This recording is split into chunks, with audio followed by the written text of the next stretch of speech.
Could I have everybody take their seats, please?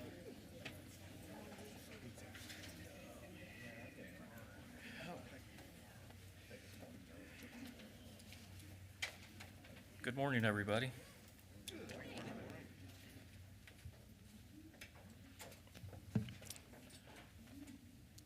First off, I'd like to welcome everyone to our fall 2022 D-Train General Session. I'd also like to welcome our members who are joining us online today. So you guys be on your best behavior. A few things here. Before we start our meeting, I would like to let everyone know that the restrooms are directly across the hallway. In the hospitality suite, please take advantage of it today and tomorrow. Is on the third floor in room 337. If you want to use it as a meeting place for sidebar meetings or to maybe have a chat with the gold side, the active duty, that would be a great place to get with everybody. And get a snack. They have a lot of snacks up there. They did a great job filling the room. And drink.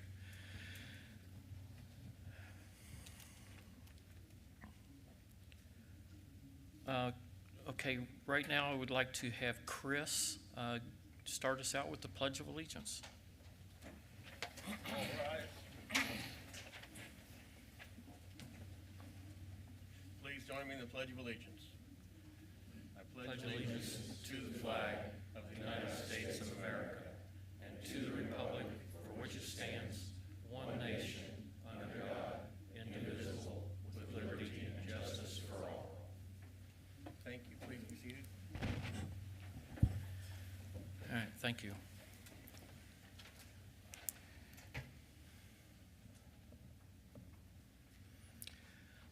Duncan, would you like to come up and give us our invocation, please? No, he brought the microphone back. I guess I'll have to talk. Okay, that's long enough. Amen. Well done. Let's point it down a bit. Let us pray. Lord, back in the spring, when we were up at the mouth of the Ohio River, we asked you to call us to convene here at the mouth of the Tennessee River, and here we are. We're ready to make new friends. We're ready to renew old friends. We're ready to study.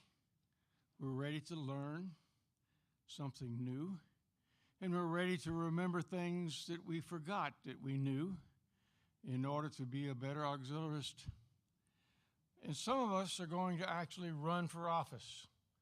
We thank you for their courage in doing so. And we hope that their duty next year will be exciting and eventful and learning for them.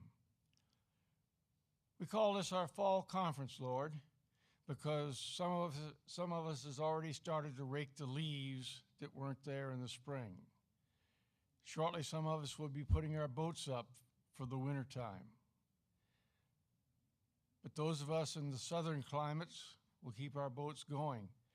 But remember that no matter where there is soft water, that there are hunters and fishermen who do not understand the 50-50 block of the survivability chart. Nor do they understand that the 1 minute, 10 minute, and 1 hour calculation for hypothermia and ultimate death. But for us, there's nice warm boat shows, there's nice warm classrooms that we can teach our fellow boaters that boating safety is no accident. And lastly, Lord, we'd like your protective hand upon not only the Coast Guard family, but the sister services and all the emergency responders as they protect our way of life and risk their life in order to save the lives of others. We ask these things in your name. Amen. And I see we have the next guest outside.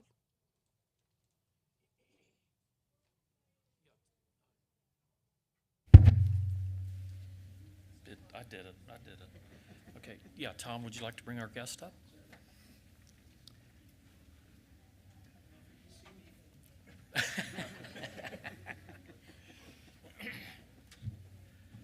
I'm getting old, I'm gonna have to read this because you've done a lot of stuff. Again, I'm Tom Jumer. I'd like to welcome you all here. Today I have the honor of introducing Knox County Mayor Glenn Jacobs. Glenn spent more than 20 years as a professional wrestler, most notably a WWE superstar and 3-time world champion. Mayor Jacobs decided to go into public service in 2018, correct? And as their county mayor, Knox County was reelected this year. His accomplishments are very impressive. If you'd like to Google it, he's taken Knox County to a high level.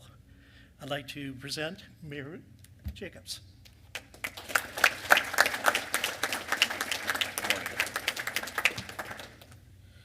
Morning, how are y'all doing? Good. I heard a joke last night. It's the only sailor joke that I know.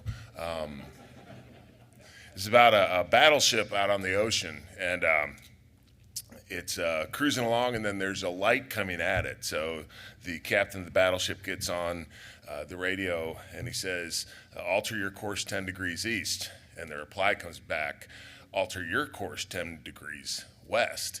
And the captain says, he gets back on the mic, and he says, I'm a Navy captain. Change your course, sir. And the reply comes back, says, I'm a sea in second class. Change your course, sir. And the captain, finally, he's just irate, and he says, I'm a battleship. Change your course. And the reply comes back, I'm a lighthouse. Your call. So, I have a special affinity for people that wear this country's uniform. My dad was 21 years in the military. He was 10 years in the Navy, where he served in the Korean War on the USS Antietam when it had a wood deck. And then he switched services and went to the Air Force, served 11 years, including a stint in Vietnam, where he was a loadmaster on the C-130 cargo planes. So appreciate everything that you all do for our country. Thank you for being here. This is a great weekend if you have any time to do anything. Lots of good stuff going on. The Tennessee Valley Fair is in town, as well as the air show is back at the airport tomorrow night. Our University of Tennessee Vols play, I believe Pittsburgh, so you can take in a game. But there's just lots of stuff to do around our area. If you go downtown, you have Market Square in the Old City. We're actually a foodie town, though people may not realize that. Go out west, Turkey Creek, a lot of stuff out that way. Then, of course, if you have a little more time, you can go to Sevier County and the Great Smoky Mountains National Park and see some of the finest scenery this country has to offer. But again, just wanted to welcome you here. Hopefully you do have a little time to explore our community, and good luck and have a productive conference. Thank you very much.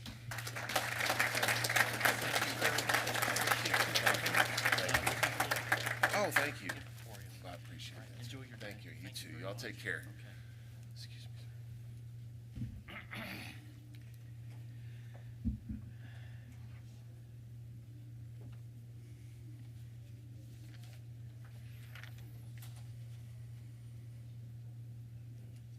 My hair all right? Okay. Okay, good. Okay, I guess I get to do some opening remarks and a welcome. Welcome. There's a couple of things I'd like to announce, and some of you heard this last night. Commodore Stroop will not be here with us this weekend. Last week, he and his wife Carol were in upstate New York with their son on a fishing trip, and they were in a pretty serious car accident.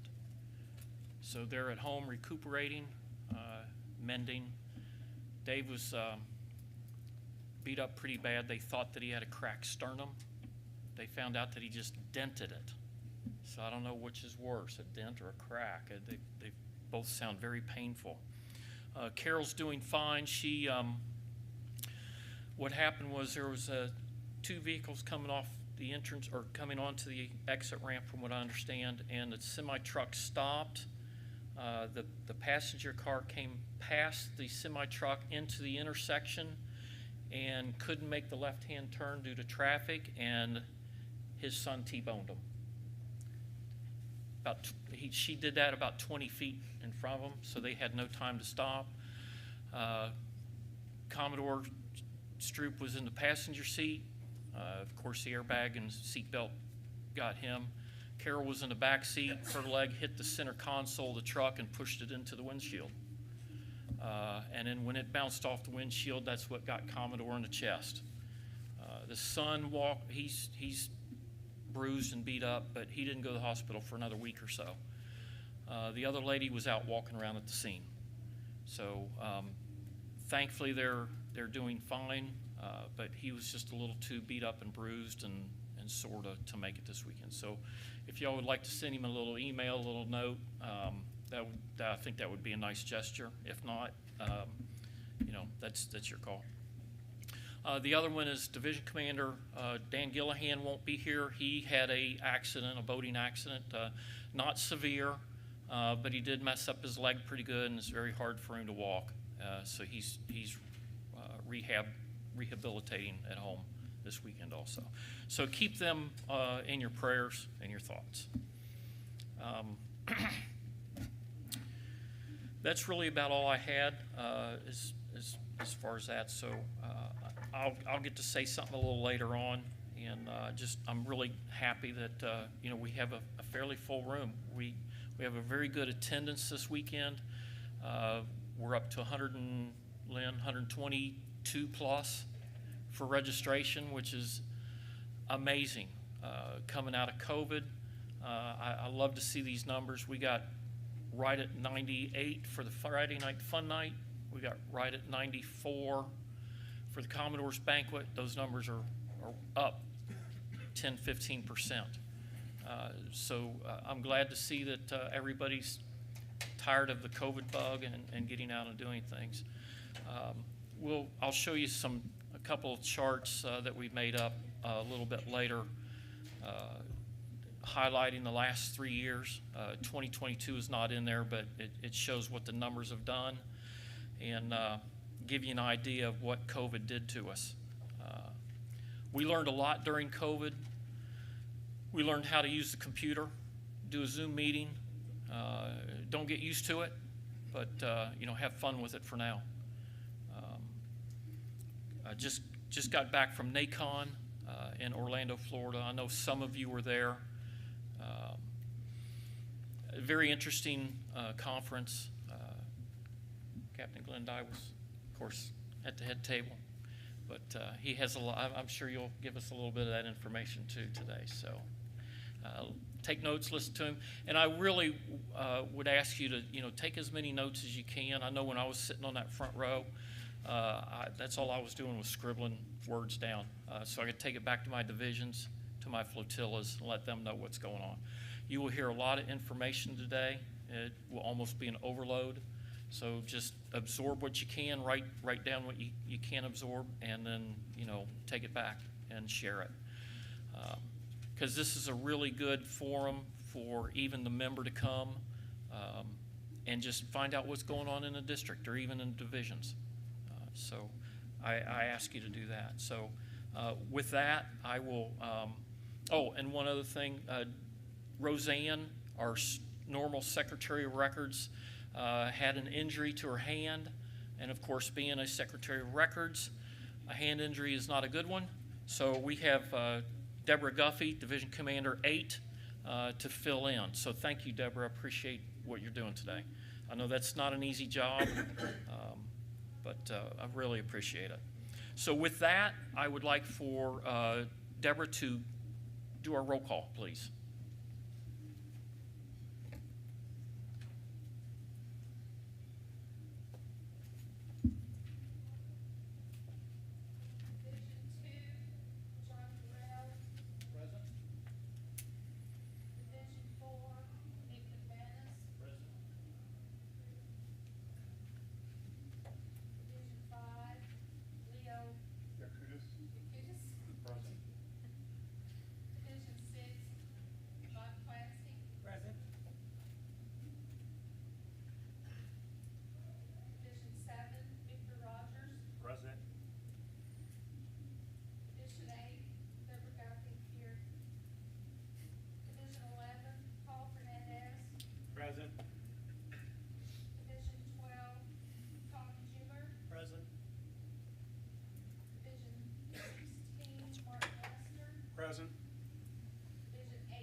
Deborah, we're going to do the head table.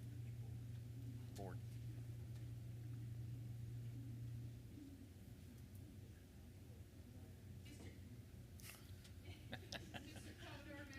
Present. District Chief of Staff Chris Whitaker, Here. Anthony Waters, TCAP East, Present. Doug Field, District Captain West, Present. Ron Bono, Division Captain South, Present.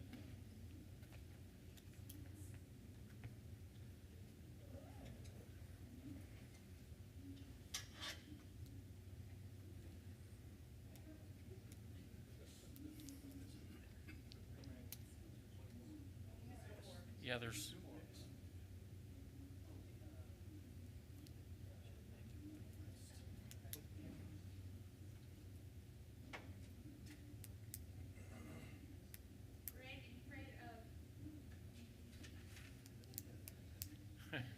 Present.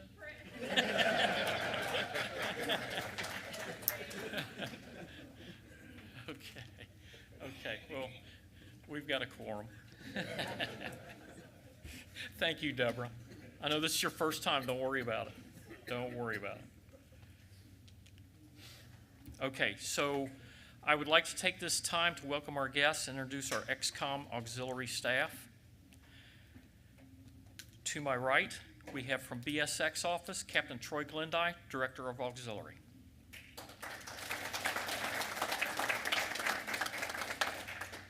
From the 8th Coast Guard District, Captain Christy Luttrell, Chief of Response.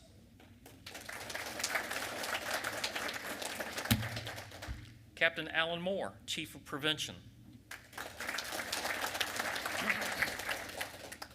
From Sector Ohio Valley, Louisville, Kentucky, Deputy Sector Commander Jason Franz.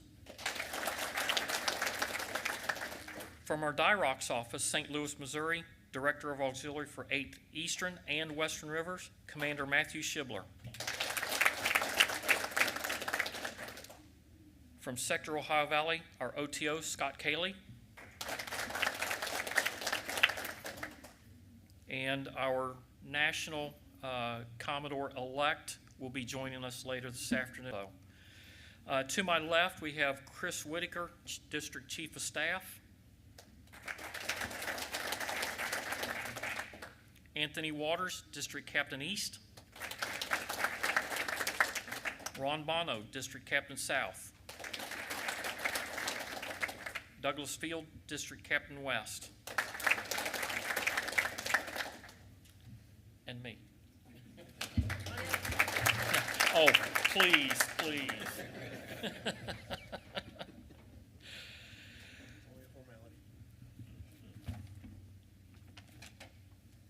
Okay, we've got some, I've got two scripts here, so I get confused.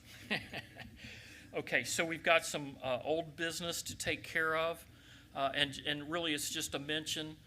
We talked a little bit about this last night, the XCOM, or the board meeting, but it's our new trailer. We had to purchase a cargo trailer for all of our AV equipment, and we picked it up. Actually, our chief of staff picked it up out of Georgia, brought it up to the conference this weekend, and all of our new stuff all of our stuff will go into the trailer. I can finally give my borrowed trailer back to my brother.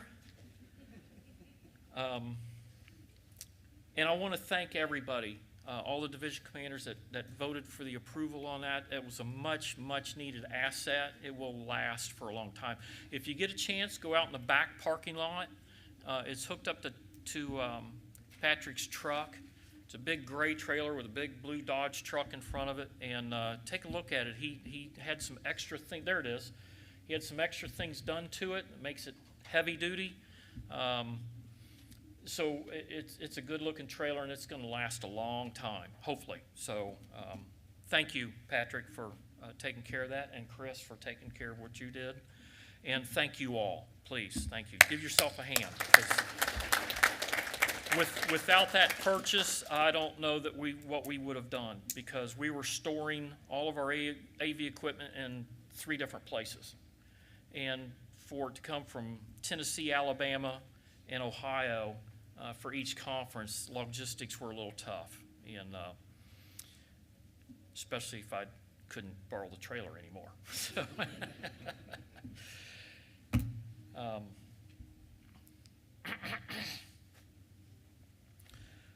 okay, new business. Last night at the board meeting, we talked about an issue that we have, and we'll take a vote on it. Now, Duncan, we don't do a ballot, we just do a hand vote, right? Okay. So, to bring everybody up to speed, the vote is going to be is for the travel budget. It's for your leadership to be able to go to change of watches, go to division meetings, and just travel around their AOR. And we're going to add a line item in that budget for the immediate past Commodore to be able to travel also, because he is also a representative of the current Commodore. And it will just make it easier because we have so many change of watches within a short period of time. Not everybody can get to all the change of watches. So we split that up. And last year I was going to utilize Commodore Stroop a couple times, and unfortunately those meetings turned into virtual meetings, so we didn't have to do that. But we didn't have a budget for that position, so that money would have had to come from somewhere or be voted on. So we're going to throw that in there. We went over the numbers last night, and we'll take a vote. We'll take a hand vote. So do I need a motion? Yes. Okay, I need a motion. I think you're supposed to approve this whole entire budget today. Yeah, that's going to be spring from our finance. Okay.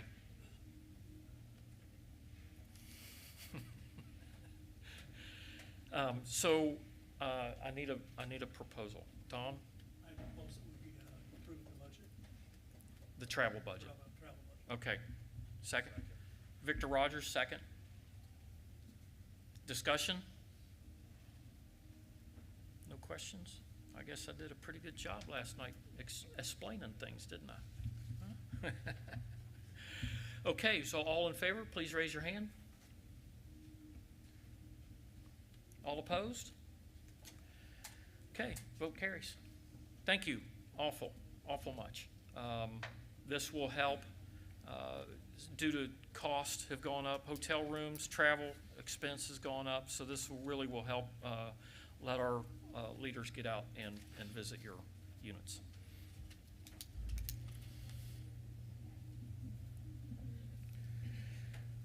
Okay, one more vote. Okay, approval of minutes. Now, everybody's had a chance to look over the minutes. Other than grammatical, punctuation, is there any changes that need to be made? No? Okay, Duncan, we take a hand vote for that, right? Okay, minutes approved, please raise your right hand. Or whatever, I'll raise both. Okay, approved. Thank you all.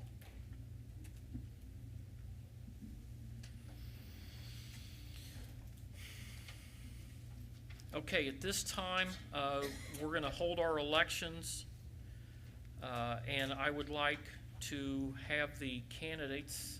We have two offices that have doubles?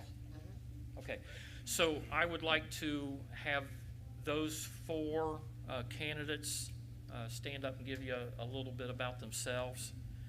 And let me see where I'm at.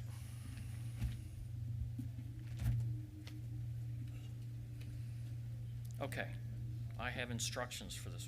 Please bear with me. Pursuant to the auxiliary manual, Commandant's instruction, Chapter 4, Section F, Decimal 3, and District Standing Rules, Revision 3, Article 3, Organization, Article 6, Voting, and Article 7, District Elections, and Robert Rules of Orders, I open the elections for the year of 2023.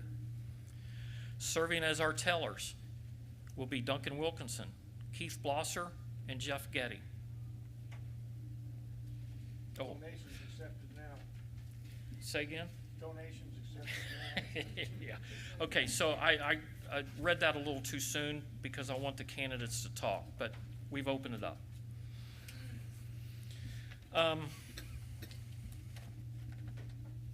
Okay, let's start with the two candidates for Chief of Staff. And Anthony, since your name starts with an A, we'll let you speak first.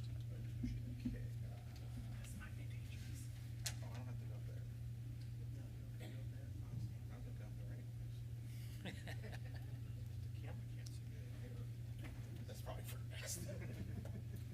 I'm gonna go over there. Maybe I'll just stand here. Well, good morning, everybody. Thanks Morning. for coming. I will say, first night in a new hotel room, I didn't sleep at all. And I think that's all it was. I don't think it has anything to do with what I'm gonna say next. But anyways, for those who don't know me, my name is Anthony Waters, and yes, that's a great Coast Guard name. And other times I've spoke, I always start with saying, I have the 3 B's, right? Be brief, be bright, and be gone. Well, this time I don't want to be gone. I want to stick around. I also want to talk about, some things about, tell you guys some things about me. I've been an auxiliary for about 10 years. I've done a lot of the auxiliary things, right? Earned my instructors, vessel examiner, program visit, and ONSOP. I've served in different appointed and elected positions. But outside the auxiliary, I work in IT. I've been doing that for about 25 years. And for 5 of those, I've been working in IT leadership. I have a very, not really global, kind of global, I have a diverse team that is scattered throughout the country, so different time zones, different states, sometimes even different countries.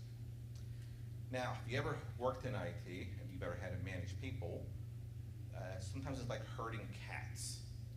You want them to go one direction, or like, no, we're going over here. So that's always been fun. I wrote all these notes down. I'm not going to use any of them because this is how things go. There's a couple things I do want to make sure I focus on. Like everyone else here, I have a lot of life experience, auxiliary experience. So does that make me a good district captain? Or a district captain? Yes, it made me an excellent district captain. Would it make me a good district chief of staff? Yes, it would. Looking at my notes here. So one thing I want to do as should I move into this role is make sure we keep the auxiliary fun and exciting. There's too many times we go to meetings and there's no fun, right? Not that it's all fun and game, but I do want to keep that going.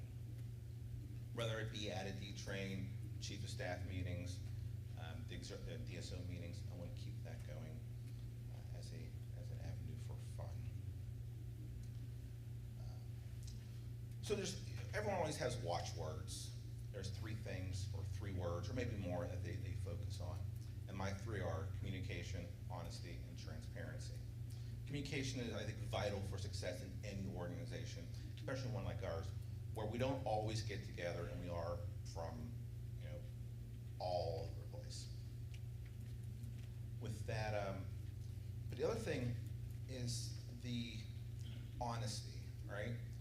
Anyone who knows I'm gonna tell you the truth most of the time, unless I have to lie to you, right? That goes to transparency. I try to be as open as I can about everything. If there's something I can't tell you, I won't tell you. I may not tell you that I can't tell you because I just can't. So there's that part of it. But I do want to keep those 3 words in mind whenever I do anything in this new role. The idea of succession planning and mentorship and growing the auxiliary is not one thing. It's many things that I think I can help with. Because when I first joined, I was one of those guys that got set in the back of the room and they ignored me for the meeting. So I left. I'm like, I'm never going back to this auxiliary thing. All they do is sit around and don't do anything, just talk about things that aren't even important to anything. But a year and a half later, I went back to a different flotilla and I'm here today. So that's always good. So As chief of staff, one thing that you need to do is keep many moving parts moving so they can strengthen the other moving parts, so they can strengthen other moving parts, so on and so forth as the wheel turns. I do think that my professional community life and auxiliary experience will enable me to do a good job in that capacity. And I think I'll make a pretty good chief of staff. With that, I appreciate your time and support, and I will give it to Ron. Yes. All right, here you go.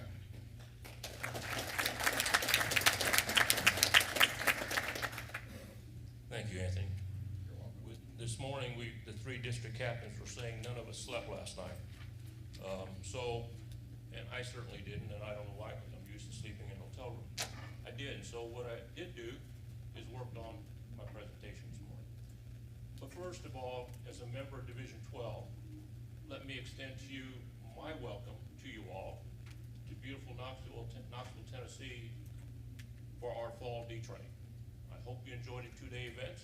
I hope you enjoy the fellowship with your other auxiliaries from all of D8ER, and of course our Gold Side that's present here with us this next 2 days. As introduced, my name is Ron Bono. I'm finishing my second year as district captain, South. I've been in the auxiliary for 14 years. I've enjoyed the last 2 years as district captain. I've learned a lot.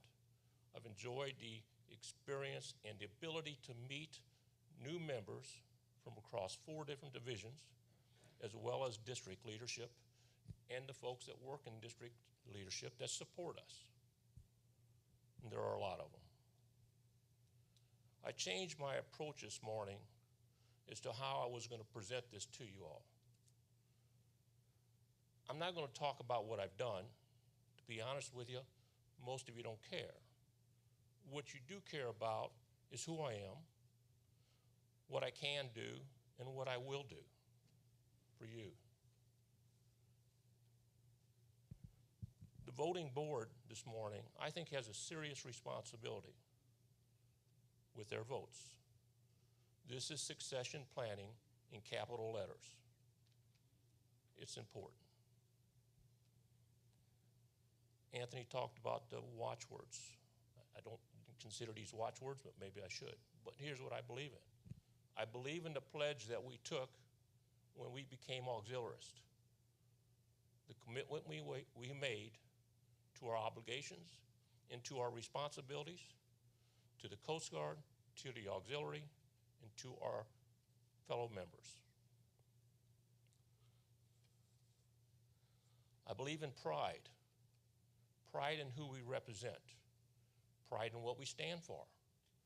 Pride in the uniform that we are honored to wear. Pride in our missions and the value we bring to the recreational boating public with education on boating safety. I believe in people, our fellow auxiliarists. That's what this is about. Nothing is accomplished without our flotillas and without our membership. We don't have much. So it begins at the flotilla level. Everybody joins for a reason. There's a why. I don't know that we know what that why is in a lot of cases, and I think it's important for our flotilla leadership to figure out what that why is. Build upon that why, train them, mentor them, and lead them in a direction that they want to go. Not where we want to go, but where they want to go. We talked about fun, and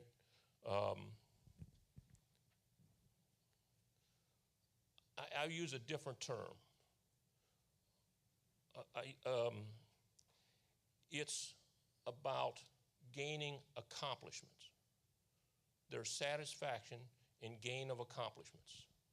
We all want to accomplish something. Every member we bring in, because of a why, want to accomplish something. There is great satisfaction in that.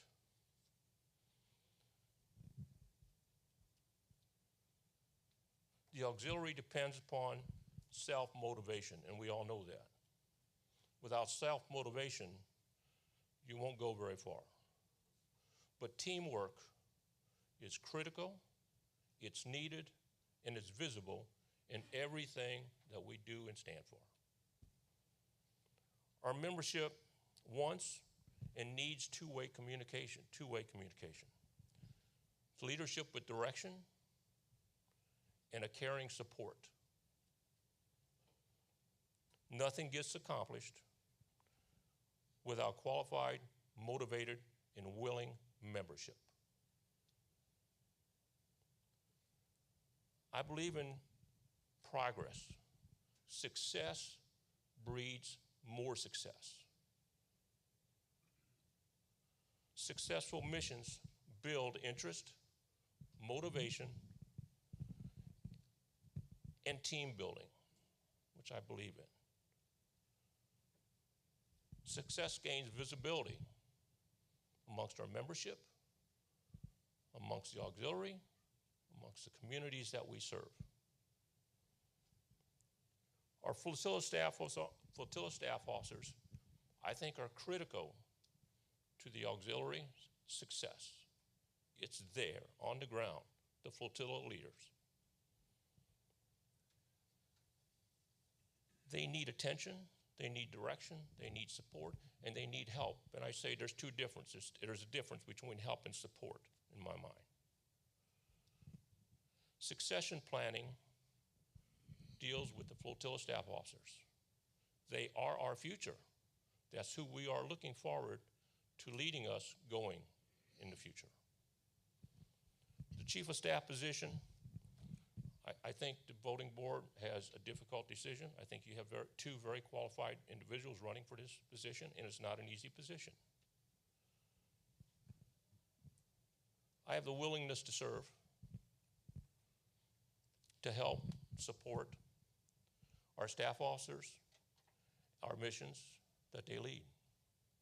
I understand two-way leadership and communication, both up and down.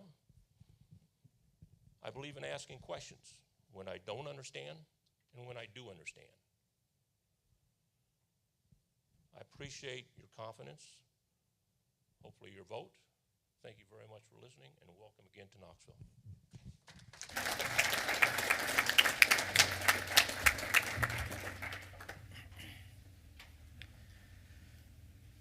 Okay, I wanted them to speak before we went to the DCO position, because I want you to think about what they said and absorb it. I know that sometimes when you hear something right away and you have to make a snap decision, you don't have enough time to think about it. So take a few minutes to think about it. We're going to run.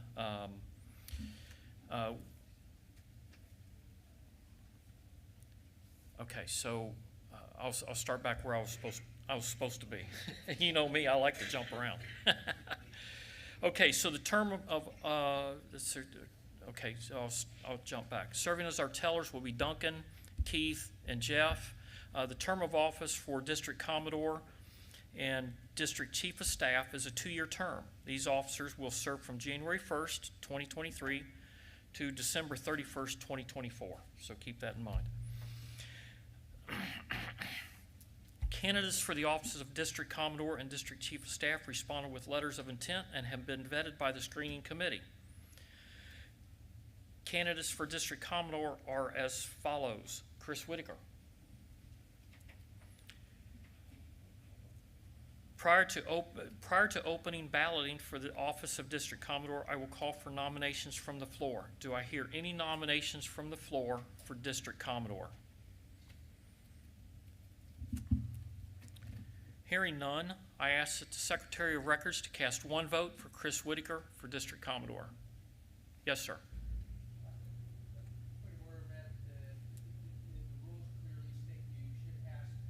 Three times? Okay. Okay. Are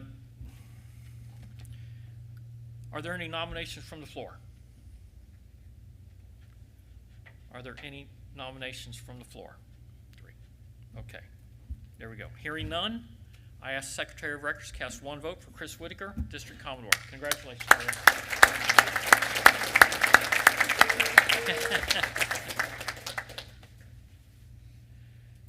Okay. Candidates for District Chief of Staff are as follows, and you know, Anthony Waters and Ron Bono. Prior to opening balloting for the office of District Chief of Staff, I will call for nominations from the floor. Do I hear any nominations from the floor for District Chief of Staff? Any nominations from the floor for District Chief of Staff? You sure you don't want to jump in here? One more time. Do I hear any nominations from the floor for District Chief of Staff? Would the teller committee please pass out the ballots for District Chief of Staff?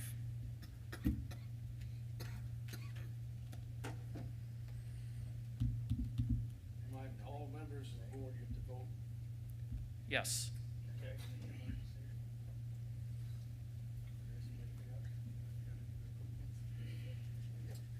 And if you desire not to vote, turn in a blank ballot.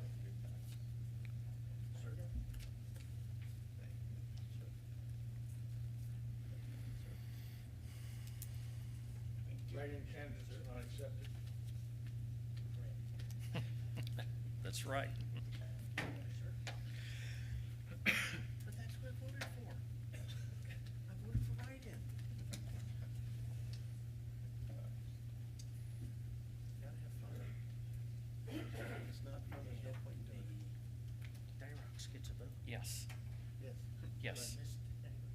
I turned mine in. I got this room. Did anyone get the director? Sir. He's giving him the ballot now. Okay. Yeah, had to go find him.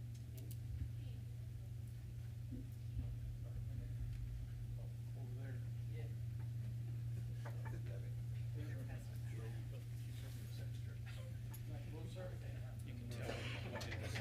Yes. We had the same thing in the email. Oh, yeah, that Someone was, voted, we had 3 votes for, because someone voted wrong. yeah, that was funny.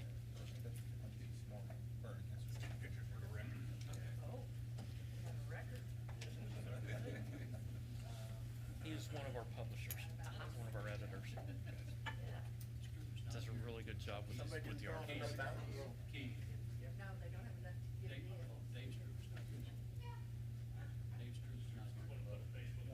But they're out of ballots. Could you grab the blank ones?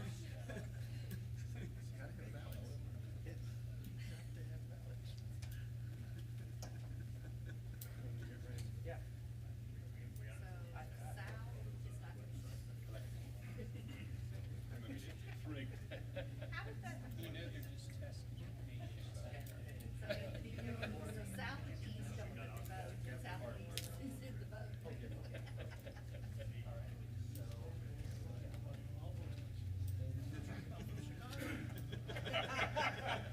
Next vote should go smoother. That's why they want to know exactly how many percent messed it up. No, what happened is,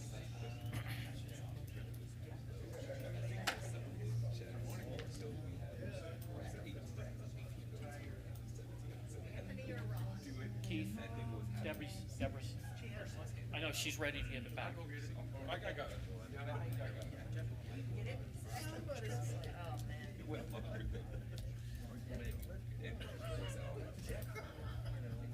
OCD kicking in.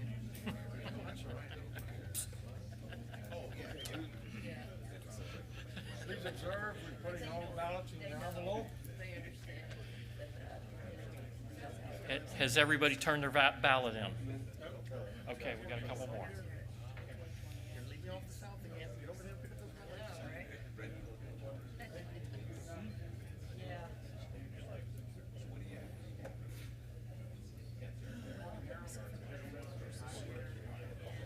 Okay, we'll take it out and burn it and start over. Yeah, they, Okay. Wouldn't be the first time, wouldn't be the last time.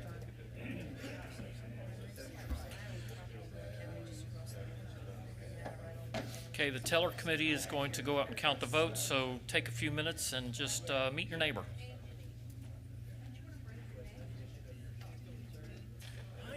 Hey, neighbor. Hi, neighbor.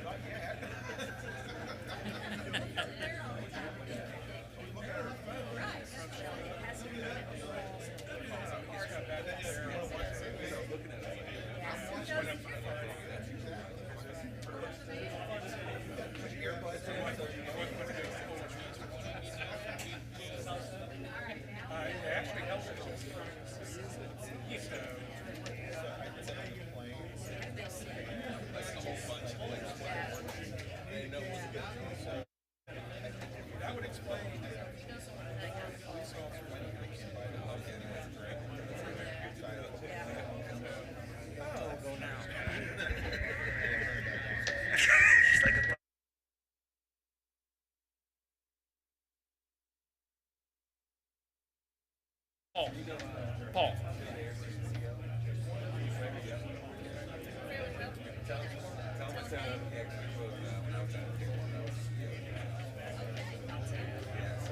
If I keep telling them once again, I said,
Could I have everybody take their seats, please?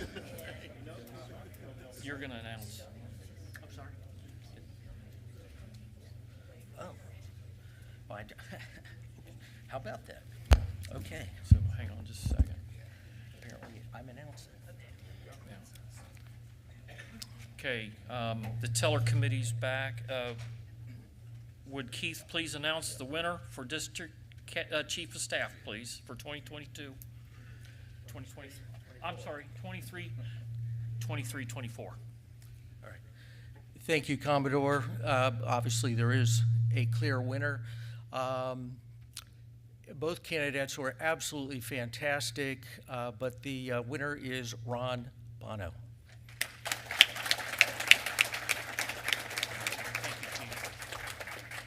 Congratulations, Ron. Anthony, thank you. You know, stay at it, brother. Just stay at it.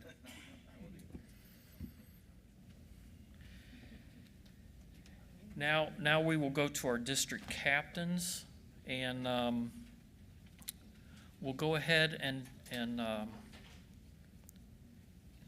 the term of office for district captain is 1 year with a 2-year maximum. Candidates for the office as a DCAP responded with letters of intent have been vetted by the screening committee. Candidates for District Captain East are as follows. John Franco. Do I hear any nominations from the floor? District Captain East. Do I hear any nominations from the floor? Crickets. All right. That's what I like to hear, crickets. Do I hear any nominations from the floor? Hearing none, I ask the Secretary of Records to cast 1 vote for John Franco, District Captain East, 2023. Congratulations, John. If you're watching, congratulations.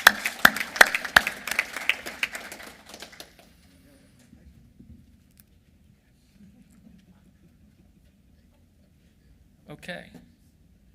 Candidates for District Captain South are as follows. Paul Fernandez, Mike Miller. And at this time, I would like to have Mike Miller speak, since your name starts with an M.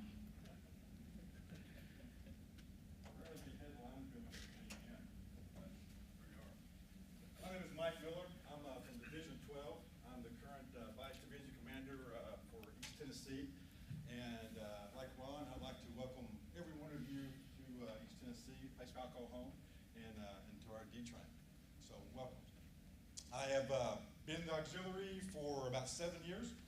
I was the division commander during the COVID and the COVID recovery years. And I took on Vice Division Commander at the end of that tour of duty, mainly to help make sure this went off well, although Tom didn't need any help. I am an active vessel examiner. I'm an active instructor. I am a coxswain, and I have been the SOP of our division for about 5 years now, I guess. I really believe in the Coast Guard missions. My vision for this role is I am the ambassador of the division to the district and the ambassador of the district to the divisions. I believe the flotilla is the fundamental unit of the auxiliary. All layers of leadership in the auxiliary support the flotilla. And so it is my job to support the division commander to make sure that he is able to support his flotilla commanders to do the mission hours.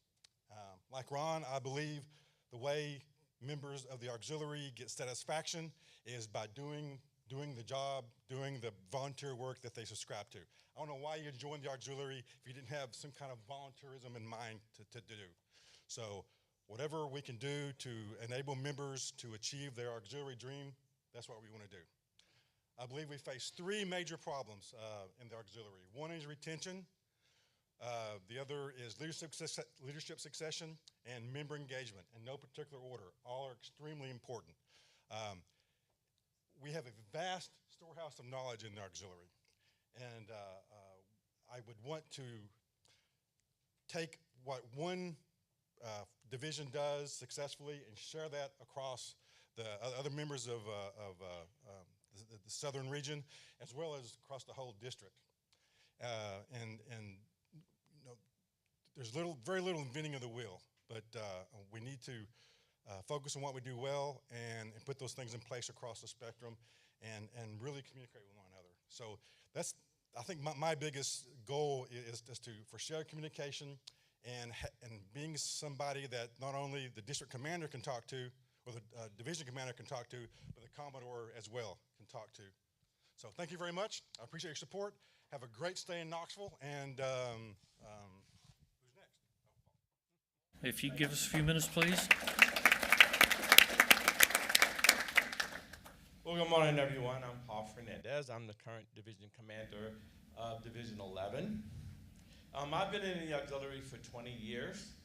I served on the coast for a lot of that time, and then came up to the Nashville area to serve. I've been in most of the staff positions, served in all of those. I was flotilla commander for 2 different flotillas, one that I created on the Blackwater River after a request from the local government that they wanted Coast Guard auxiliary support. I was also on a national staff for a year that I tried that out as a position. One of the things I would like to do, of course, is to continue the improvement that Ron was making in the South with the divisions.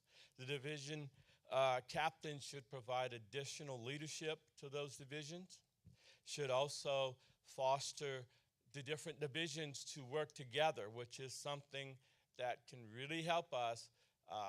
You know, our division has reached out and helped some other divisions when they needed it with specialties that we have that they may not have. There's other divisions that have, you know, things that they're good at that maybe another division's not, and we'd want that communication to continue and work together. And that's something that the division captain can bridge those gaps and get those people talking and get that done. We also want to promote the idea, of course, that divisions support the flotillas. And the flotilla's main purpose in life is to save lives. That's what we're here for. We get caught up in all these other things, but the bottom line is saving lives. Everything we do, from vessel exams to teaching classes to operations, is all about saving lives. And if it's not focused on saving lives, we're looking the wrong way. We've got to be focused on that purpose. That is essential. Back when I was on the coast, one of the reasons they wanted a flotilla was because on that particular river, they were averaging 6 deaths a year. We started the flotilla there, and it went to 0 and stayed at 0. And it was because of the public education, the boating safety, all the things that we did. And that's the things that we need to focus on with the divisions to bring that down to the flotilla level and make sure that we're all focused on the same goal. We also, in my personal career, I'm a national director of managing field teams, which is very similar to what we do here. And so I've been doing that for over 30 years. So that's some experience I can bring to this position as well, is an experience from the from my professional career. So just remember, and I'll make it kind of short, but saving lives is what we're here for, and we got to remember not to forget that. And we have a rich history in the Coast Guard Auxiliary, which I'm surprised a lot of people don't know our history. And that's something else I would like to help bring, the fine history of the Coast Guard Auxiliary. So thank you for listening, and I'll be here. Thank you. Bye-bye.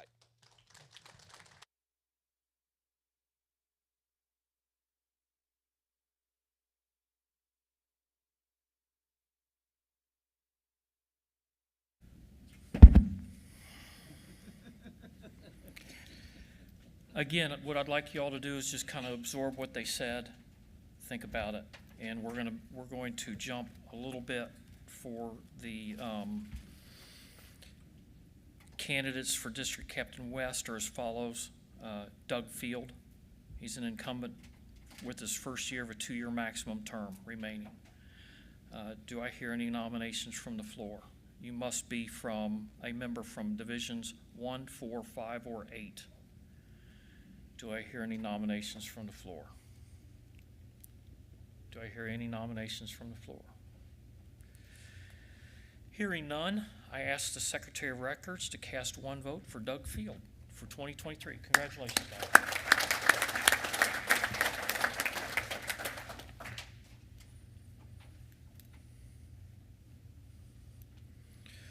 Okay. District Captain South. I know it didn't give you much time. It gave you a little bit to process. Yeah, I don't want you to blame me for anything. Because I'm going to pass it on to you. That's right. Okay, candidates for District Captain South are as follows: Paul Fernandez, Mike Miller. Do I hear any nominations from the floor? You must be a member of Division 11, 12, 16, or 24. Do I hear any nominations from the floor? Watch how you scratch your head or, do something, because I may take it as your nomination. So kind of like at an auction, right? You got that secret auction. Okay, do I hear any nominations from the floor? Would the teller committee please pass out the ballots for District Captain South to 11, 12, 16, 24 in the board? XCOM.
Are all the ballots in? Very good.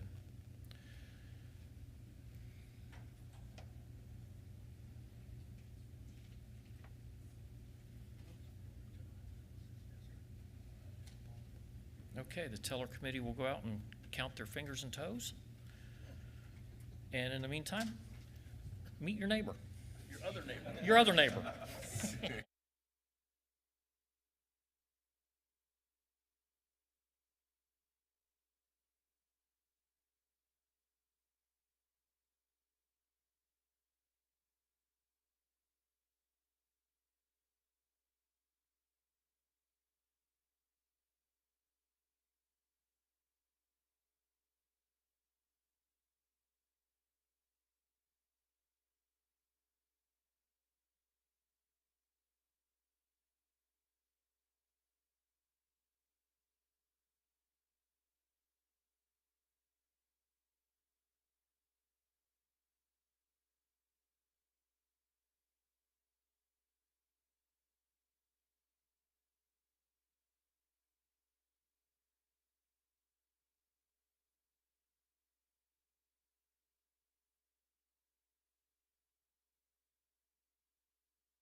Could I have everybody take their seats, please?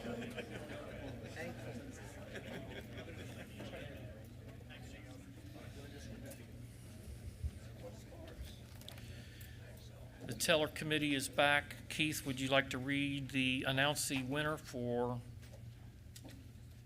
DCAP South? Yes. Thank you, Commodore. Again, excellent candidates. But the winner is Mike Miller.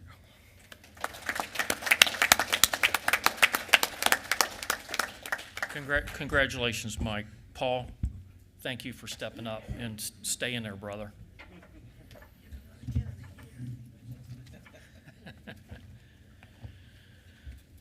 Okay, that concludes our election. Oh, wait. Point of order. When you sent the list of candidates out for the offices, you omitted one office, Oh, the office of running away. I'm in. The board and XCOM have ballots now, and I would like to nominate from the floor the only eligible candidate that we know, and that would be Commodore Matt Meyer. I will gladly accept that position.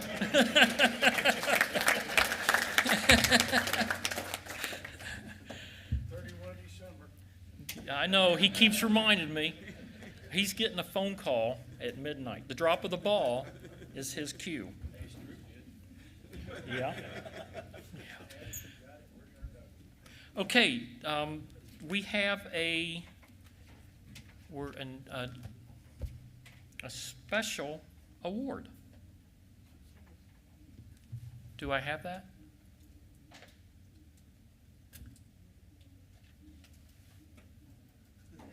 Where's Anita? Somebody. It's somebody's cue. Keith, could I have you come up to the podium, please? And it's not what you think. I don't know what you're thinking, but it's not that. It's much, much worse. Yeah, shh.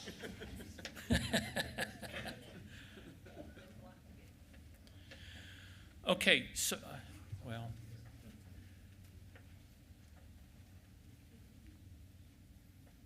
Awkward. Awkward? No, Keith is up here. We are recognizing an award for an outstanding member. So Anita went to get the certificate, and we're going to present it to Keith to take back to his flotilla. Correct. Okay. Yes. In the meantime, would you like to introduce Jeff, or you want me to do that later? No, I can do it. Okay, we got a few minutes. Since we have time? Yeah, Okay. come on up. Jeff, come on up. So I think everybody heard last night that we're doing some mentoring, and I am going to be stepping back to the ADSO position. And one of my ADSOs, Jeff Getty, who's right here, he is going to be ascending on January 1, pursuant to discussions with the incoming District Commodore. He will be taking over the DSO LP legal duties. And it's all training, and I'm not going away, but he'll be the guy starting January 1. Jeff, please introduce yourself, say a few words. Well, thanks, Keith. He just told me this was going to happen about 5 minutes ago, so nothing prepared. That's where we like to do things. Yeah, everything off the cuff. Well, thank you. I've been working under Keith now for a little over a year, and he's been a great mentor. I've been in the auxiliary since 2019. I joined right at the end of the year, so as you all remember, that was kind of an interesting time to join. I learned a lot about Zoom and doing a job remotely, but look forward to serving as your DSO LP. As always, any questions, ask ahead of time. Happy to weigh in. If I make a mistake, he was my mentor. And if it's right, I figured it all out myself. No, thank you. Keith, appreciate it. Appreciate the vote of confidence. Right. Thank you, Jeff. Look forward to working with you. All right. Okay, so This is a certificate of achievement for outstanding service and dedication to the United States Coast Guard Auxiliary. Greg Keith, what flotilla? Flotilla 18-7. 18-7. Member since since December 17th, 1974.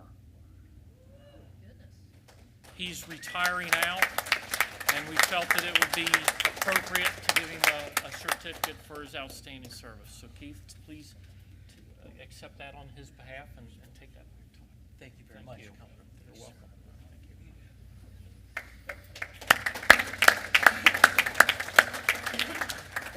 And if you're watching out there, congratulations. We really appreciate your dedication, your support, and your service to the auxiliary. With that being said, let's take a 15-minute break. Let's be back at, say, 9:30 on the dot, and we'll start our next session. Thank you, everybody.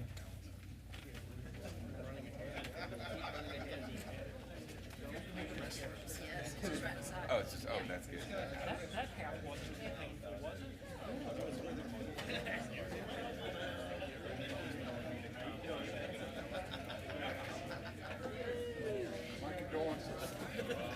I understand and I appreciate it.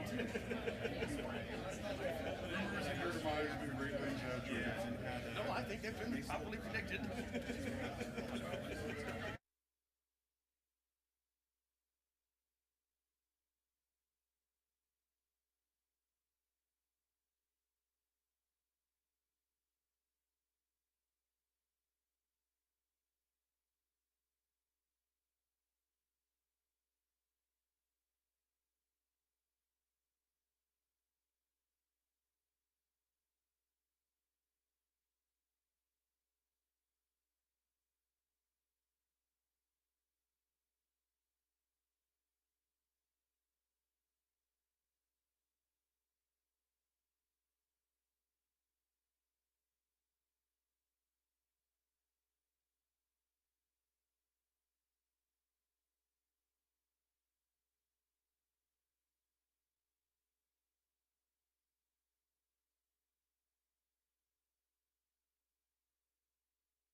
making sure it's my boss, making sure my something's due for a couple ads today.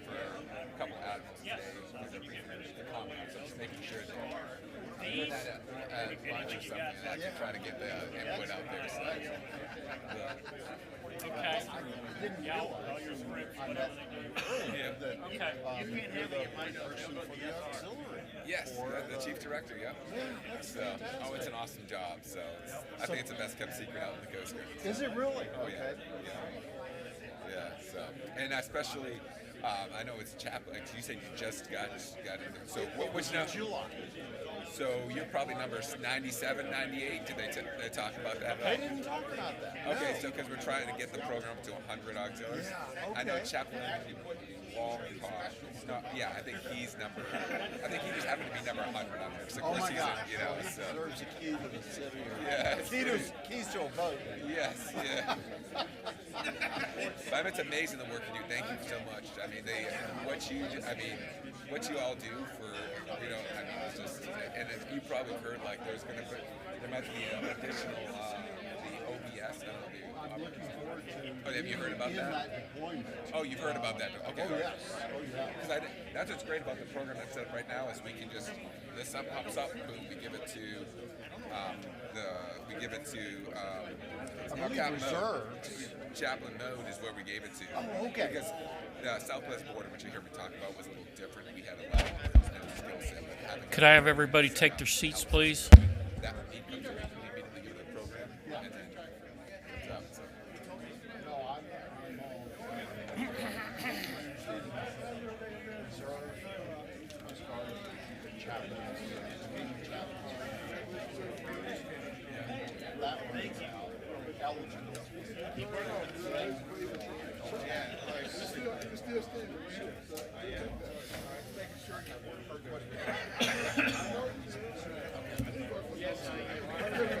Oh, man, that hurt.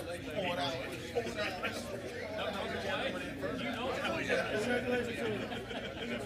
Scary, isn't it? It is. You knew me when I was on jury. Nothing. You would Yeah.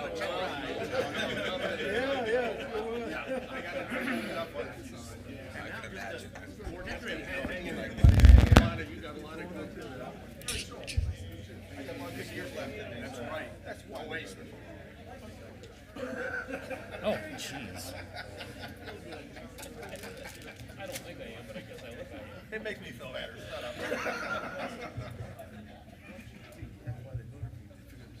All right, everybody. Hope you got some coffee or something. Got a little bit of rested up. Now we need to move on to our officer reports. Oh, I'm sorry. Deborah, we need to do roll call again, please.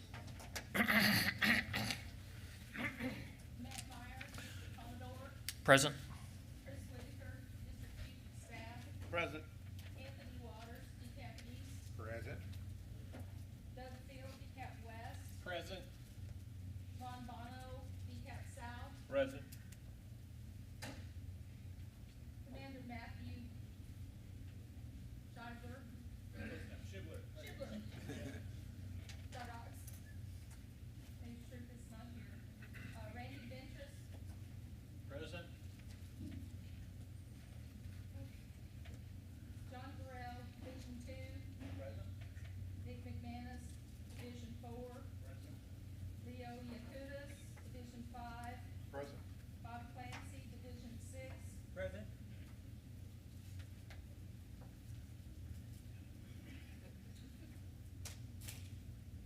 Victor Rogers, Division 7. Present. Debbie Guffey, Division 8, present. Paul Fernandez, Division 11. Present. Tom Juber, Division 12. Present. Martin Lester, Division 16. Present. Eric Schultz, Division 18. Present. Harold Late.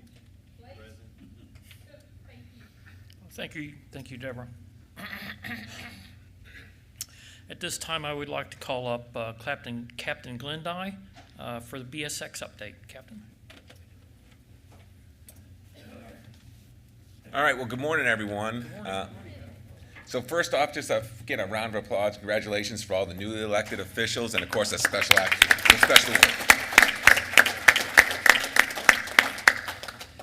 And before I get into some of the BSX update, I just want to get my thank yous out of the way. So first of all, thank you for the invitation for this D-Train. Because coming out of COVID, this is the first D-Train that I'm attending, so you're the first one I'm getting to attend as the Chief Director, so thank you for that. Thank you for all that you do for our Coast Guard and also for our nation on a daily basis. Every day I learn new things of missions that you're doing, and hats off to you, so thank you for that. I want to give you a round of applause for that.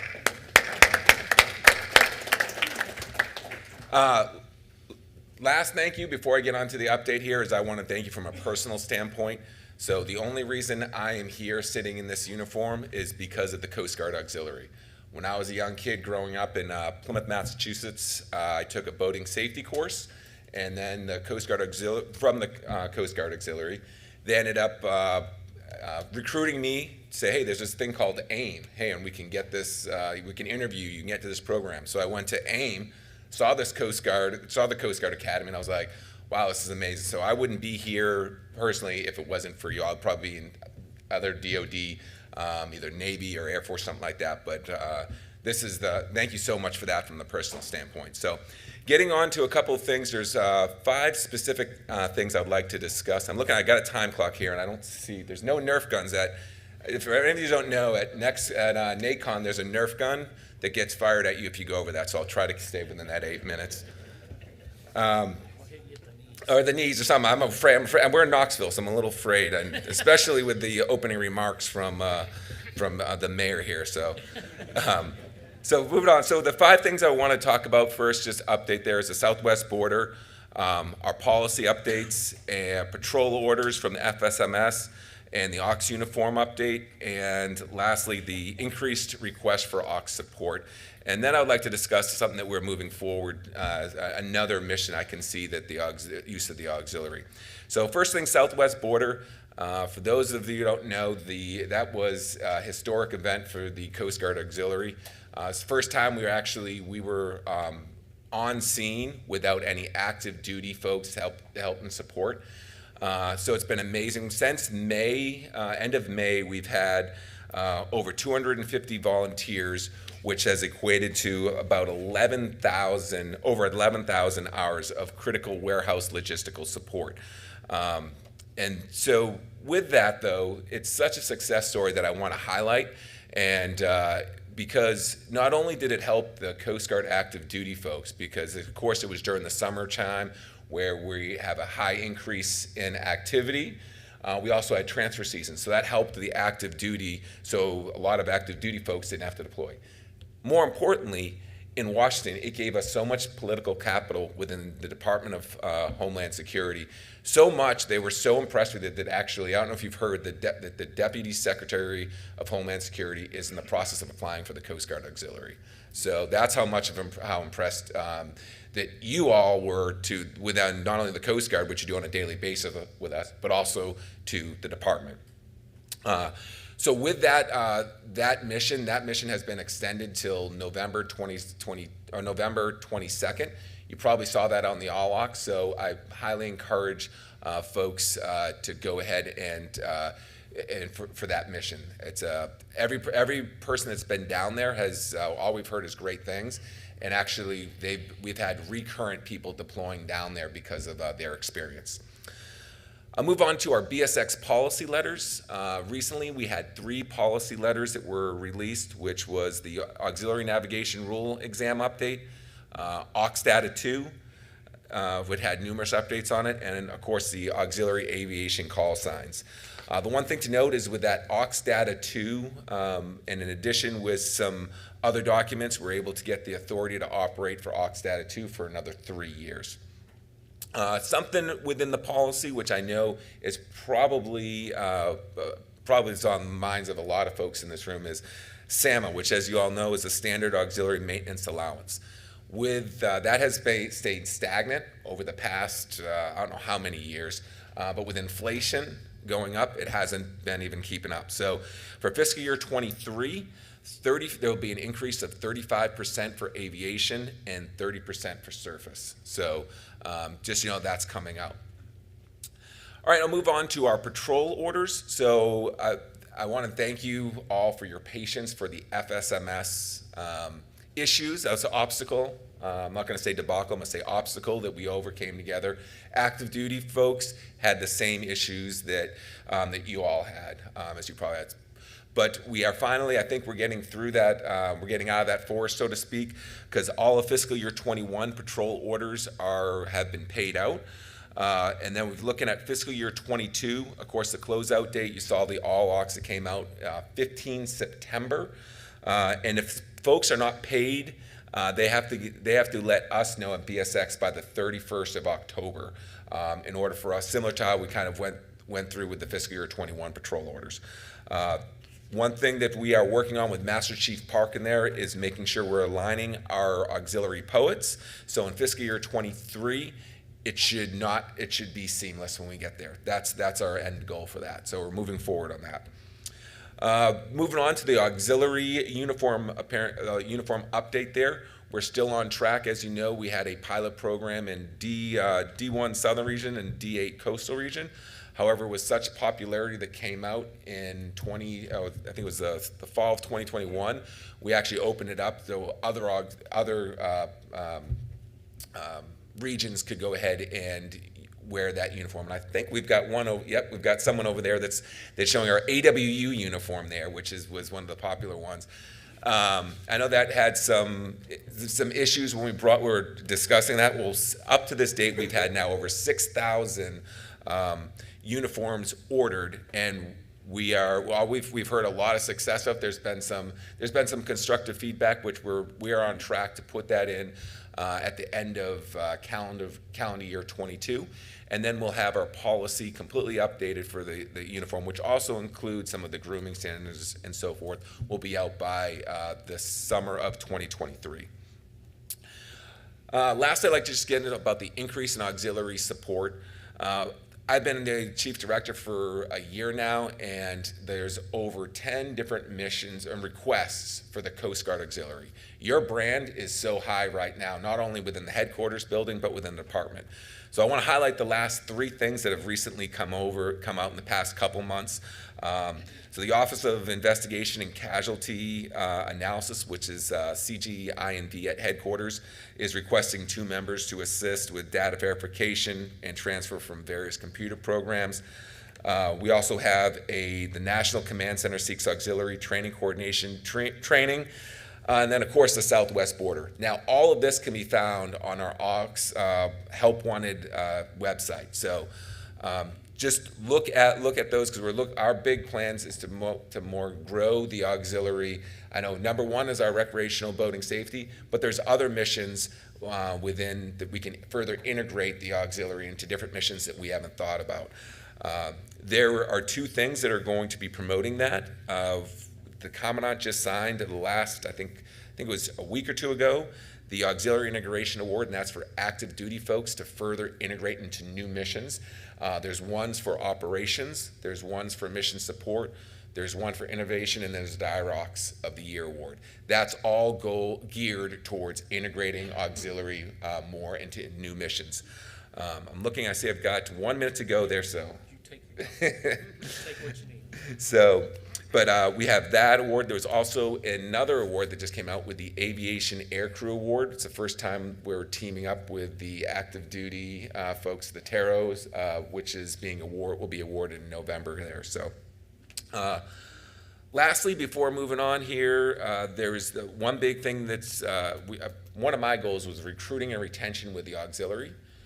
That's ever since I stepped into the office here. Well, the active duty folks, as you probably have heard or may know, is having issues like the other services for recruiting and not as much as retention, but mostly the recruiting aspect. So we have a lot of programs, and I started off discussing how I was brought into the Coast Guard through the Academy Partnership Program. I think we have a really good setup program for officers. For the enlisted workforce, we have some things. We have some things helping out at MEPS and other places helping out recruiting officers.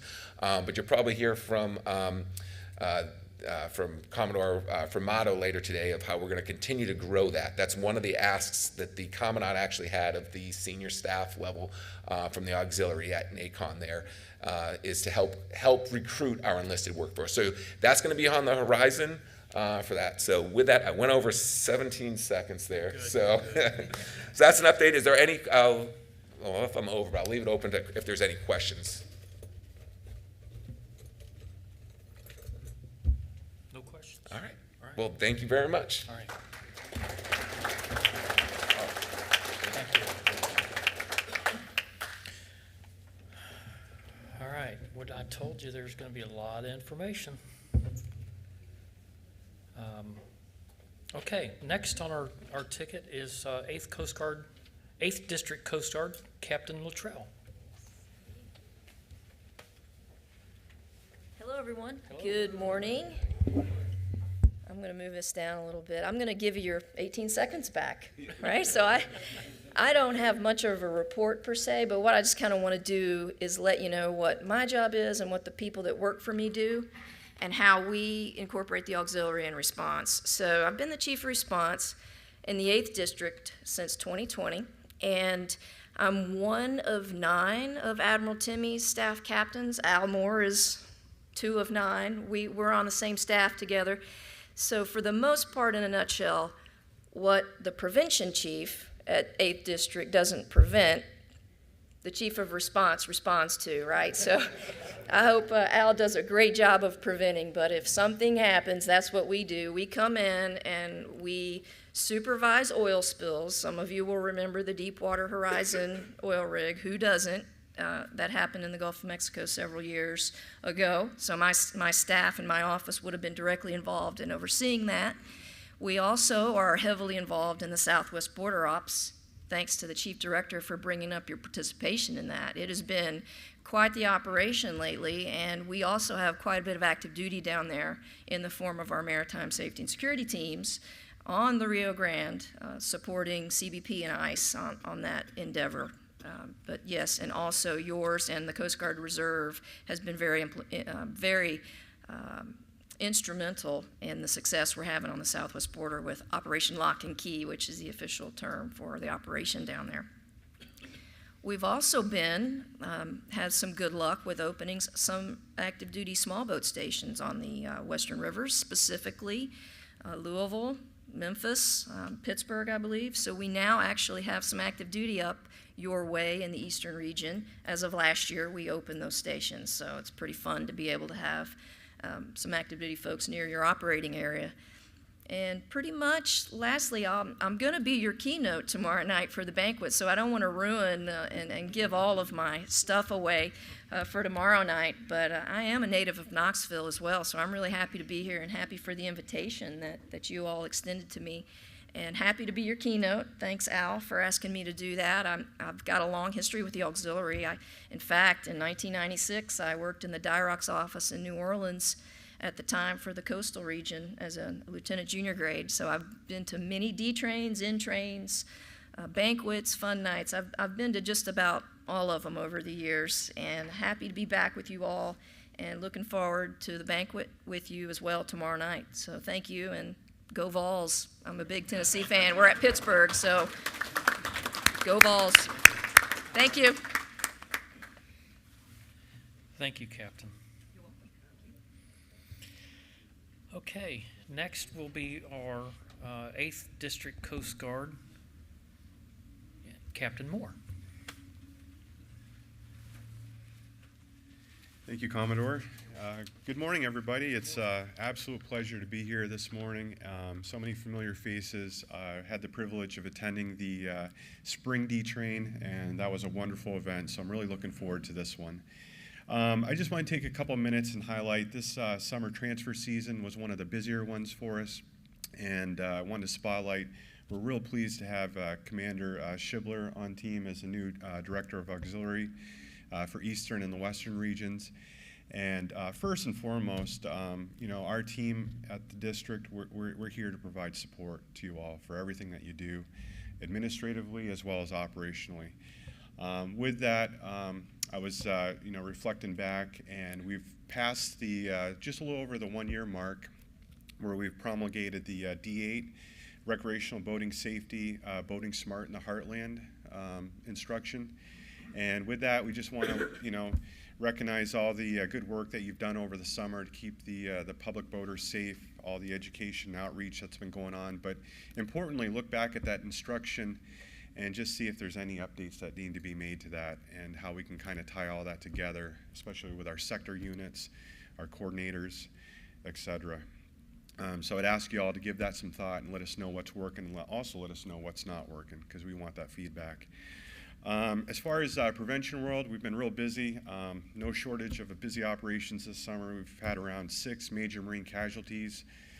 We've had some interesting cases with foreign vessels colliding, shipyard fire with a vessel up on the blocks getting dry dock work. A lot of the ships are bringing in the wind turbine equipment from overseas, and we had one of those dropped on the deck of one of the freighters by a crane. And just a lot of good coordination by the units overseeing those.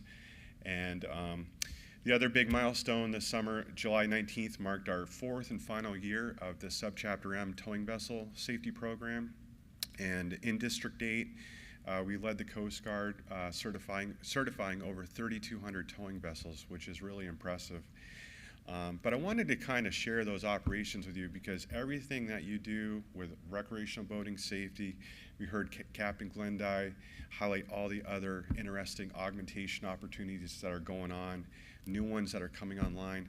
We can't do the operations without everything that you do, so I just wanted to thank you and kind of spotlight that. Those are my updates, so thank you very much for the time this morning. I'm really looking forward to all the interesting training sessions and also the sidebar discussions that we have. So thank you and have a great morning.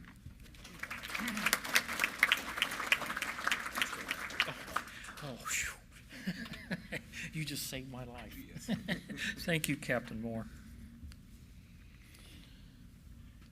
Okay, next up, and let me point out, if you need an ID card made, Emily will be taking pictures with the red background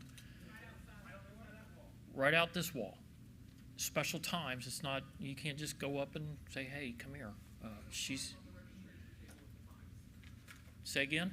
There's a sign on the registration table with the times. Did you all get that? Sign at the registration table has the times on it.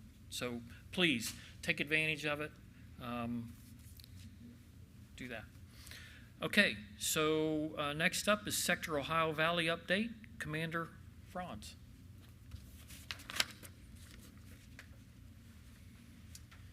Thank you, sir. Good morning, everyone. Good morning. Move this back a little bit so I'm not yelling at you. First off, I'd like to say that Captain Heather Mattern, our new commanding officer in Sector Ohio Valley, would have loved to have been here, but she had a 1.5-year making trip out to Big Sky Country out west, so she is touring all the national parks out in Colorado, Wyoming, all those great Big Sky states. So I'm glad she's having a great time, but she also was extremely bummed out not to be here with you guys. So she said she'll catch you on the next time, but make sure to relay that.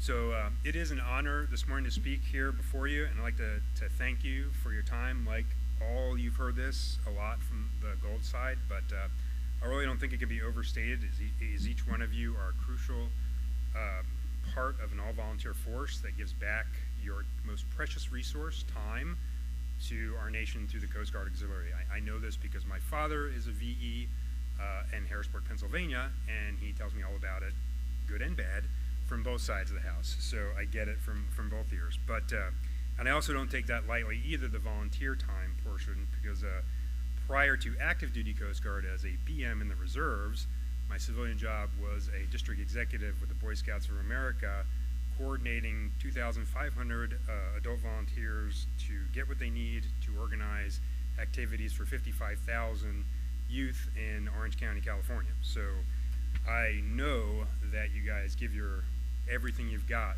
to this program, so I just totally appreciate that from the aspect of being a volunteer. Last year, Captain Beach was up here, and by the way, she is now at 5PC, which is the Director of Inspections and Compliance Inspections at Headquarters. And in simple English, what that means is she's the second person in charge of the prevention program in the Coast Guard. So it's pretty cool that our own CO was up there at headquarters, is now up there at headquarters. But she had mentioned a couple of things in her address, and I'm going to give you a little bit of updates. As was mentioned by Captain Luttrell, she mentioned, Captain Beach, that we would be closing down the boathouses and standing up stations, and we did that in 2021. We saw the stand up of Station Pittsburgh, Station Paducah, and Station Louisville. Sounds awesome, but they're manned by about 8 to 10 folks each. So what does that mean? They all have superb officers in charge right now, but they rely heavily on the auxiliary as well, that they've told me that they're working with to stand up that relationship with those stations. So we did that. We also worked with Chaplain Scarlett, who has since moved on and is now the aide de camp, I believe they call it in the DoD world, with Chaplain the Pentagon. So he's up there carrying the Lord's big will in the Pentagon area. And we continue to work with Chaplain Millard, who's our current Western Rivers chaplain that resides in St. Louis, to improve and strengthen our auxiliary chaplain corps. These auxiliary chaplains have been crucial in our force multipliers for the past few trying years through COVID, through floods, through wild housing markets, all these impacts that not only affect the community but affect our members who are constantly PCSing, moving around, and having the family stressors. So they have been critical to our operation at Ohio Valley. For example, Ohio Valley personnel were the first federal boots on ground in Murray, Kentucky after the tornadoes. Because of those relationships that we built with the communities, we were able to, we were asked by the mayor down there to assist in standing up an ICS structure because everything had been flattened and they needed help. So our MSU Paducah stood up a command center, implemented ICS to recoup columns and everything in the town, and basically we're there for the first 72 hours until FEMA hit the ground and could get in there and told us to get lost, because we don't have a mission mandate for that, so we were helping out the community. But when the river cruise ship American Jazz ran aground in Lake Barkley with 120 passengers and 54 crew members on board, Team Coast Guard was there when we developed a rescue plan, and with much assistance from the Coast Guard Auxiliary, you guys, we implemented an ICS structure as well as having auxiliary vessels on scene and safely disembarked all passengers and crew with no injuries, and eventually got the ship off the mud flat as well. We continue to enjoy wonderful support from the auxiliary culinary specialists who allow our Western Rivers cutters to mark our channels throughout the Western Rivers, and that's providing safe navigation for goods valued at about 14% of the nation's GDP. So that that resonates pretty strongly in our current fragile economic position. I mean, you take that away with COVID and post-COVID, and it equates a big impact to the nation overall. So I appreciate that. Ohio Valley also worked the first ever domestic terrorist attack upon the Western Rivers a few months back when someone decided to drop some improvised explosive devices off a bridge onto tugboats and their cargo barges that were rolling through there. But with a combined effort through the FBI, ATF, CGIS, and all the other acronym and alphabet soup, we were able to apprehend the suspect in under 72 hours and ensure minimal disruption to the U.S. supply chain. So, in an effort to stem the uptick in illegal operations of uninspected passenger vessels, Nashville Auxiliary has completed over 20 uninspected passenger exams, and during those exams they go out and educate the people that are having their boat examined and let them know what the requirements are for running six-pack operators and keeping the regs in and gathering information on those who are operating outside those parameters and letting us know. So that is a very big deal and very near and dear to my heart, as investigations is kind of my bailiwick, and I love to see that go on. So I appreciate that help from you guys. In Cincinnati, AUX members played a key role in updating our CART database with critical infrastructure, facts, pictures, and whatnot to facilitate a rapid reconstitution of the marine transportation system in event of a disruption. That's a lot of technical words for saying they populate a database that we rely upon to rebuild the port in the event of hurricane explosion or anything like that, and to get it standing up quick. That is absolutely crucial for any port, and that was a big help in doing that. So, under the new leadership of Captain Heather Matter, our new CO, and other leaders that rolled in this year, we've seen and executed new ideas and different courses of action. For example, we deployed 2 flood punt teams to the flood-ravaged eastern Kentucky a few months ago when that event went down. Traditionally, these organic resources are utilized for hurricane response, not so much within our own state and AOR. We're making that change, and we realize that that this is kind of an underutilized asset. So Ohio Valley tasked Intel Shop to develop a heat map in the counties based on a 50-year flood precedents, and now we have a more accurate map of where to send our planning staff and go talk to those county managers and develop those relationships so they know the assets that are involved. So why do I kind of tell you a couple of these things?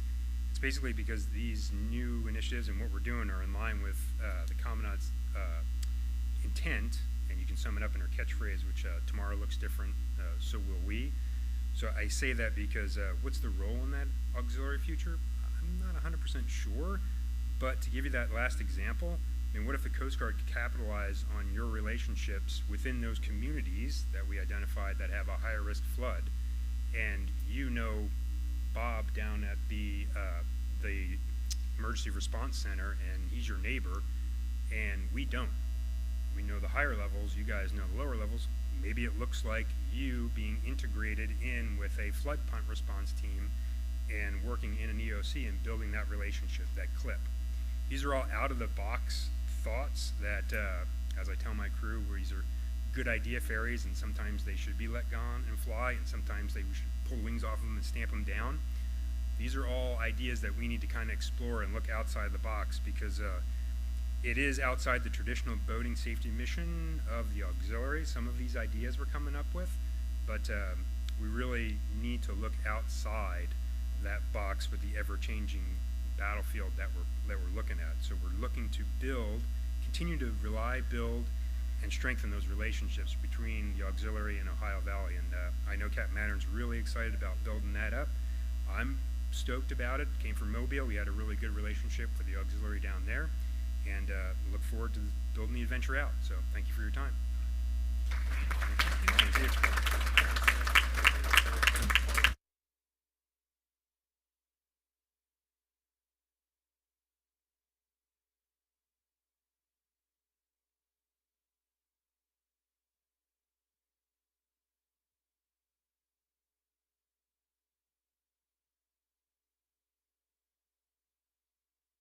We have for 8 Eastern and Western Rivers, Commander Shibler. Commander? Morning, everyone. Morning. Morning, Captains Glendie, Luttrell, and Captain Moore. Morning, Commodore. It's good to see you all. My name's Commander Matt Shibler. I'm the new Director of Auxiliary out of St. Louis. I'm going to start out, I'm kind of a work first, play second guy, so I'm going to talk about some business stuff, some stuff about the way the office is working, and then finish with a little story about why I'm here, why I wanted to come to this job. So in the director's office, we're over in St. Louis. You guys all know Laura and Rhonda. Commander Heyman just retired a few months ago, so there's a little bit of gap between me showing up her. So I'm just now coming up to speed, learning what to do. My background's an aviator, not really much interaction with the auxiliary from a active duty standpoint.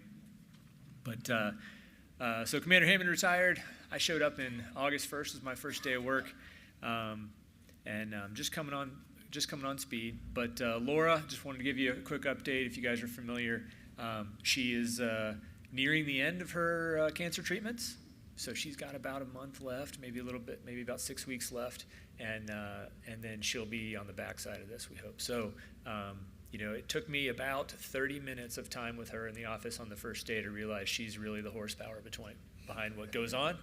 And that was on a day where she had just had chemo a few days prior. So I'm really looking forward to having her at full strength. I know you guys are too. Rhonda, she retires in about 2 weeks, and we'll go off into the sunset there. We'll have a dinner for her. And we had interviews for a new hire to replace her last week, and made a job offer to that gentleman, and he's accepted it. So we have a person in line to replace her. Hopefully we'll have enough time to get some overlap that he can learn that. He's a local to St. Louis and has a lot of experience in the Army prior to this job. So really looking forward. He's really energetic, and I think you guys will really like him. The office has been about 100% telework for the past going on 3 years now. We're going to bring ourselves back into the office a little bit more. We'll be telework part of it, but also with an emphasis on getting out and seeing y'all in person, engaging in meetings, and that's either virtual or in person. So look to see a little bit more engagement from our office, especially with the OTOs and myself. So just look for that in the future. COVID kind of deteriorated a lot of organizations and a lot of institutions that we had. It's time to build those back up, and we've got to do that in person. So I look forward to doing that and meeting you all out in where you are. And then on the awards side, we know we're behind. Kind of what I was talking about with the gaps in personnel in the office. I promise you before spring, we will have the regular awards, those based a lot on time and hours and such. We will be up to speed on that. That is one of my top priorities, is getting that in line. All right, so a little bit of the work stuff out of the way. I'll tell you guys a story about why I asked to come to this job. I got sideways looks from a lot of my aviator folks. They're like, why do you want to go work for the auxiliary? And I have a little bit of a history. I am from Springfield, Ohio, Dayton area when I was a kid.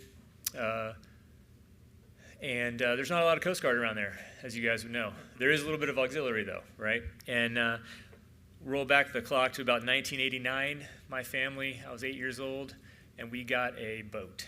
And my dad was a high school teacher and a football coach, and he was excellent at those things.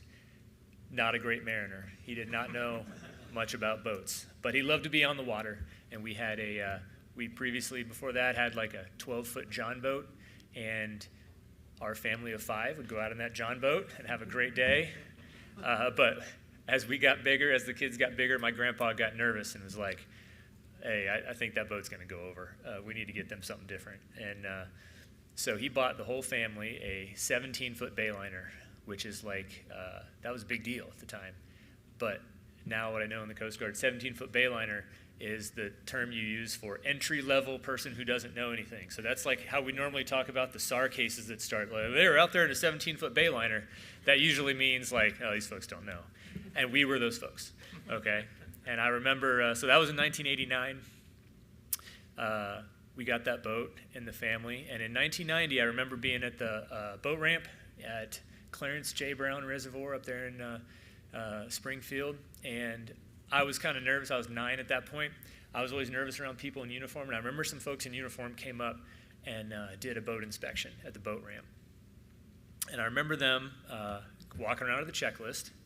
And I distinctly remember, I'd played in this boat. It was in the garage. So I had sat in this and pretended like I was driving it, like all winter long. You know, I knew this boat pretty well, and there were some switches. I ended up being a pilot, right? So I like switches. And there were some switches on the console. Had no idea what they did except for the horn. I knew how the horn worked. That's about it. And anyway, I remember the inspector going through with the checklist. He goes, hey, you guys got a bilge pump? Does your bilge pump work? And my dad's like, well, I don't know. Because we had a John boat before that, right? The bilge pump is a bucket. So, hey, so the guy climbed up in a boat, and he's like, hey, you got one right here. It's on the dash. It was under the switch labeled accessory, which that didn't really help much. I knew if I hit that button, it made a little noise, but I didn't know what the heck that was doing. My dad had no clue. So that was a little piece of information. I know it was in 1990 because they gave us a sticker for the inspection. It went on the window, and that sticker was still on our window of that boat when we got rid of it in like 2012. So I knew it was in 1990 because it said it right on the date there. But I'll fast forward a little bit to 1991.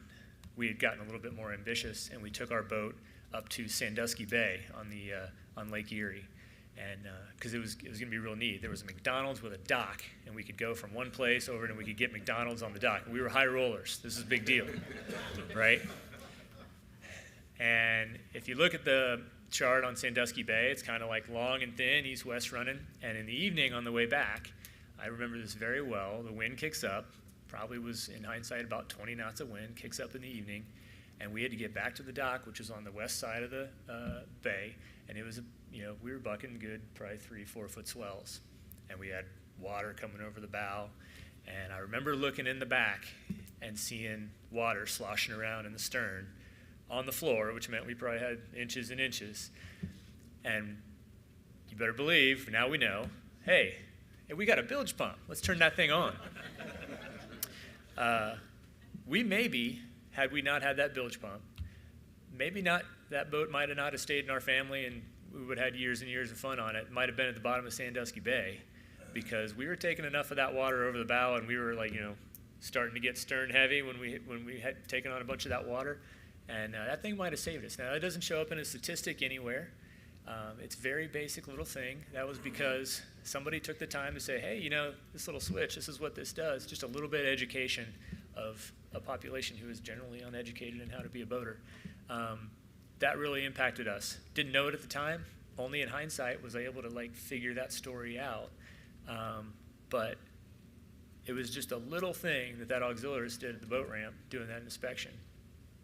Fast forward another few years, about 1997, there was an auxiliarist from my hometown, went to my parents' church, and he pulled me and my dad aside and said, hey, you look like you might be a good fit for going in the Coast Guard. And I didn't even really know, who the auxiliarists were that inspected us before. Hadn't really seen it much. I was like, what is the Coast Guard? I got really know. I was about 16. And he was like, here, let me give you some information. So, that helped us a lot. I started looking into the Coast Guard. I was like, hey, this looks like a good deal. Ended up going to the Coast Guard Academy, kind of like Captain Glendie. An auxiliarist was the one who planted that seed in my mind to go in to check out the Coast Guard Academy. I ended up going there, graduated in 2003, went to a ship. So now I'm no longer the Midwestern kid with no idea what to do on a boat. I, have a whole career in this now. And my brother, seeing what I was doing, my younger brother, he's 4 years younger than me, was like, man, this Coast Guard deal looks good. He didn't want to go to the academy, but he enlisted in the reserves, was a bosun's mate, and a coxswain. Spent a lot of time on Lake Erie as a coxswain, and also over in the Middle East doing port security work. So that little seed that auxiliarist planted was just like, hey, you might want to look into this. He sought us out, said those folks look like they might be good, and in the end, that little seed got 2 more Coast Guard folks, active duty and a reservist, in. And that's important because we need people right now in the Coast Guard. We're a little bit of a deficit. And you guys are a great entity to help us kind of fix that deficit. So that's a little bit about my background. I'm excited to be here. I asked to be here. And hopefully we'll get this thing on rails and get a lot of those normal processes reestablished and be in a little bit different place come spring. Anyway, that's all I have. Appreciate it.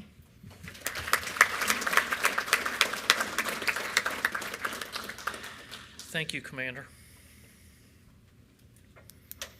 See the influence we have, and we don't even know it. So, okay, so I guess it's my turn. I know you guys have heard me talk enough as it is, so I will keep it. I'll keep it down to 20 minutes.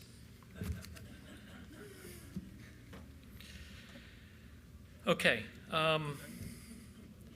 Some of these points were hit on earlier. I'm going to hit on them again. That's kind of the advantage of going towards the end, as you can start checking things off. Yep, talked about. So you guys did a real good job. Made my job a lot easier. So one thing I want to mention is, it was mentioned before about the flood relief in eastern Kentucky. Division 4 had a big part in that. They collected donated items and took it over to the people that were in need. So kudos, Bravo Zulu, to Nick McManus over there for getting that going. And of course, there was probably many people involved in that. But those are the kind of things that we can do. and that's what we do. We help other people out.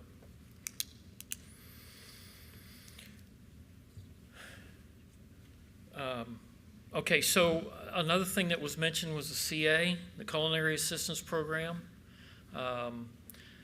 That's a program that we have rebuilt over the last 4 years. Teresa is our DSO CA with the help of her husband Eddie, and Tom. I'm sorry, Tom. Didn't mean to, but you're not on here. Yeah, so they've done a really good job. They service most, if not all, the cutters in the 8th Eastern and 8th District, basically, right? And they've gone out to the 9s. They've gone out to 8 Coastal. They helped with the Muskegum last year. Well, we're going to over in Oklahoma, and that was a joint effort with the 8s. All together. Did the 9s go down there too? Okay, yeah. So that was like a 4-month tour, 5 months maybe, 6. Yeah, we helped them out for about 6 months, and that's something that the Gold side really needs. They're short-staffed in their department, and we always hear where the cutters and the buoy tenders are just, you know how it is. They run on their stomachs too. So the better fed they are, the better they perform. And they're just so appreciative of our CA department. So don't know if you know it, but the CA department has 2 different parts to it, CA1, CA2. CA1s work with the Gold side. They cook for them and help them out. CA2s pretty much just stay with the auxiliary. So if you have anybody in your divisions or flotillas that want to start in the program, start them at CA2. They can do the cookouts for your fellowship events. If they like doing that, then they can proceed and get a little more training and go to a CA1 and possibly get deployed if they're available to go out for a week or 2, 3 weeks at a time on a cutter. I know we've had, I don't know that 8 Eastern has had anybody on the Eagle, but we've had call-outs for the Eagle. They come from all over. So there's a huge opportunity there, and it helps both services out. So like I said, if you know anybody that's interested or you're interested, please push them that way. Every year about this time, there are law enforcement agencies that get together and they do active shooter drills. I know that I was involved in one of them about 2 years ago. It was on the water. There's a cruise line that does dinner cruises in Cincinnati, and they had probably 8 or 10 or so agencies come in. They asked the auxiliaries to participate, and we were actually the passengers on the boat. And we could stand up or sit up on the top deck inside and watch the boats come in and board. They'd clear the boat, and then they'd disembark off of a moving vessel. And wow, what a treat that was to be able to be involved with that. So, and I know there are other auxiliary units out there I've seen in reports that have participated in those things, and great experience, a lot of knowledge. It's nice to see how the other agencies work in that manner. And they really appreciate our help because it's free. And, we can take advantage of that too. It's a great experience for both parties. It was mentioned before about the southern border. We have had people go to the southern border and asked to go back. I know there's been quite a few people in the 8 Western and 8 Coastal go. I believe we've had a few here in 8 Eastern, if I'm not mistaken. So these are all opportunities that you can do if you got to have the right credentials to be able to do it. And that's not hard to get. So if you're interested, just let your member trainer or your flotilla commander, division commander know, and you can be part of that. And another part is the emergency management team. I don't know what they call it now. When it first started, it was the IMAC team. Okay, so when I was chief of staff, I started working with 8 Coastal and 8th Western with their chiefs of staff, and we've actually become brothers. We're very close knit, and we won't go there, Teresa. And it's been a joy to work with them. And what we've tried to do is bring the 8 districts together and make it one as a whole, so that when the Coast Guard looks at us, they know that they can pull from the whole of 8th District. And what we did in the beginning was get a EMAC team together so that our members in the 8th Eastern can get called out on emergency response. And basically, it came about because of all the hurricanes on the Gulf Coast. There's a couple years ago, the Gulf Coast got hit by 4 or 5 hurricanes within several months. And the members down there were just burnt out. And they were so burnt out they couldn't rotate the auxiliary to help. So that's where this idea came up, that we would come together as one district. We would have a list of names of qualified emergency responders, emergency management team, I'm sorry. And then what they could do is if there's a hurricane we need to call out, all they do is look at a list. They go through the process of saying, hey, can you send these 3 or 4 people? And that's, Fred Gilman knows a lot about that. He's pretty much the lead for 8th Eastern on that. So if you're interested in doing that, get with Fred. See what qualifications you need and what the criteria is. This year we've been fortunate. We've got 1 hurricane in the Gulf right now, I believe, but it's several hundred miles out, and who knows where it's going to hit at this time. So, but there's another opportunity to do a call out. Okay. Interpreters. We have an interpreter corps. We've got a couple of them in the 8th District, or 8th Eastern, as a matter of fact.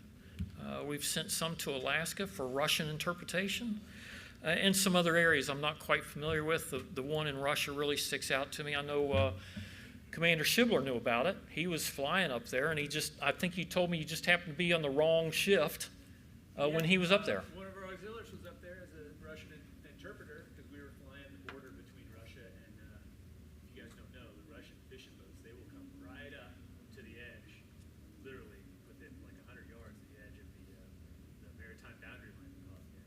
And we'll fly C-130s surveillance and make sure they're not fishing our waters. And also there's some contingent stuff going on in the Bering Strait there. So we had an auxiliarist out of, actually, I believe lives in Delaware, Ohio. And he was up there, happened to be able to speak Russian and help the crew out a lot as they were contacting all those Russian boats. So I just was like, hey, where are you from? He's like, oh, I'm from just west of Columbus. I was like, hey, I know that area pretty well. Tell me about it. And he did a great job. He was up there for about 5 or 6 days, I think. Flew a bunch of missions. So, man, right? That's like about as far out as you can get is there.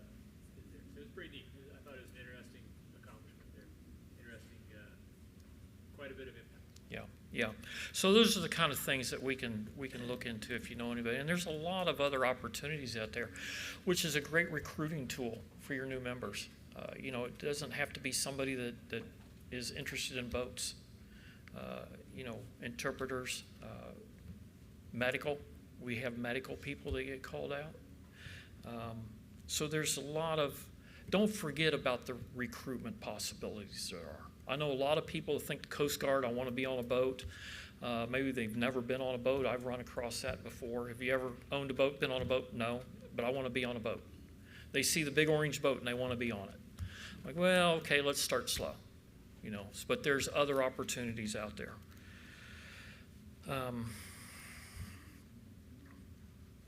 Patrick, do we have those slides?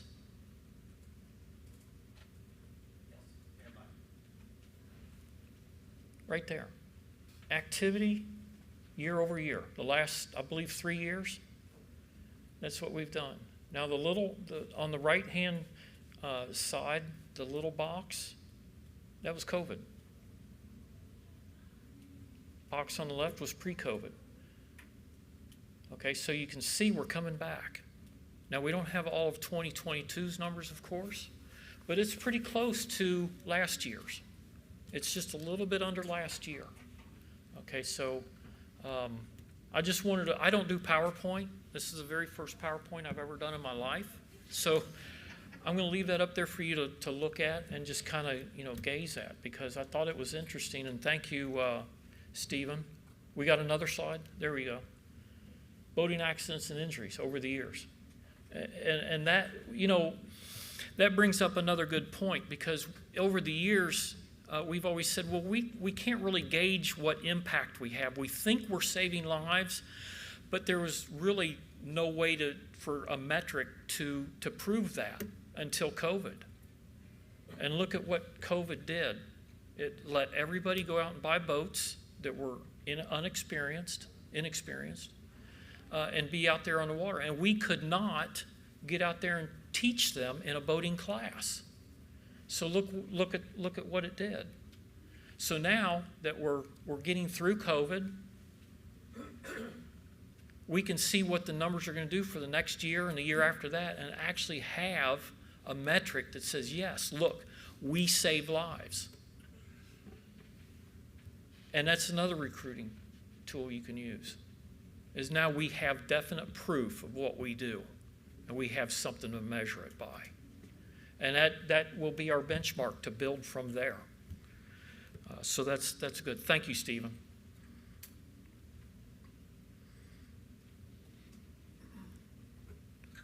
Okay. Earlier it was touched on succession planning. It's a very important. I know we all go through it in our own way. Michael has some stuff on it tomorrow, succession planning, correct? That he'll go through. Just take notes and listen, because that's one of the key turnovers we have is people don't get enough information to do the job that they're stepping into. And like I said earlier, it's not just the leadership. It's not just your elected leaders. It's staff officers need succession planning too, because if you're a staff officer and a flotilla staff officer wants to come up, there's an overlay there. There's some succession planning that needs to go on, okay? And Michael has a lot of good information on how to properly go about that. And so that's key. Okay, one last thing is at NACON, I got to sit in not a private meeting, but there's only about 20 people in the room with Admiral Fagan, Commandant. He's very down to earth, very easy to talk to, loves the auxiliary. Can't tell you how much she loves the auxiliary.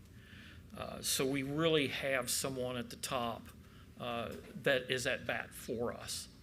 And auxiliary is the second word after Coast Guard. That's how that's how much she loves us. So, all I can say is keep up the work. Get your reports in, because if you don't report on what you're doing, I don't know. Just like in Ox Data, if it's not an Ox Data, you didn't do it, right?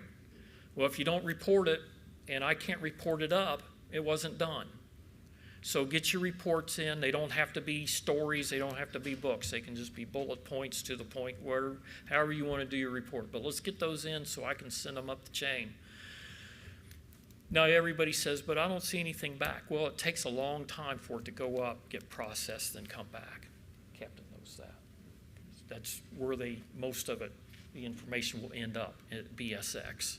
And it takes a long time. So I learned a lot about the process of what Captain has decided to go through in his life. He doesn't have to, but there's a lot of stuff there. So I want to thank you for that and taking care of us in that. So one thing I did want to bring up, and this is the Commandant's words, she has no intention of changing the auxiliary uniforms. Her exact words. So settle down about us not being in TROPS, us not being in ODUs, we will stay there. I know for at least her term. We don't know what the next one's going to bring, but hopefully we'll get through that. And then on that note, make sure you wear your uniform properly. Okay, that's all there is to it. Just, you know, do the best you can. That's all we ask, is do the best you can with that. So with that, I'll move on. I'm sure there's more. I might say a little bit more on Saturday night, but we'll see how that goes. Okay, so next up is the OUPC program with Chief Warrant Todd. Is he here? Yes. Very good. Would you please come up and give us an update?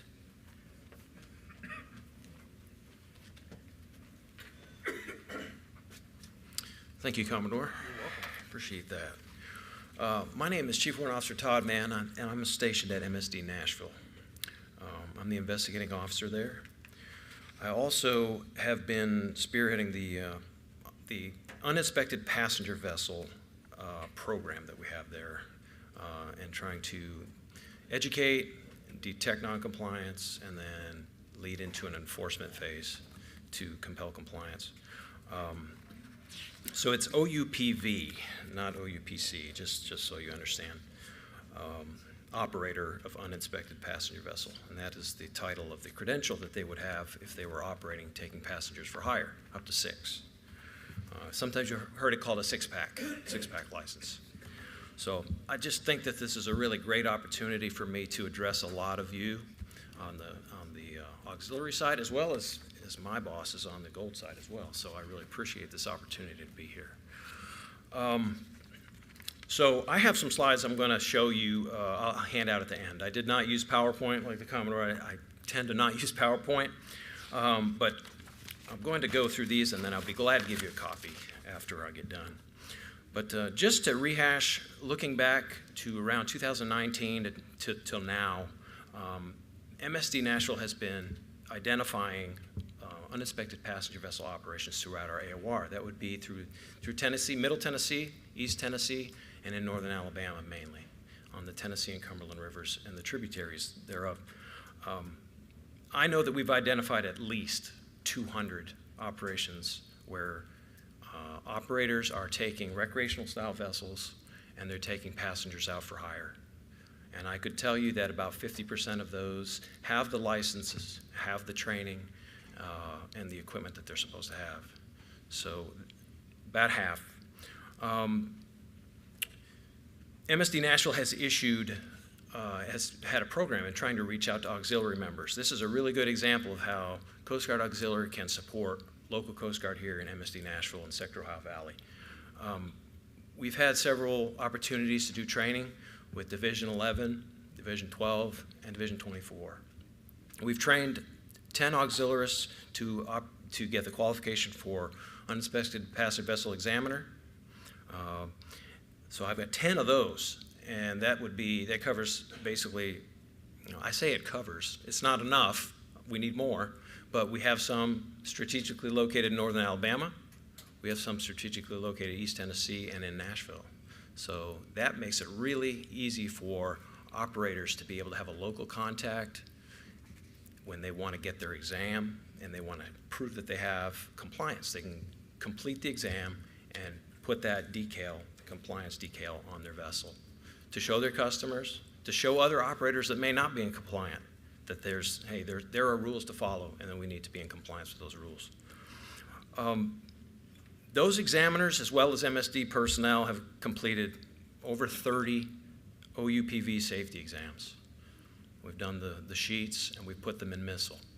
And Missile is our database that the gold side uses to record all of our exams and inspections. So that's important.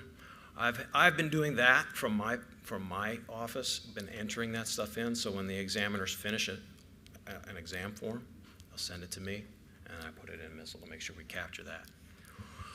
We've educated and documented the education of many more than that. We've talked to, I wrote 50 on my slide, but there's got to be more than that we've actually had face-to-face conversations with. And I can't speak for every one of the examiners in here. I mean, I just talked to Thomas over there. he's telling me that he's been out, he's been hitting the bricks and he's been talking to operators that he meets over on Pickwick and getting the word out. So I really appreciate that.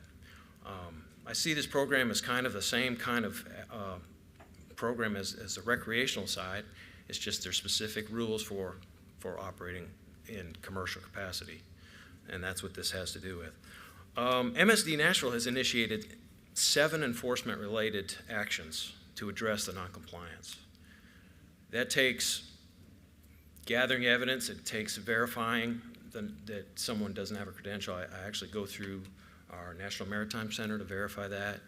I have to collect a lot of evidence in order to prove that. And you kind of have to catch people doing that in the act. So it's really difficult to do. I've relied a lot on Sector Ohio Valley's intel folks. They've been a big help, and I try to share information back and forth with them. The Coast Guard Auxiliary as well. We have had joint ops with our Coast Guard Intelligence Service, Investigative Service, I should say. Also state agencies, TWRA, Tennessee Wildlife Resources Agency, as well as the Alabama Law Enforcement Agency as well. We share information with them. There's just so many operators out there and so many miles of coastline on the rivers that it's really hard to be all places all the time and to be able to see everything going on. So it's very important. And I would just say having someone in Knoxville that knows what these rules are and can be a reference for someone to contact, an operator that's in Knoxville that is running trips, passenger trips, can contact someone right there in that area and know they have someone that they can ask questions to. So it's very valuable. We've also completed surge ops that D8 has mandated for 2021 and 22. These surge ops is basically making an effort in getting out there and educating the public of the OUPV rules and doing the exams and initiating enforcement actions where we can. So we have been able to do that. The references that we use, I have a CVC policy letter that I use to basically outline the requirements for getting an auxiliarist qualified to operate as an OUPV examiner. Just to briefly go over those, I see I'm running out of time already, but the training requirements in the Uninspected Passenger Vessel Safety Program Management USCG Auxiliary UPV Examiner Augmentation is what this policy letter is called. It's 1803. It calls for 40 hours of training. So 40 hours of training while you're maybe in a classroom setting, maybe you're out doing exams. All of that together should be about a 40-hour commitment of training. There are PQS, specific PQS that you can get online that outline about 3 pages of PQS requirements. All of the examiners that I've worked with, we've completed those, and we've also done 5 prerequisite exams. So 5 exams that you complete with another qualified examiner. So I would go out and meet with several, and then we would do as many as we could get done. And when they get 5 done, then we can mark that off on the PQS. All of this is followed up by an oral board. I'll have MSD Nashville personnel get together, and either through Zoom or in person, we can conduct an oral board with that individual to make sure that they have met the intent of the requirements through the PQS, and they have a solid background on what to do in those circumstances. There's also an annual refresher that is supposed to be done to recertify. Haven't been doing that, but we've been trying to encourage all of our examiners to continue to reach out and stay in touch with them and continue to reach out to operators to get the exams done. Okay.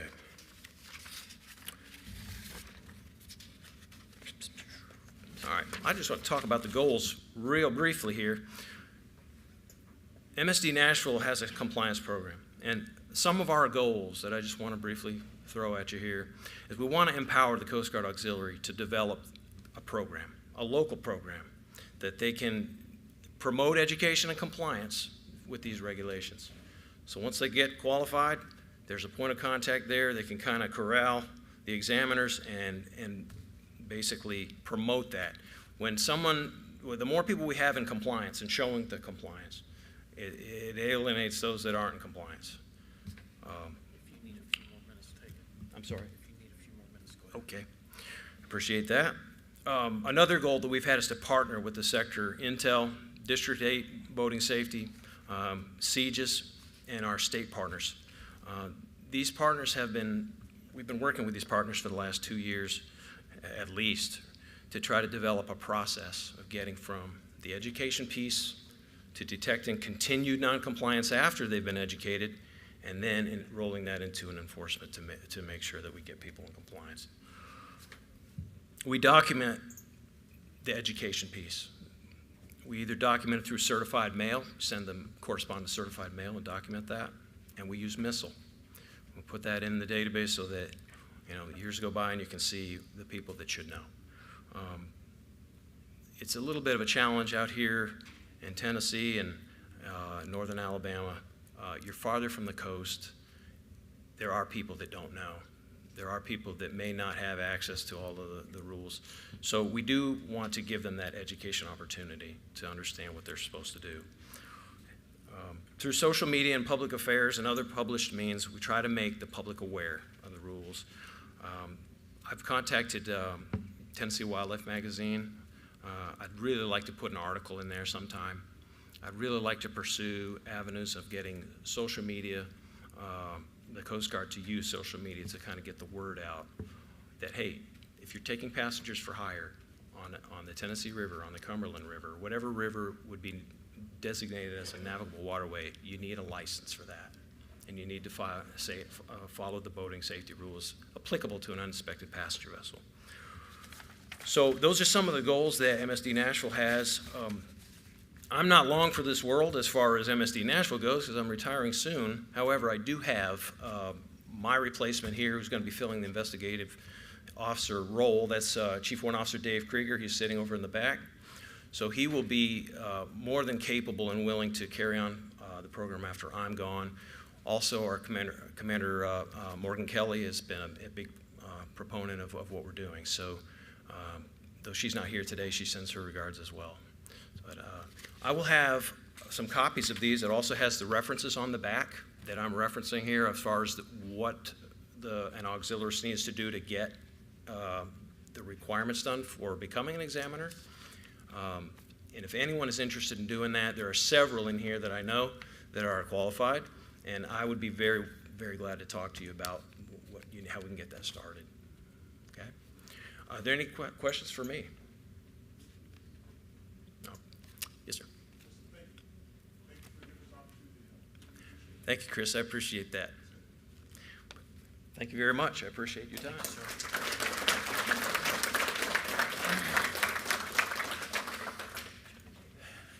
How about a 10-minute break? All right, let's do it. Be back about 8 minutes till, somewhere around there. Is that about right? That's about right. Okay.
My store needs to make that. Okay, okay. I'll do it. I'll take it from here. Can we have everybody take their seats, please? Yeah, I know. Yeah, but it's all his fault. Oh, well, awesome. So good to see you there. So. Okay, well then. He was an honorary member of our flotilla in Yeah. Florida, so he is a proponent of the auxiliary as well. Good, And good. hopefully he'll be next in line. Oh, very good. Very good. You know, he's the vice or Right. whatever you call Yeah. it.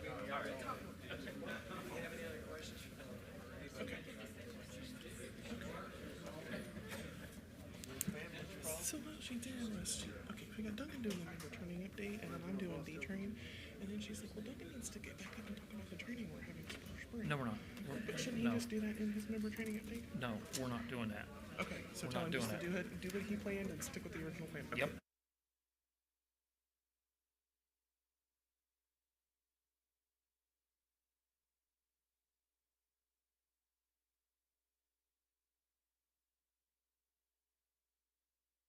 Oh, here, have another. Those are lonely. All righty, thank you, everybody. Okay, so let's get back with it. We're going to try and end before noon. So it looks like we might be on track. Hopefully we'll get done a little sooner. So next I'd like to call up our District Chief of Staff, District Commodore-elect Chris Whitaker.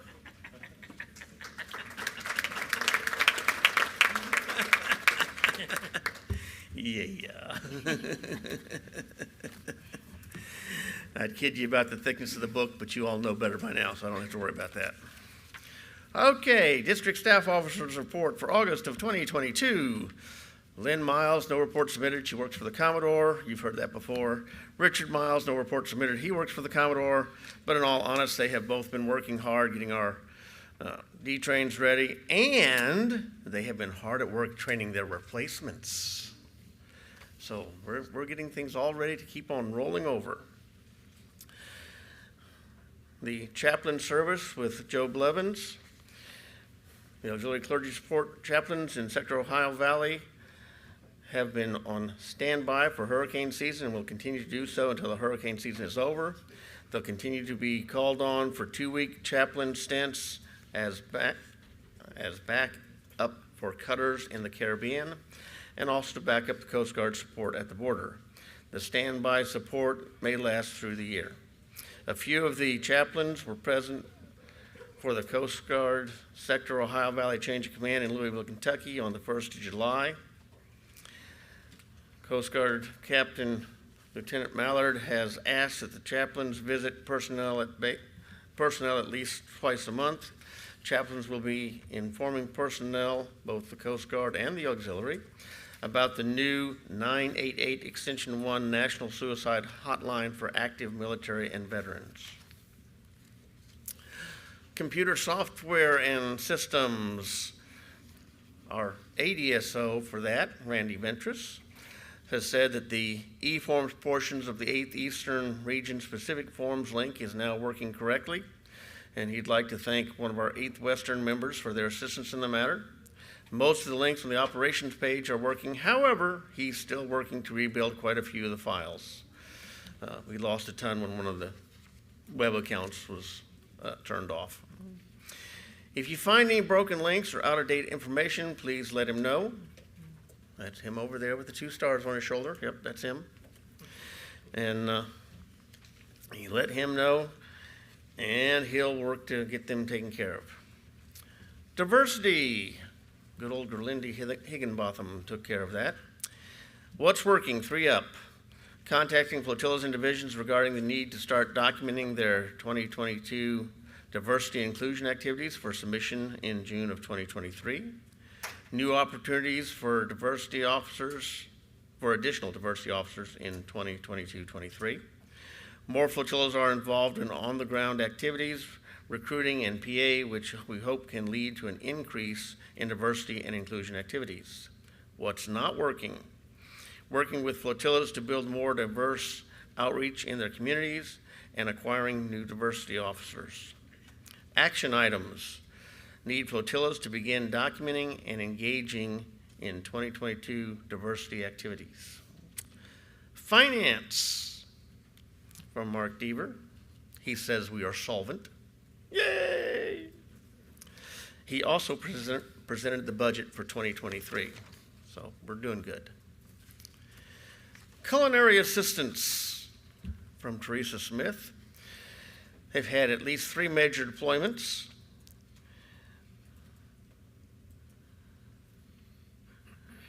Sorry, lost my train of thought. They have progress relative to their goals in classes and training. The DSO and ADSOs are conducting quarterly Zoom calls. They continue outreach for auxiliaries interested in the AUX CA program. All active CAs have completed their required sanitation workshop and are current in their core competencies. Yes, very good. They plan another CA class in the near future. They have over 279 hours in support for the Coast Guard. Problems and suggested solutions, the logistics of getting galley time to complete the PQS and have valid galley time before deploying is an ongoing difficulty, but they're working hard to find ways to assist in overcoming the issues. Human resources by Anita, one of my new aides, when the next year gets here. The district has 200, let's try this again. You were about to lose a lot of members.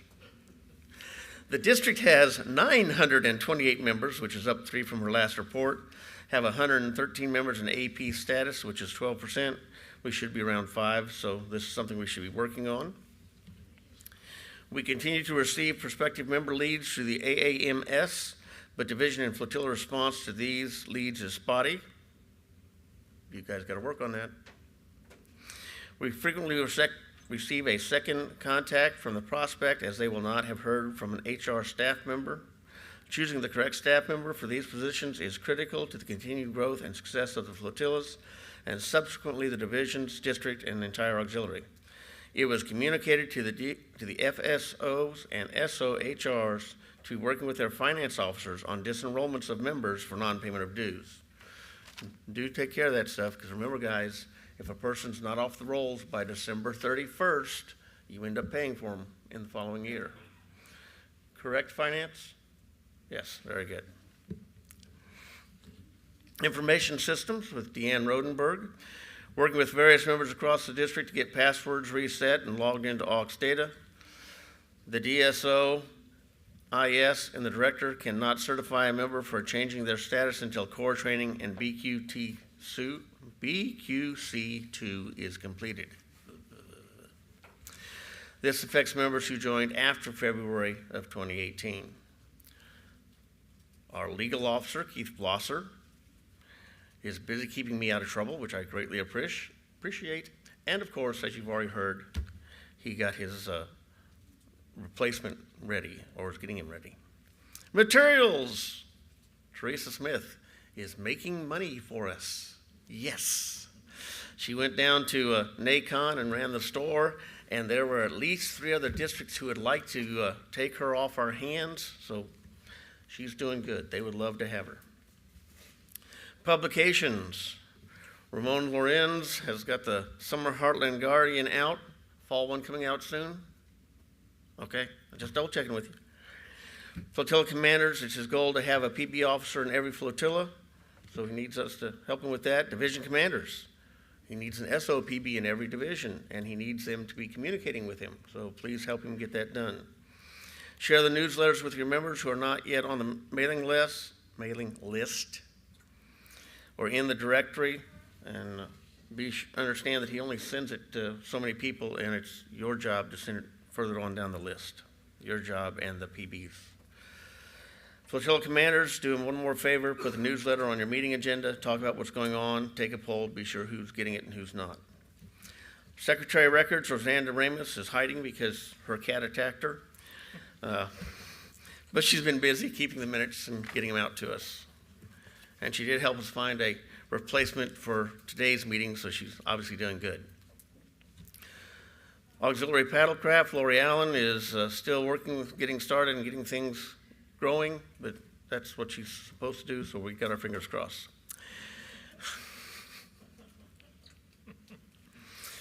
Auxiliary Sea Scouts, Anthony Waters. I could let you do this yourself, but I'm not going to. We only have 8 of the 12 divisions who have an SOAS, so he encourages every division commander to find a qualified person to serve. He's happy to talk to any division commander about the the Aux Scout program, which is Sea Scouts, right? Okay. And he's more than happy to assure you that it's a worthwhile experience and a great resource.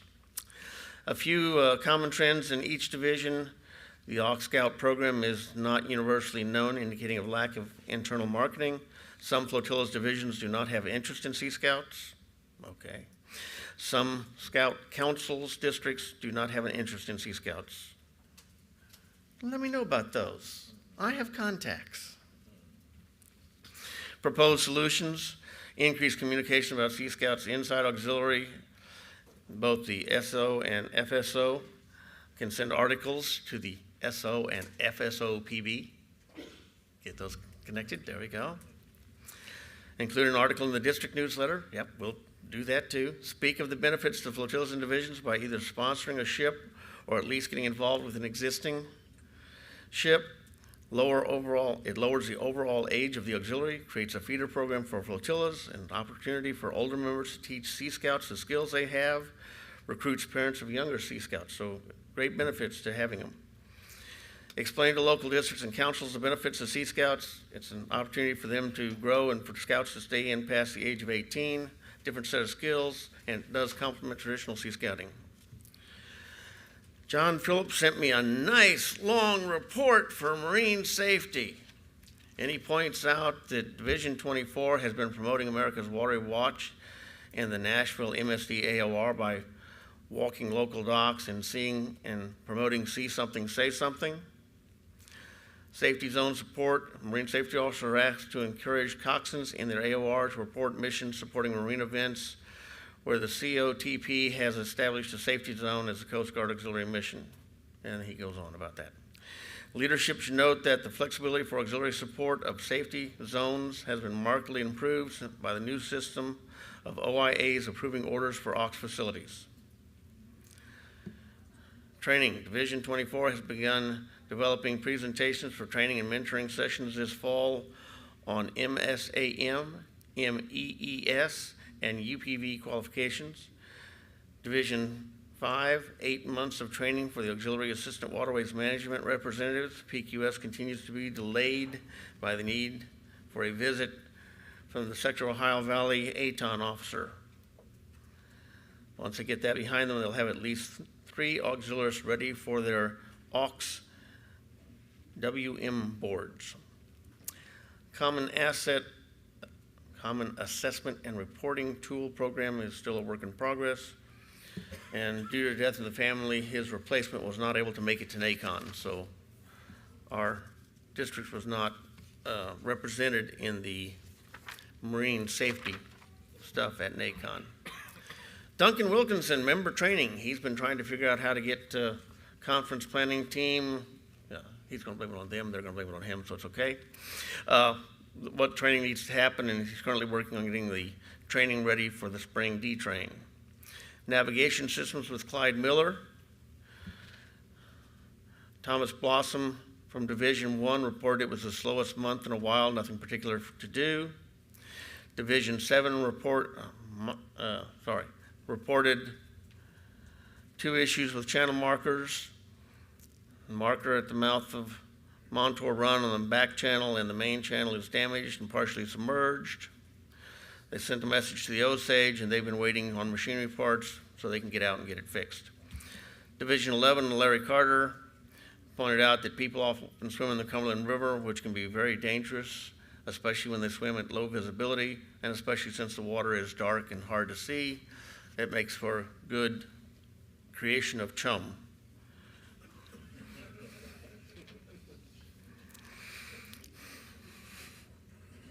Moving on. Our program visitor, Jim Armour, has sent no report. Our public affairs, Ron Argo, has been busy keeping our affairs public. Public education classes are slowing down as it's getting towards the end of the season. Some areas are stagnated or have no public education activity, and we really need to work on that because that's one of our top priorities. We have not had any submittals on the maximum award for this year, and so he's going to work on pushing that up and being sure we have submissions for the maximum award, because even at NACON, they pointed out they had very few people who were put in for that award. And since it's a national level award, we would really like our people to get it, or at least be put in for it. Vessel examination, Carl Mossbaugh. He sent me a beautiful table showing all kinds of exams being done. The total is, at the time of his report, 2,638 vessel safety checks, which includes 1 towing vessel, uninspected towing vessel, and 4 uninspected passenger vessels. So as he puts it, we still have a lot of work to do this year. On the response side of things, Auxair, Steve Campbell has decided to step down, and of course, Nick McManus was quite willing to step up, so we're still able to get that going, and they're going to figure it all out and do good things, right? Yes, sir. Okay. Auxair Flight Safety, Don Honeycutt was happy to let us know that there were no accidents during August of 22 time period. Yay! Chief QE Coordinator, that worthless SOB. Anyway, that Chris Whitaker guy wants you guys to know that we now only have 10 examiners servicing 12 divisions. So we have less examiners than 1 per division. We only have 2 QEs in training, and some of our QEs, as you can imagine, are not getting any younger. So please help us find people who are interested in being qualification examiners. And please also point out to your members that it is much easier to maintain your qualification schedule on the way it was than letting it be passed for 2020 and 2021, because that puts everybody into 2023. And I can assure you, as an examiner, we cannot do everybody in 1 year. Just a little heads up. And since I did my check ride twice, once in 21 and once in 22 because somebody misread things, I should be good to go.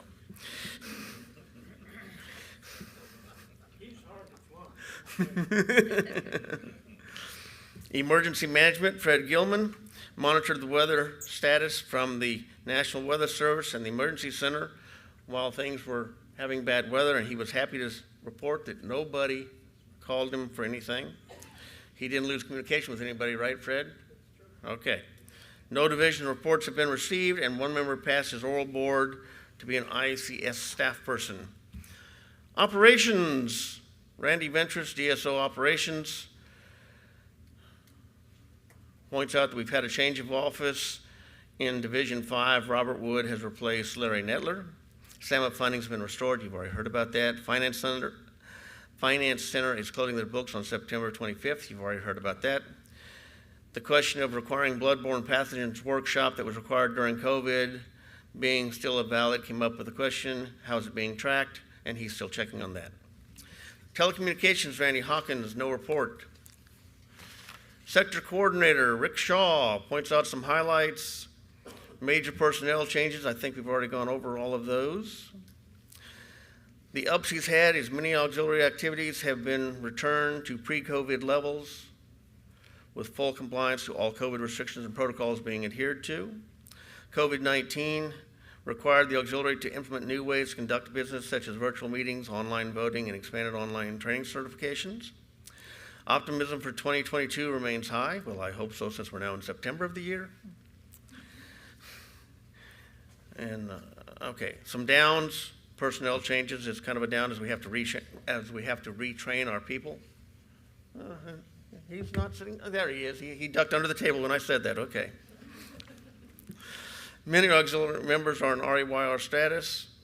Please, people, talk to your members and get them to do the core training, because that's what's causing a lot of people to be in REYR status. Core training has to be done on a regular basis. Just get it done. It doesn't take that long. The fourth cornerstone of the auxiliary, for the time that Rick Shaw and I both came in, fellowship has been, for all practical purposes, curtailed for 20 and 21 and partially for 22. So we need to work on our fellowship because it does affect a lot of our members. Last page of the report. It's that dumb chief of staff. Just a reminder to everybody out there, the district staff is here to help the division and the flotillas. That's our goal. So if you need something, check your manuals first, then talk to your flotilla people, have them talk to the division people, and then they can talk to the district people. If we don't know it, we'll find an answer. If we have to, we'll make up an answer. But it'll be the right answer because it'll come out of the people who are allowed to make answers. Right, sir? Yes, sir. Okay. You're up, sir. All right. Thank you, Chris. Okay, so now we're going to go to the district captains updates. Let's start with Ron.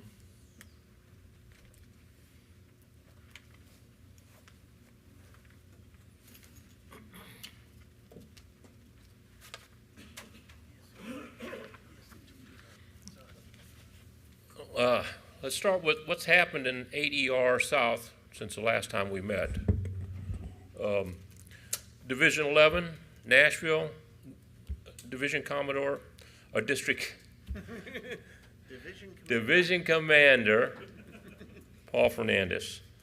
4 division members have completed the ICS 300 training, which is a difficult course. They traveled to and provided a facility with 7 division members to support Division 16 in Chattanooga, Tennessee during Hijack Hell mission, which was coordinated by MSD Nashville and various local agencies. 3 Sea Scouts and 1 parent enrolled as an auxiliarist in Division 11. The Division Scouts program had training. Their ship was designated as a national flagship for marksmanship for 2022 and 2023, having the best marksmanship program in the country, representing the Coast Guard and the auxiliary. The division has had 3 television appearances highlighting both boating safety combined with TWRA.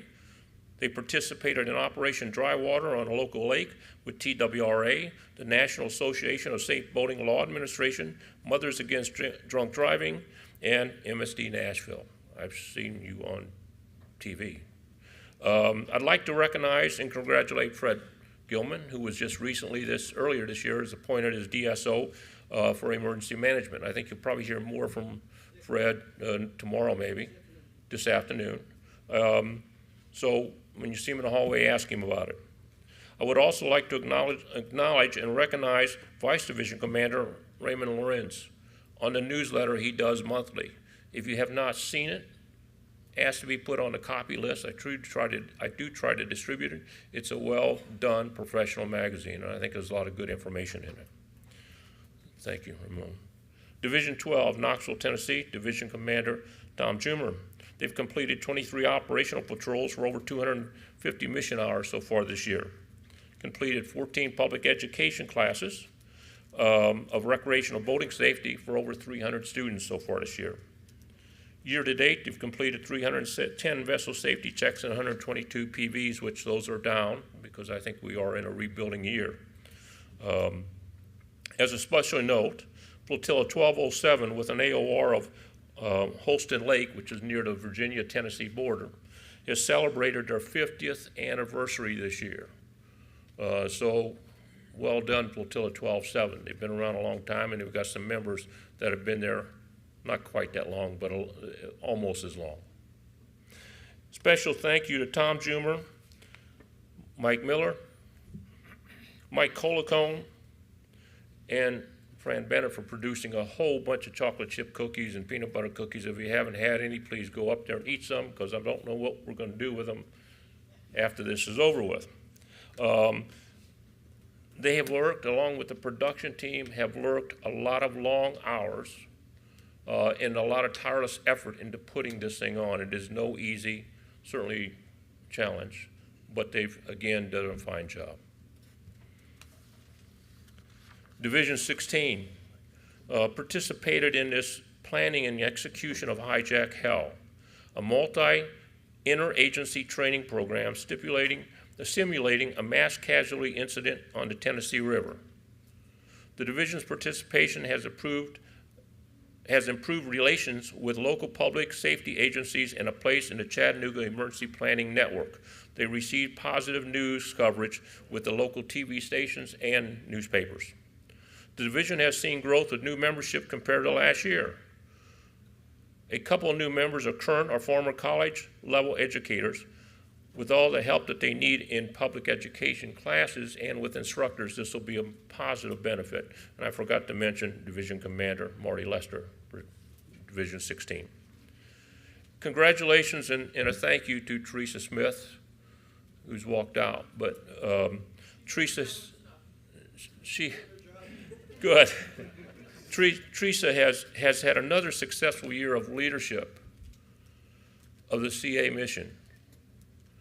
Her strong administrative skills and devotion to duty, along with the quality staff of CA, including Tom Schumer, has been a big reason for the success of that culinary mission. And you have to, when you say Teresa Smith, you also have to talk about her right-hand man, which is Eddie Smith. They've done a great job, plus they run this ship store, and there's a ton of stuff because I helped unload it the other day. And they travel with a lot. Division 24, North Alabama, Division Commander Harold Latch. Flotilla 24 has established a detachment in the Wheeler Recreational State Park that is up and meeting monthly with performing RBS missions in their new AOR. This is an underserved area for over 7 years. The division has certified 2 UPV examiners through MSD Nashville, now working with MSD Nashville to develop a list of fishing guides in the western portion of their AOR. Operational events included Guntersville Lake Hydro Fest in June, RSA Triathlon in August, and the Renaissance City Triathlon in September. The division has 7 members on the national staff, and I would also like to recognize and congratulate Division Commander, well, I don't know why I'm having a hard time with that, Division Commander Harold Etch. He has served 37 years. This is his 37th anniversary with the Coast Guard Auxiliary as of last month. Harold, congratulations. Thank you for your service. Now, that can only be topped by Duncan Wilkinson, who also last month celebrated his 42nd anniversary with the Coast Guard Auxiliary. Duncan. Challenges remain for them, as it probably does every division in this room: recruitment, retention, remotivation, training. It's the focus has got to be for 2023. Thank you all.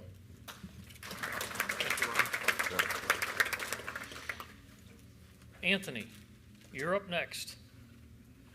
You got 3 minutes. Ron took two of yours. I saw that. No, I'm kidding. He's done that to me a couple times today. All right, don't start yet. Okay, make sure I'm on the right page. I'm good now. All right. So good morning, afternoon, or evening to the YouTube, depending on what time you're watching this video. You should be watching it now. Well, I guess you are watching it now, but anyways. So, my last 2 years as District Captain East has been no word rewarding. In another word, forgot we're on YouTube, so I really can't mention that one. But I've learned a lot, and I made some really good friends. Bob Clancy and his picture from Dayton, I will never forget. But the past 2 years have also been quite an adventure, and during this time, the auxiliary has repeatedly shown that not only can we weather the storm, in some cases we can rise above it. This is evident in the amount of hours recorded in the reports from Divisions 2, 6, 7, and 18. In 2021, and those of you that actually read the minutes from last year, last D-Train, know they completed 15,525.94 hours of mission hours. This year, they're on track to complete 23,287 if I do basic statistical analysis. That just shows that they're getting back and they're getting out in the community and back onto the water. There have been quite a number of accomplishments by these divisions, and it was very difficult to choose just a few to highlight. So I apologize if I missed something that was important, but I'll do my best. Division 2, which is Division Commander Kerry Campbell, who's not here today, but is represented by John Gorell, they've added 2 additional vessel examiners and realized a 400% increase year over year in the number of vessel safety checks they've conducted. They've added additional crew and coxswains pending completion of a QE.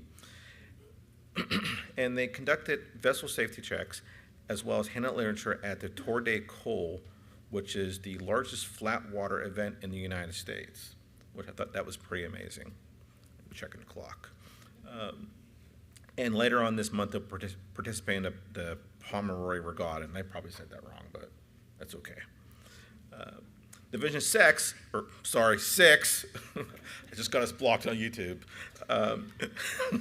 led by my good friend Bob Clancy, has done several patrols this year, virtually one every weekend pending the weather. They have 4 members in training to become coxswain and 7 trained to become crew. Division 7, Patrick Riley, the division commander represented today by Victor Rogers, they've coordinated the first blessing of the fleet in recent memory and been very busy trying to get an auxiliary university program up and running, and they're making great progress. They've also started to reach out to various state and local agencies on partnerships and for partnerships and recruitment. In addition to an AUP, Division 7 is also looking to stamp several auxiliary sponsor Sea Scout ships. I'm not sure why they're doing that. I don't know who their DSO is for. Oh, wait, that's me for Ox Scout. Finally, Division 18, led by Clyde Bowman and today represented by Eric Schultz, has been working with local partners including the Army Corps of Engineers, state DCNRs, and local law enforcement to create safety at the various levels, at the various lakes and rivers in the AOR. They also continue to be active in Sea Scout ships. They also engage in public education and vessel exams through various events. However, despite all the success and positivity, there are some flotillas that have experienced membership drops due to our period of inactivity from the pandemic or economic concerns brought upon by higher fuel costs. This has resulted in a reduction of available facilities, crews, and coxswains. But as you have heard, many of the divisions and flotillas are adding more people to replace the ones that they have lost. Unfortunately, we've had a couple flotillas that have had members cross the bar, such as Lauren Gannon from Division 6, and have had some long-term members retire. Some flotillas have had problems with securing meeting places due to structural and environmental concerns. However, they have all adapted and overcame, as they are always ready. Every flotilla in Divisions 2, 6, 7, 18 is ready and able to ensure the safety of the boating public and promote all the missions of Coast Guard. Whether it's having members going to the southern border, serving an interpreter course, serving on national staff, patrolling lakes and rivers, conducting program visits, augmenting the MSUs, MSDs, MSTs, stations, or sectors, doing vessel exams, or teaching boating safety, every member has provided meaningful and substantial service to the United States Coast Guard and will continue to do so. And look at that, 12 seconds left. Thank you very much. Yeah.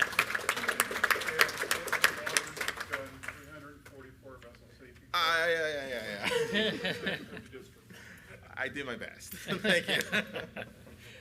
Thank you, Anthony. Okay, Doug, you're up.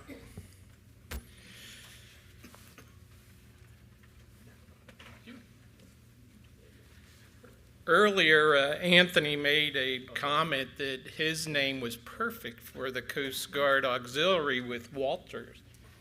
With Field, I don't think that's, my name's quite perfect for this, but it works out. Anyhow, I'm going to update you on 8ER West. Our area of responsibility starts at Meldal Dam on the Ohio River and heads west from there to the Mississippi. Division 1, Indianapolis, Daniel Gillihan's not able to be with us today, but the division had a busy spring. They worked and provided information at the Indianapolis 500 during the week buildup at that time. They taught and entertained the public with their knot tying abilities and passing along safe boating knowledge. That was a very interesting booth that they had at the Indianapolis 500. Other events that they planned to have, and by now they probably had them, was Carmel Safety Days, Zionville Safety Days, and Help Division 5 at the Cincinnati River Fest. They currently have 3 recruits in the pipeline. They continue to recruit through events at local marinas and boat dealers. They continue their normal safety or summer activities with safety boat patrols. Moving on to Division 4, Louisville and Lexington, Kentucky, Nick McManus is the division commander there. I would like to thank Nick for all of his hard work and time he spent with 04. Nick is a great communicator. He turns in very nice reports. He calls with any information, asks questions, and usually I'm saying, I don't know, I'll have to find out and call you back. But I try to get back to him along those lines. But he is a one and done, something famous in Kentucky. But I didn't count on you for that. Tennessee too, I think. Yeah. But as mentioned earlier, Nick's going to move on to the aviation side of things in the auxiliary, and I know he'll do a great job there. You worked with Carl Weinrich, and I know he helped you out in the past, and he does a good job as well. So it's nice to have a good vice to help you there. Division 4 had a visitor at their last meeting. Mr. Kelly was there, our new 8ER OTO. I'm sure you guys exchanged good information when you were together, but everybody's looking forward to your visit. I also know that the division collected a lot of items for the Eastern Kentucky flood victims. And that's to be, good job. Hats off to you for doing that. That was a hard situation. You guys did a good job there. And their new business section of their monthly report is just full of VE days, HR events, and they also are looking into starting a new division color guard. So good job there. Division 8, Paducah and Western Kentucky. Deborah over here, who's acting as our recording secretary, she's the division commander there. The division had a rough start this year. Mother Nature threw them a curveball with a lot of tornadoes, and that hit their area of responsibility pretty hard. And Deborah and her crew made a nice recovery just in time for the boating season, and they provided safe boating patrols on Ken Lake for the 4th of July celebration. They conducted 3 boating safety courses and many training and PE courses as well. They've amassed 5 new members this year and continue to add more with VE and personal watercraft crew members. So good job there. I know that it's been a rough year for you, but like I said, it's been a great recovery there. Division 5, Cincinnati and Northern Kentucky, Leo, does a great job with the division. They just wrapped up working the Cincinnati River Fest this past weekend.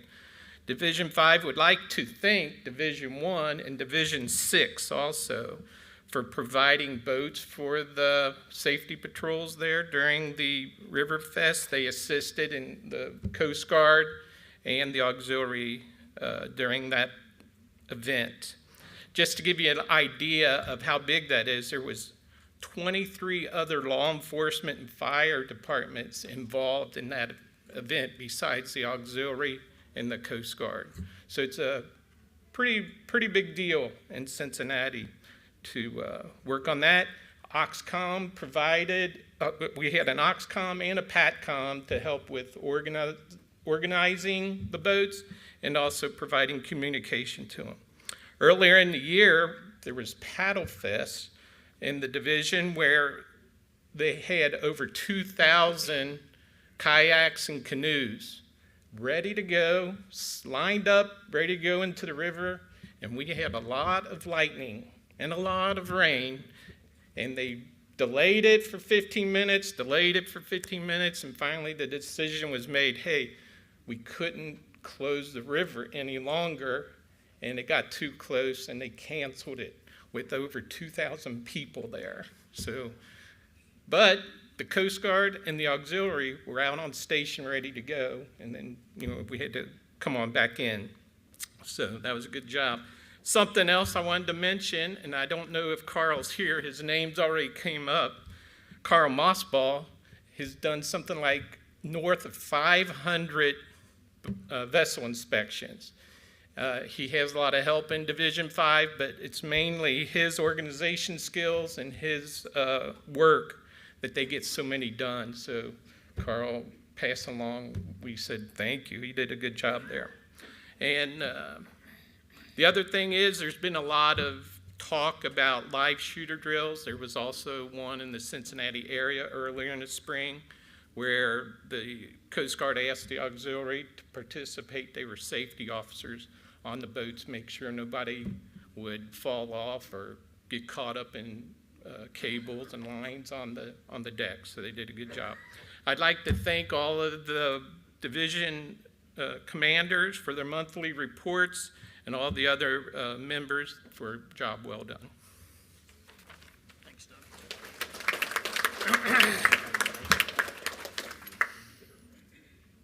Commodore Shaw, do you have anything to add for a sector report? I've got a report here. Come on up. You're next.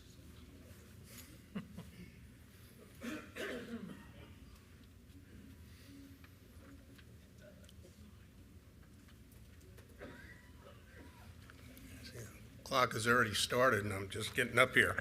I'd like to thank Commodore Meyer for having me be able to give a brief report today, and wish everybody a good morning.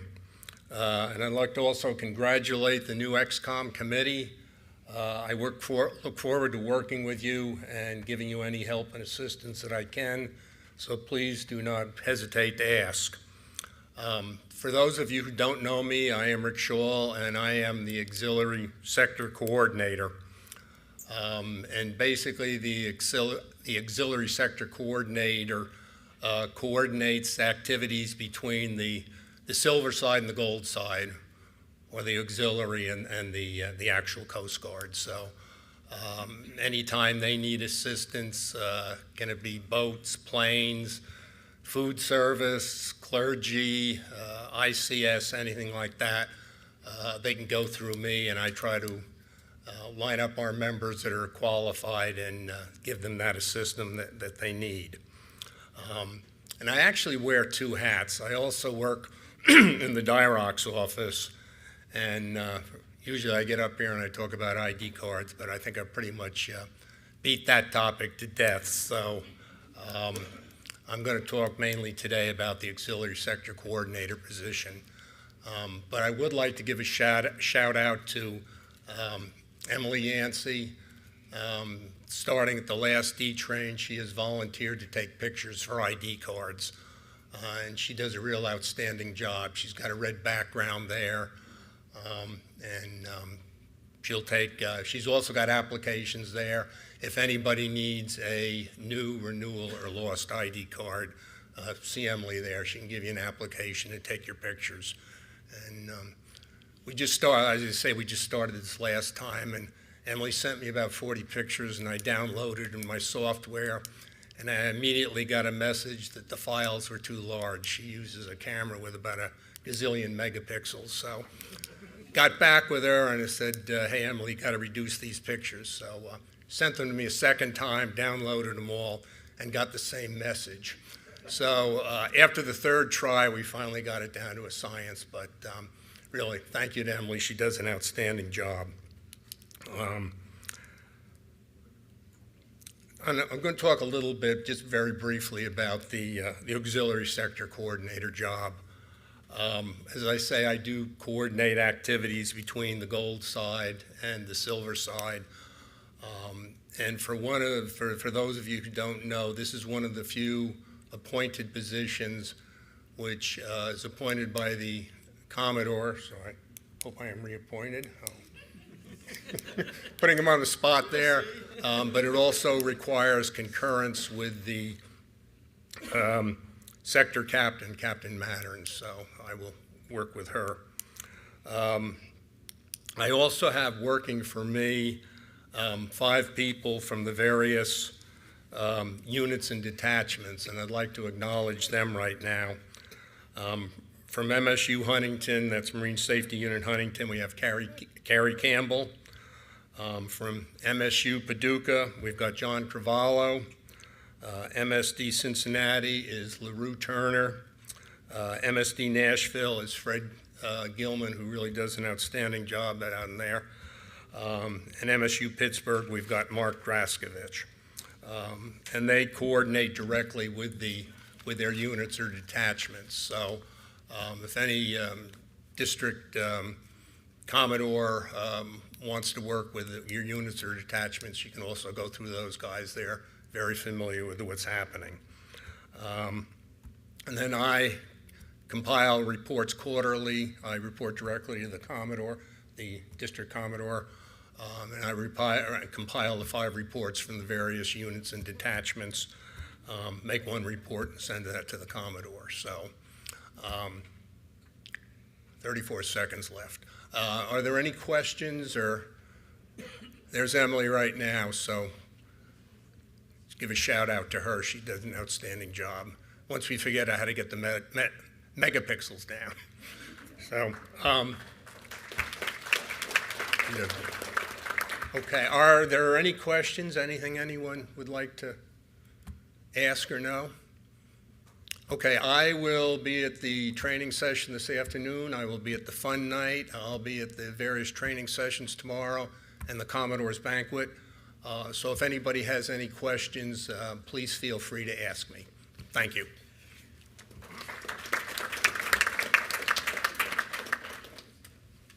Nothing went off.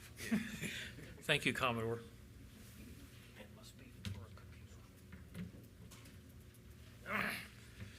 Okay, next up, I believe, is Duncan? Oh, you're, again? Yep. That's on schedule, dude. Operations update. Thought you already gave that. No, I read the report. I didn't give an operations update. Okay, let's make it quick.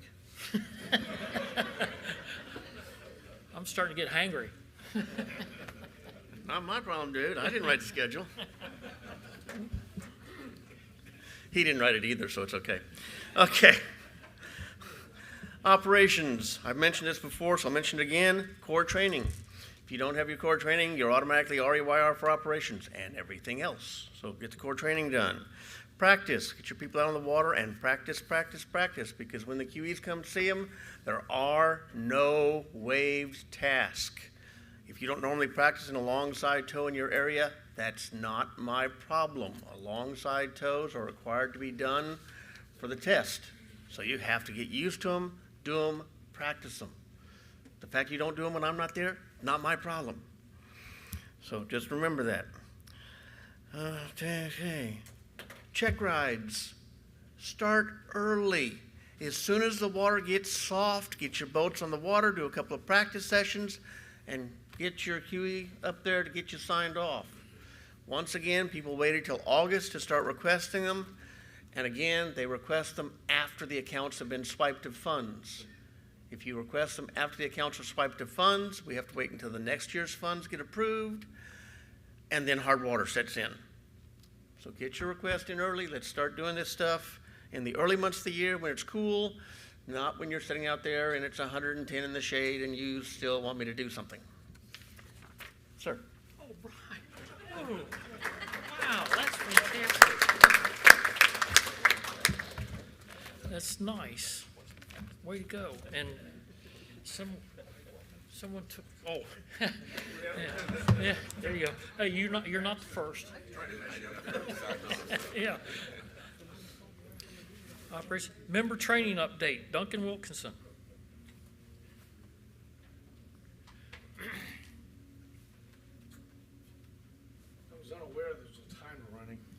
Yeah, you got 5 minutes. Oh, good. Actually, less.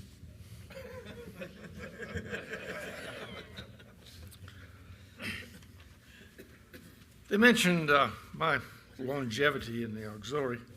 I joined in 1980, but there's a district staff member that joined in the 70s. He's sitting over there in the corner. Mark Deaver. How many, Mark? I joined in 76. Okay. You got me beat by 4. Yes, sir.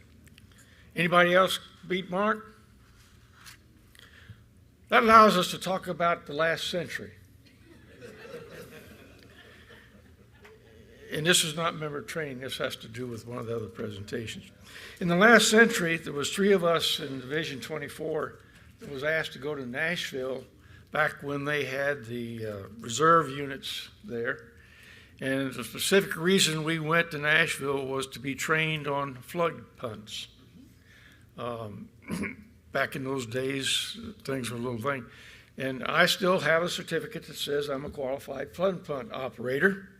I can't find one. I don't know where they exist. And I was told I couldn't get on one anymore. But the interesting thing was on Sunday, we had a joint meeting down where we did the thing. And one of the things was on the schedule was not time. And we figured that with all these Coast Guard people, there would be nothing to do. It turns out we spent more time teaching them how to tie knots than they taught us on how to run a flood punt. Chris has talked about RUIR. I ran the report last night, and at the division level, there are 6 positions for 5 people who are still RUIR, which means they're really not staff officers. They're just members.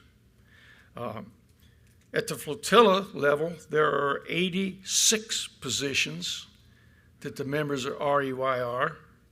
And of those 86, 3 are flotilla commanders, 5 are vice flotilla commanders, and 6 are immediate past flotilla commanders. The legal people, I guess he disappeared, but a flotilla commander, if he's RUIR, is not authorized to conduct a meeting. Now, maybe in those flotillas they're not meeting. And then at Chris's district level, there are 5 DSO positions who are still RUIR. Let's talk about Saturday training real quick. The emergency session, if you got one of those brochures, you got the schedule in the back. The emergency management part will be broken into 2 2-hour sessions. So it's not 4 hours and you can go either one. CPR and OxNav. I didn't get enough pre-registrations to limit your attendance. If you would like to attend, just show up.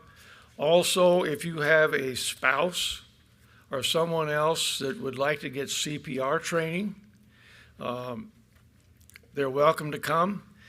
If you do not want to get a certificate, it doesn't cost you $40, but you still get the training. I think it's going to be set up for 24 positions, and we would like to have 24 people attend. OxLAMs. OxLAMs is something that is at the elementary level, basically not elementary, the lower level, that needs to have our members go. Mike Brzezicki tells me that the C schools are all set up. They haven't been announced, and that'll be the opportunity to go. Now let's talk about STTRs. An STTR is your request to get your training at C school. It doesn't matter which department is sponsoring it, you will send your STTR to that particular DSO first. Do not send it, it's done electronically, do not send it to the director's office because they'll simply send it back to us. Moodle. How many people know what Moodle means to the auxiliary? 1, 2. And Michael, what does Moodle mean, Michael? Moodle is our learning management system, our platform for online training. The goal is to move all training that's available through all the directorates into Moodle. It's also going to be the replacement for where all exams will be conducted when NTC evaporates. Did I answer your question? And it also has an acronym of the auxiliary classroom. Those of you that are going to take the class for Paul, it's the OxNav class, and we have a problem with that. I do. You can take OxNav A online, but we can't give you OxNav B because we can't find the exam or the check sheet.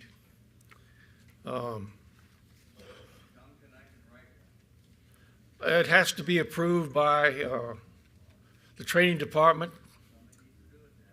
Okay. If you'll remember, those of us that were in the last century, any OXOP could give an exam, a C-school exam, and you got them from the director's office, and they sent you a folder, and you gave the exam, and you sent it back up, and about 6 weeks later, they graded it, and you got your score, and then you got to take the exam over again, and they graded it, and you got your score. OxNav, there's only 2 classes now that require proctor. That is the Nav Rules 70, which is the first one, and OxNav Part B. I'm working on getting the exam between the director and I. We hope to be able to figure out where they are. Don't wait until the new course comes out, though, because when I took over this job in 2006, the new OxNav course was 6 months away. I think it's 2022, and the new OxNav course is 6 months away. Spring training. You're going to get a presentation real quick about spring training. It's going to be in Cincinnati. There's going to be a good pitch. Right now, there's one course that has been specifically requested, and that is, again, Paul teaching OxNav. We have got plenty of classrooms that Anita will talk about. She got a listing. We're also thinking about, and probably will do, the flotilla leadership class. Again, hopefully the director will have money to fund that. The planning is to have funded seats. Anita put together a listing of subjects, and we would like you to also participate. She has a QE update.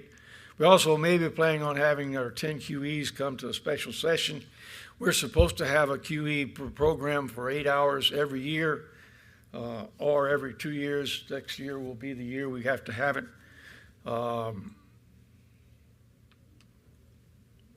Tommy Thomas doing his AMS recruiting, AP status, recruiting roundtable, diversity, Ox data info,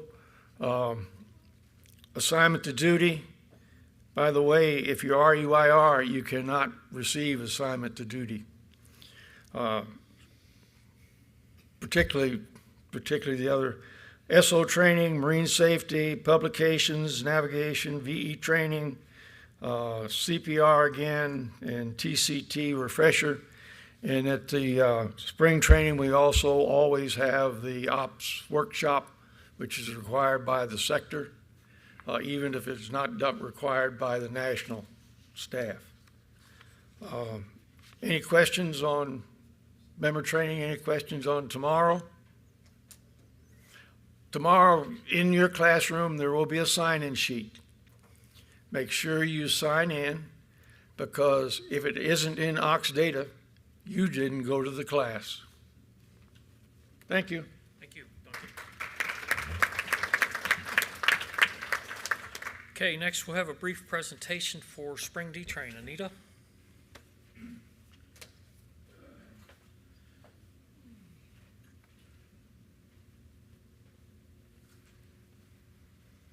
Good morning. Piggyback on Duncan just a little bit. For tomorrow, we will have signs on the doors. We had to flip, because of the logistics of doing the AV, we had to flip 2 of the classrooms. So in the morning, we'll have signs on the door and we'll have staff members out there with schedules. So if you're not sure where you need to go, check with one of the production team staff and we'll be glad to tell you where to go. If you're taking CPR, that will be in the gym, which is behind the pool area. So if you need some help finding that, let us know, okay? As they said, I'm going to talk to you a little bit about Spring D-Train. We're going to be back to an area that a lot of us are familiar with, which is Eastgate in Cincinnati, as we've had a couple of events there. We are going to be having Spring D-Train there, which will be April 20th through the 23rd. Give you a moment to write that down. That's the 3rd weekend. And Fall is going to be September 21st through the 24th, which I believe falls on the 4th weekend.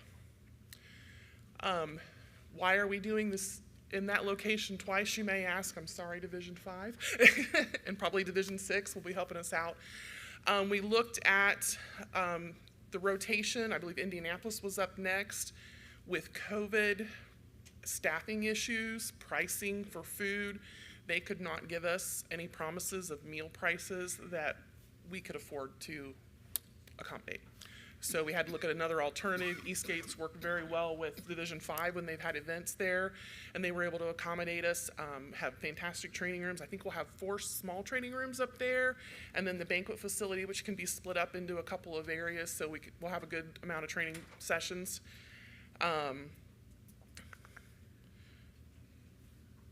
Trying to see. Meals on Friday and Saturday will both be buffet style. We're not going to be doing a plated option, which allows obviously for less staffing and a little bit lower price for the hotel. So we'll be doing that. You want to look for save the date coming out soon on this training for spring, and I hope to see you all in Cincinnati. So I'm done with that presentation, and I asked Commodore if I could piggyback real quickly. Those of you that are on orders to be here, this is important for you all. I'm going to be emailing you some information. As you all have heard, the finance cutoff is going to be towards the end of this month. So if all of you that traveled and are on orders would like to get your money before that closes, you're going to want to respond to the email that I'm going to send you probably Sunday. If not Sunday, then Monday very quickly. I'm going to be sending you instructions on filing your travel claim. So you're going to have to fill out the DD-1351, which most of you should be familiar with. That'll be one attachment you're going to send to Laura. You can send it in one email, but you'll need your DD-1351 as one attachment and your receipts for the hotel as your other attachment. One email, but 2 separate attachments. Don't scan them together.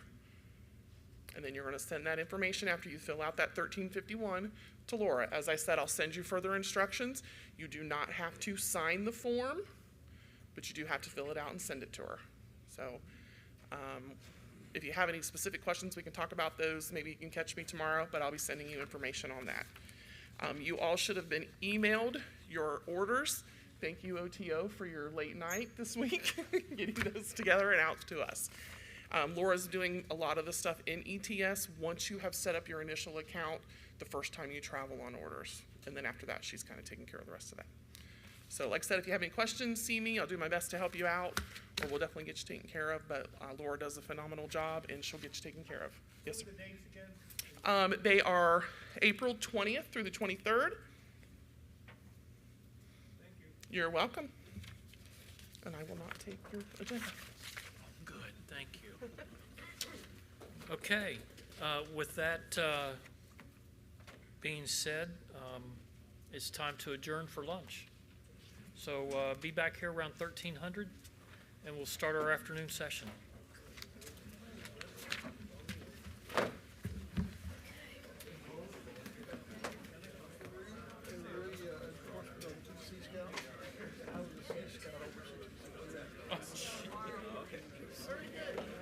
Did you hear that, Anthony?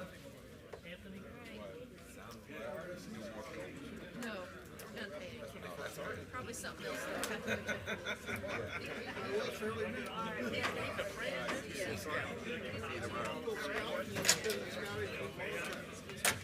All right.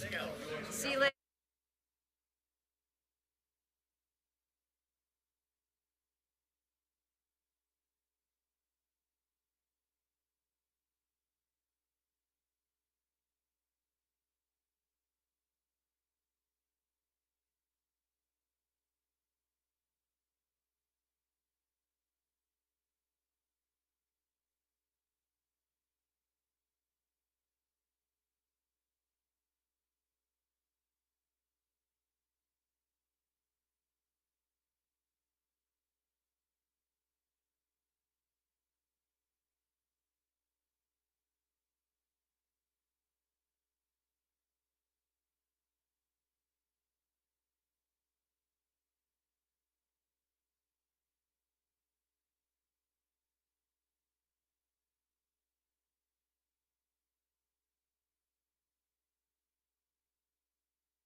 Chris, are you ready for the CGMA update? Just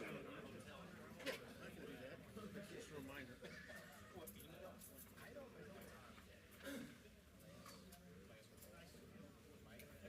Well, yeah, putting Dwayne on, I think. Good afternoon, everybody. Good afternoon, sir. And how are you doing this afternoon? I'm doing just fine. Very good, sir.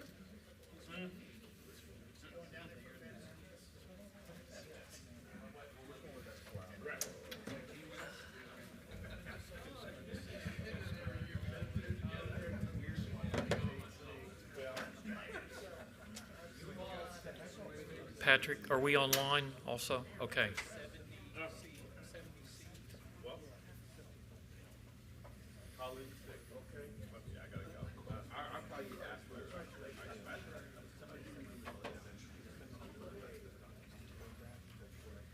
How was lunch, everybody?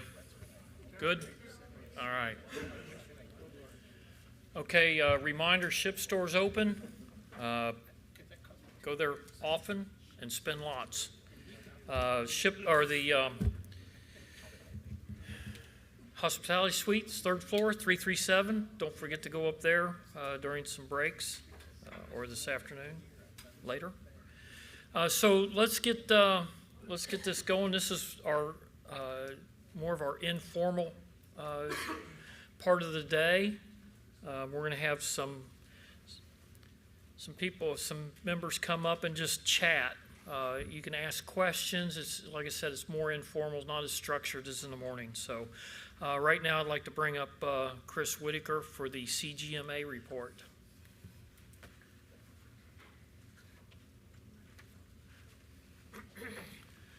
Okay, don't ask any questions. I'll tell you no lies. Coast Guard Mutual Assistance Program is what we're going to be talking about. Keep in mind, it's a good way to make some donations that if you need to later, you may be able to get some of it if some disaster strikes or you need something. It also helps our Gold Side brethren when something happens to them. So we want to be sure to support the Coast Guard Mutual Assistance Fund. If you have any questions about it, why, my easy answer is look it up online or send me a contact and I'll shoot you the email address of our local district member who's part of the board, and that way you can get the information you need. Do you have any questions? No, because you weren't going to let me tell you any lies. Very good. Thank you. You're up, sir. Okay. Okay, I have a question for everybody, bouncing off Chris. Does everybody know what the CGMA is? Very good. Coast Guard Music Awards. No. What did you have for lunch? Okay. Okay. Yeah, the CGMA, just to bounce a little bit off that, is a really good, if you need help, it's open for the Coast Guard family, and we are part of that family. So, and it covers more than just disaster type stuff. There's a lot. It's really too much to go into, and it's about a half an hour, 45-minute presentation. I think we had that at our last D-Train last year or last spring or whatever, yeah. So if you're in need, we can get you, go to a unit, MSD or MSU. They will be able to put you in the right direction, or, you can shoot me an email. I have contacts with them too. So, and Division 5 actually has a member on the board, Mike Phillips, in Division 5. So there's another avenue if you want to go straight to them or straight to him. He can tell you more about it. But they do a really good job. Okay, is Mr. Getty here? Our legal? No? Okay, we'll skip that. Okay, is he here? We'll come back to him. Yeah. Okay, Sector Ohio Valley, Chief Warrant Cayley. And this starts our question and answer, so please, I've given him about Yeah, I've given you about 3 or 4 minutes to talk, but no, I'm kidding. Ask him just barrage of questions if you want. So I'm going to cover a few things and talk about some stuff, and then if there's questions, I've got my notepad here. I'll write them down, and I'll figure out the answers if I don't know, and I will make sure I get back to your chain of leadership and get that answer to you. So I met everybody, I think, at the last D-Train and NACON. Scott Cayley, I'm the new operations train officer, took over for John Tracy. We basically just swapped jobs. I'm located at Station Louisville now with the station, so I have a small pulse on them getting underway and stuff they're doing. And then John's in my office at the Federal Building about 15 miles from away. John and I talk frequently. We text each other about, he has questions for me, I have questions for him. So anything that comes up, we're able to help each other answer those questions from the previous job. So don't feel like if I don't know it, I'll find the answer. I'll get the answer from him, or I'll get the answer from Emmanuel, or I'll make something up that sounds really professional, and nobody will know the difference. So the first thing I want to talk about is patrol orders in Ox Data 2. So I've been end of the year, BSX pushes to get all the patrol orders done. And we're doing really well right now. We've only got maybe 4 that are requested that the OIAs haven't approved. Last report I ran, there was 9 that were completed that the OIAs had to go in to submit so that you get reimbursed through your SAMA money, which Captain Glendie talked about earlier. Where we're having a large clog at is the ones that are approved, but they're just sitting in there. And that means that we need the auxiliary to go in and either cancel the order that it didn't happen or finish it and complete it so the OIA can go back in and approve it. Last check, it was 47 of those. I haven't run the report in a week though, but Master Chief Park, every week he's gonna send me a report and he's gonna tell me, hey, you got till this day. So for fiscal year 22 patrol orders, you have until September 15th to put in a request. That's for any patrol order you wanna do before October 1st, okay? So you got till September 15th to put it in. If you wanna get underway until October 1st, it'll get approved, it'll go through the system, and you'll get reimbursed. All of those need to be completed and approved and submitted before October 31st, like Captain Glendie said, because November 1st, they're gonna stop paying everybody. So if there's a patrol order out there from October of 2021, and there were a few floating around, that person needs to go in and cancel it or submit it and get it done before November 1st, or they're not gonna get paid. These are just things that I've found just drilling through Ox Data 2 and looking at it, because as the OTO, I can't approve anyone's orders. I've tried, it gives me a red screen, says you're the OTO, you're not the OIA, you can't approve orders. I can approve facilities and other things. I can do certifications and add everyone's data in and look up profiles and things like that, but it will not let me approve orders. So that's where the OIAs come in. We have 3 at the sector, 2 that are active. Mr. Tracy is one. We have a Chief Woodkey, sir, is that right? Who's new. And then we have a Lieutenant Queaton who's well-versed in it, but he's not doing as many as he used to. Paducah has one, MST1 Lagarce, who's very, very good. He's very squared away. And then, who am I missing here? Pittsburgh has 2. MSD Nashville has 3 or 4, and they're really good at it. They get in there, they do what they have to do, because the OIA has to sign off your patrol order at least twice to get it to the final step, right? So they've got to go in, approve it, and then come back and complete it for you to get paid. But if questions come up with the patrol order, whether it's at the requested, approved, completed, submitted level, try to reach out to your OIAs first. Hopefully you all know who your OIAs are that are proven. And if you go look in Ox Data, your operators should see exactly who it is. Their name should be in there, and they should be able to chatter them or reach out to them somehow and get it worked out. So we talked about that, FY22 versus FY23. So October 1st, we start a new fiscal year. the money for the SAMA for air and surface has not been put in the accounts yet. And we call them poets now. They used to be accounting lines. They're called poets. So every SAMA has a poet. And Master Chief and Captain Glendye are working on getting those poets put in. And once they are, I will email the DCAPs and Chief of Staff, and then everyone should be able to start putting in fiscal year 23 orders. Right now, they're not going to approve them because there's no money. Before an OIA can approve an order, they have to check funds. And they hit the check funds button. If it says no funds available, they can't go any farther. This past August, we had a little snafu where the budget officer accidentally swiped the money, put it somewhere else. So we had 2 weeks where we were the only district that couldn't fund auxiliary operations. She got it back in there, everything's fine, and we're back rolling the way we should. But that, like Captain said again, they're streamlining it, and it shouldn't happen next year. So once they get those poets in there, accounting lines, we should be good to go for the entire fiscal year. Talked about that already. Approvals, we talked about that. Reimbursement. PPE. So the new PPE in 82 is online. Certain people have to have permissions. Me and Rick Gorenflow have been messing around with it to try and get it working. We're going to put his in first, and then according to the manual, every flotilla should have an RNS person. It says they should be assigned by the officer in charge or CO of their local station. Not all of you have stations. But regardless, we're going to try to have every flotilla to have one RNS PPE person, and they'll have the access to go in and assign everyone's PPE.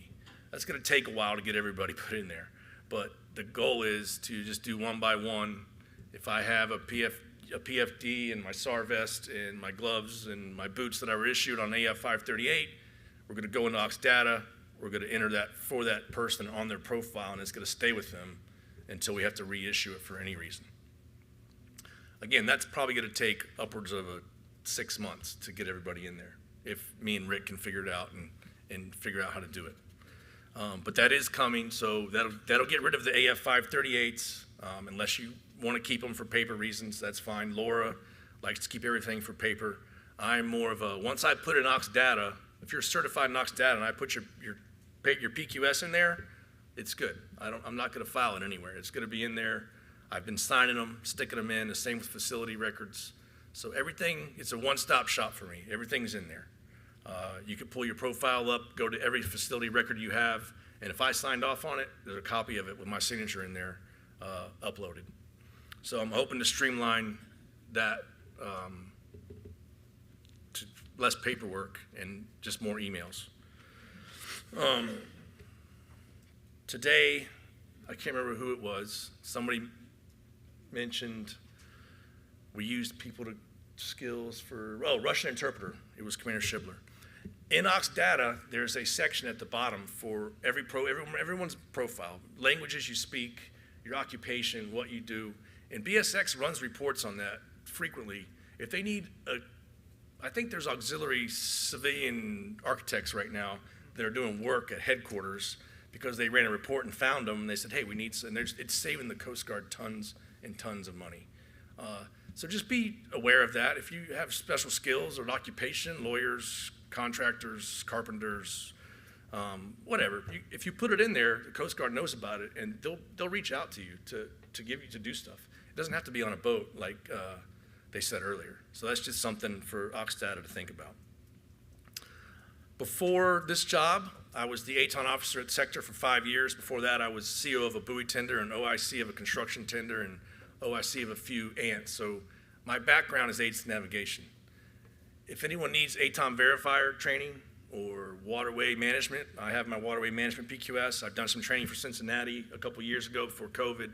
I know Mr. Phillips in Cincinnati wants to get his waterway qual. Those are things I can come and train in addition to just normal boat crew things. So that's something you guys can keep in mind for that as well. I'm fully waterways trained, and the ATON verifier, we can probably get through that in a day if people want to do ATON verifications. All oxes. BSX puts out a lot of all oxes. I don't know if everyone has access to them or how that works. You have to go to the website, so you just go on there and look at them. there's a lot of good information they put out in there for processes and guides. And on the front page of Access Data, there's some great guides. So if you're having trouble getting through something, they just updated them in November to how to request orders, complete orders, submit orders. Everything's there. It's auxiliary guides, click on it, and there's a ton of them in there. And 3 pages down, I think, are the ones for completing patrol orders. But there's a guide for everything in there. So if you're check that out, maybe print it out and walk through it. And then if you have problems, I have no qualms for people calling the office and me or the Ricks helping them walk through stuff. So.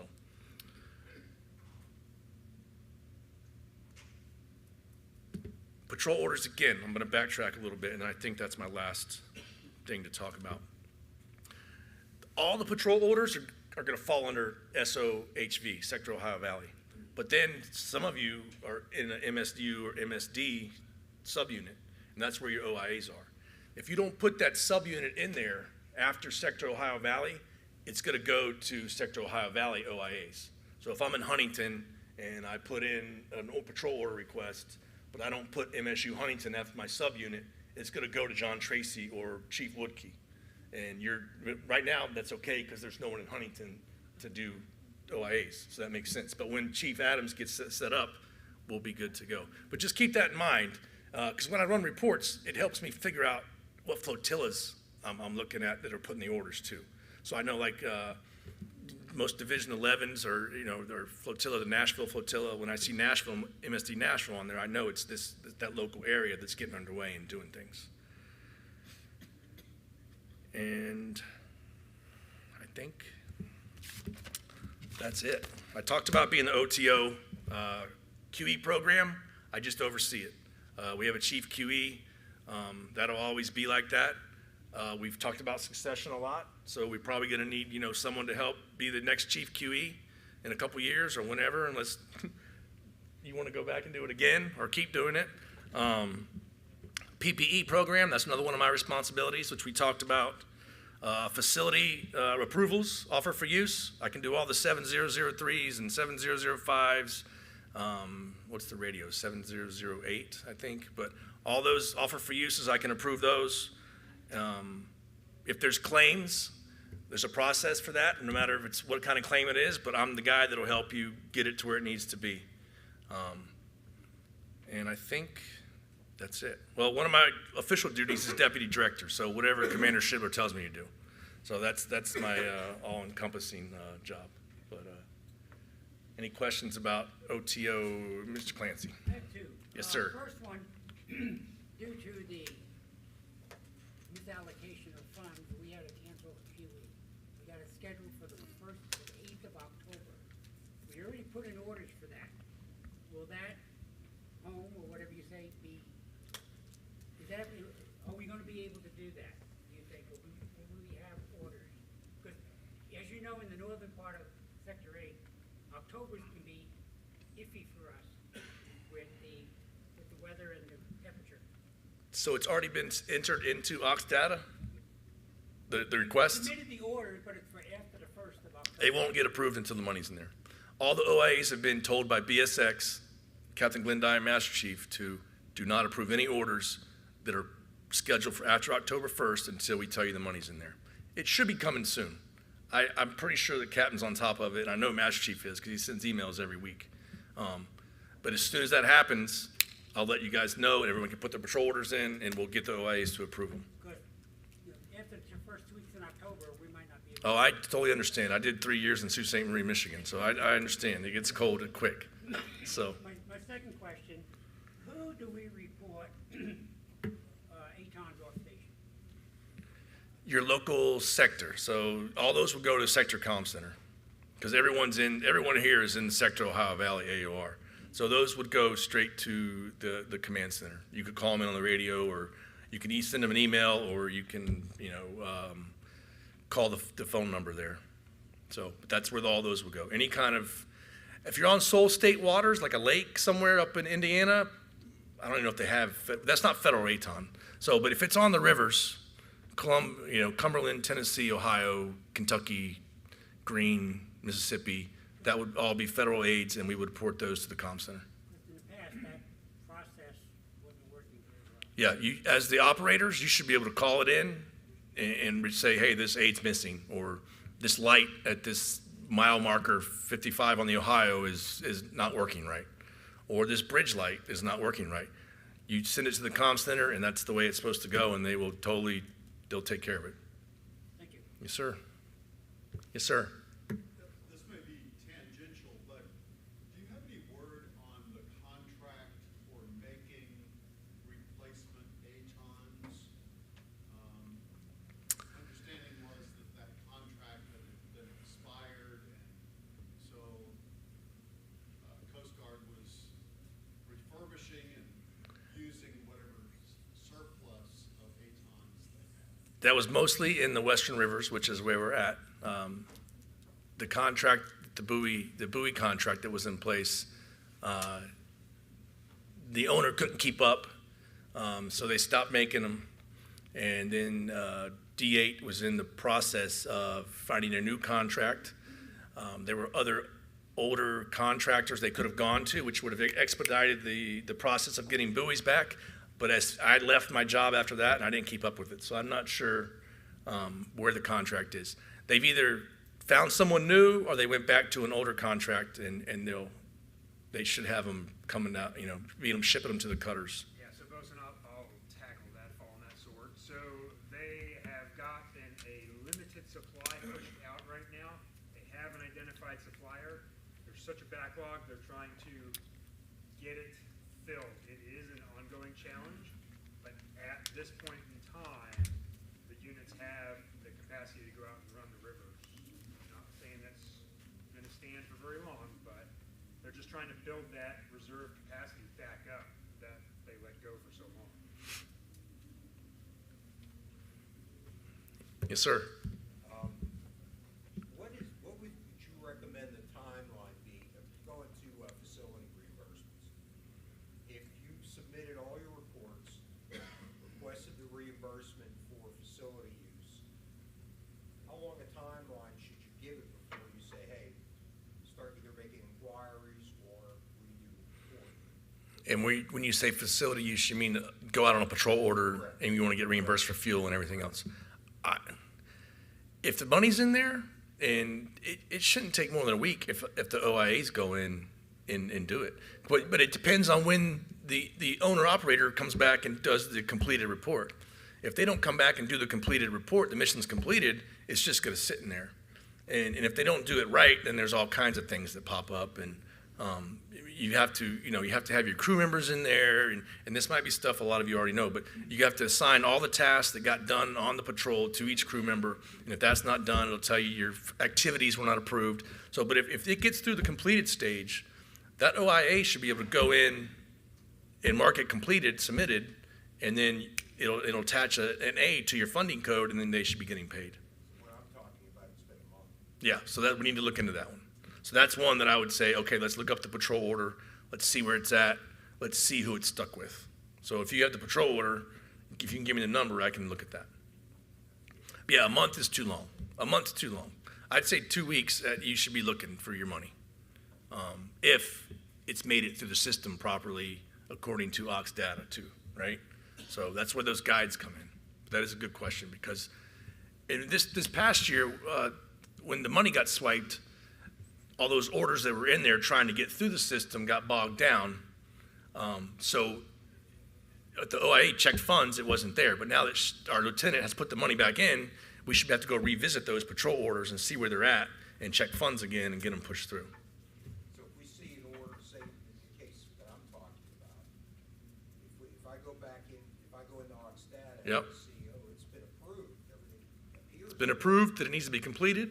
Yep. If it's been completed. Yep. But nothing's been kicked out. That either means the OIA needs to go visit it, or the funds weren't in there when they checked them, which is something we can fix now because we have the money back. So. You'd advise doing it before the 15th. Absolutely. Well, for fiscal year 22, you got to get those done before October 31st, because like Master Chief said, and Captain Glenn, once November 1st gets here, no one's getting paid for any patrols that happen in fiscal year 22. Okay? So that in Master Chief, he reiterated that several times at NACON. So if you made a patrol in FY '22 and everybody, we want everyone to get their money back. And Master Chief works hard to make sure that he's tracking who's not getting and who's getting paid. So just make sure you get it rectified by, October 31st before midnight, and you should get your money. But if you need help with something like that, it's, you can send me an email. Just make sure you copy everybody so that we know it's a problem other places. Anybody else? Kaylee. Yeah, that's the Americanized version. I think in German it's Kala. But Is there a procedure for channel markers that break away? Because I get a lot of calls. There's an asphalt barge that I think loves to collect them.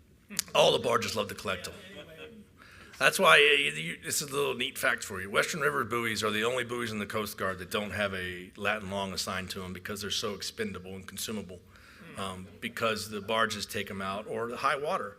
O'Brien could go set 15 buoys, and 3 days later the water comes down from Pittsburgh and all those buoys are gone. And they're stuck in a tree, or they're stuck in the bank, or they're wherever. Buoy is one thing, also obstructions, you have deadheads that get in. And the question about them is specifically, what is it? TVA is saying, Mrs. Berger is in charge of the. Nikki, yep. Nikki, she's real nice. She is. But she says, that's my job. Those are her buoys. So do we call Yeah. her direct, or do we still go through the channel? If they're her buoys, I would call Nikki. If they're TVA buoys. If they're Coast Guard buoys, then you could go through the comms and again report, hey, this buoy's missing. It's off station. I see it over at mile 25 on the Tennessee. But we don't call the Wachita. No, send it to the ComSyn.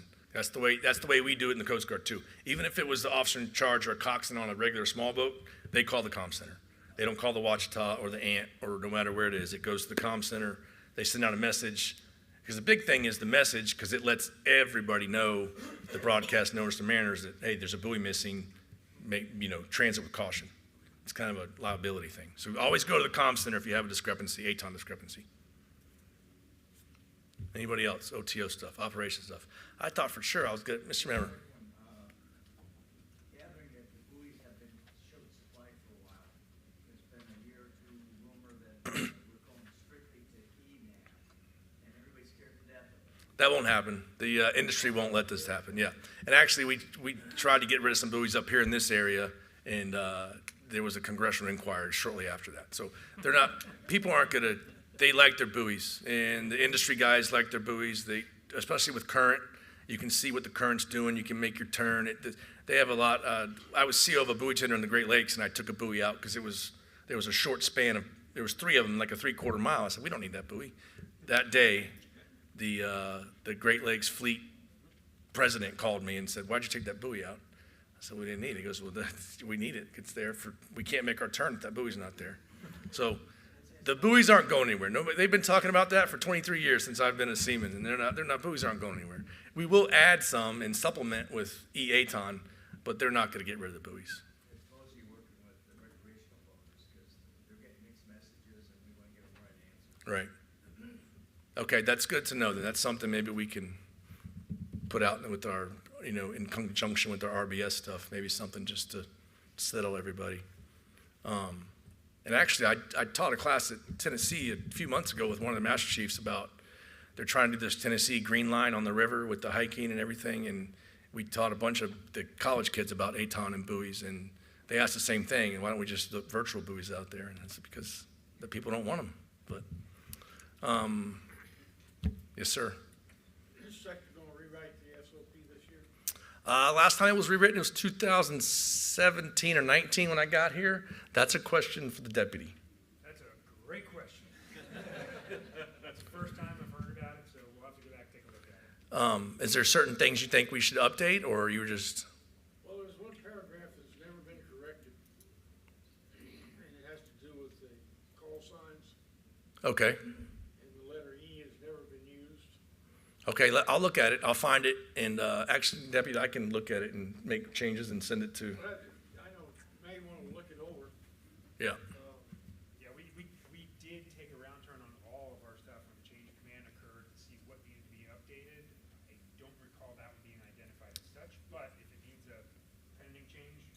It was 2017. I'm pretty sure Nick Frischella updated it last time.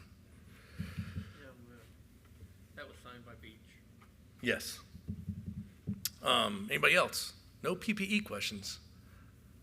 PPE requests. When you need PPE, you can email it to me or Rick Gornflow, and we'll package it up and send it out. I just ordered new PLBs.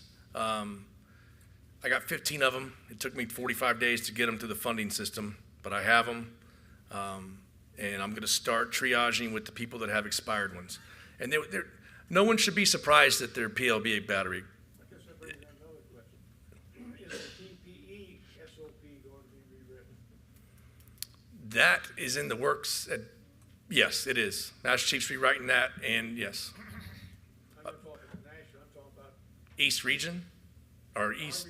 Oh, I didn't know we had a PPE SOP. We have a PPE SOP. That's why I brought it up, because that procedure has a procedure for us to get PPE from you, and it goes through our channels up to Right. Randy, and Randy sends it to you. And that just happened recently when I first took over. I got a bunch of them for POBs because we did a. That was the key. Now, we understand, we share that SOP with Western. Okay, that's something me and Commander will look. I'll look at it and I'll take a look, and because I've been going off the Coast Guard R&S manual and the Auxiliary Operations Manual for your PPE. Almost everything that we have on our operational part of our website mirrors somewhere on 8 Westerns. Okay, but what we're talking about, Duncan, if I'm right, is the process for issuing it. Okay, gotcha. All right.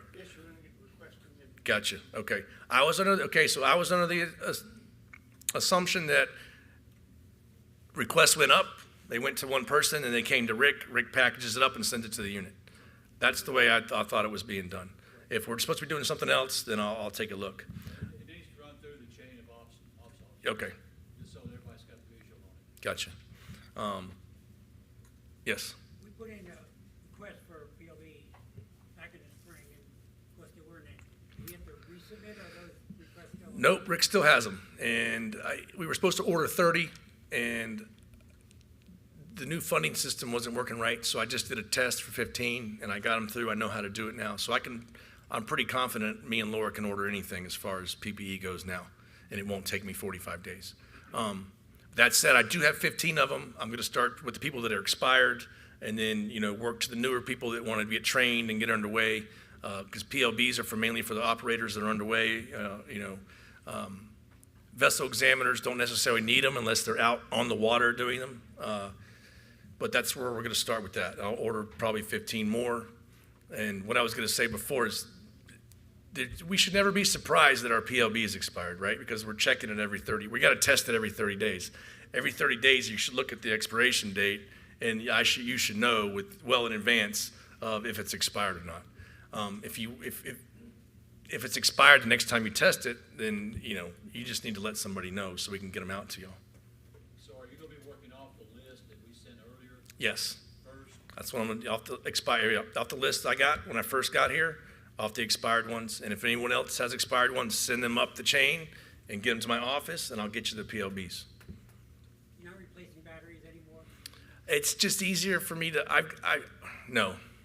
I was told there's nothing good comes out of replacing the battery in a PLB. That's probably the most important piece of equipment you have on your person, and it's just easier for me just to buy them. And BSX has a ton of PPE money, so in the sector, our AOR has a ton of PPE money.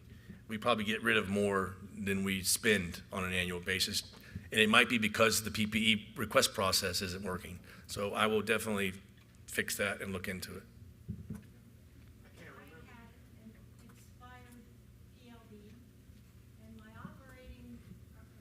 Operations officer gave me another one that had belonged to somebody who quit. I registered it at NOAA, but does the Coast Guard know I have that? Or does it matter? If your registration is with NOAA and it's all updated and you got it back and they know, what happens is it goes off and the National Command Center calls the local area and says, hey, you have a PLB going off, here's who it belongs to. So they will have, the National Command Center will have that information through NOAA if you registered it to your person, your name. Which BSX is trying to get away from that. We're going to go more towards the flotilla will have a number of them, and then there'll be a number to call for that flotilla, because people like the active duty, we move so much around, and people come and go that you don't want someone to get one and not register it properly, and then they're looking for the wrong person, right? So, but I'm going to wait on Master Chief to give me more guidance on that. But yes, if you register it with NOAA and you got the paperwork back from NOAA, then the National Command Center knows who it is, and that's who gets the notification when it goes off. Anybody else? Just a comment on the PLBs. I went to try to have somebody replace the battery. Mm-hmm. It's hardwired, it's soldered, and they told me because they are Nikon batteries, they will not replace it. Yeah. Which one do you know what the brand is? Is it McMurdo? The little yellow fast one, that's what it is. McMurdo Fast Find. Those are the ones I just bought. Those seem the easiest to use, and that's what everybody had. Talking to Rick Gornflow, so that's what I'm going to keep issuing. But we're not replacing batteries anymore. If it's expired, ship it back to the station and or hold on to it. And when I come visit you, I'll collect them or something. But don't. If it's expired and it's dead, then don't replace the battery. There's no point. We'll just buy new ones. I've got a contract through GSA now, so I've got 2 vendors I can use, and I know how to buy them to circumvent the FSMS current purchasing process we have, and I'm confident I can get them in 2 weeks, 3 weeks now. So, anybody else? All right. Thank you. Appreciate it. Thanks, Chief. Yep.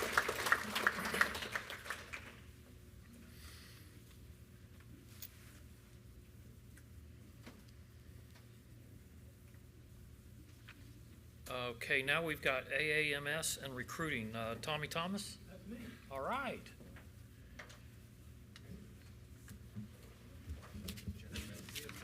I got a PowerPoint back there, David. So I want to thank Anita for inviting me to come, and Commodore, I appreciate the time.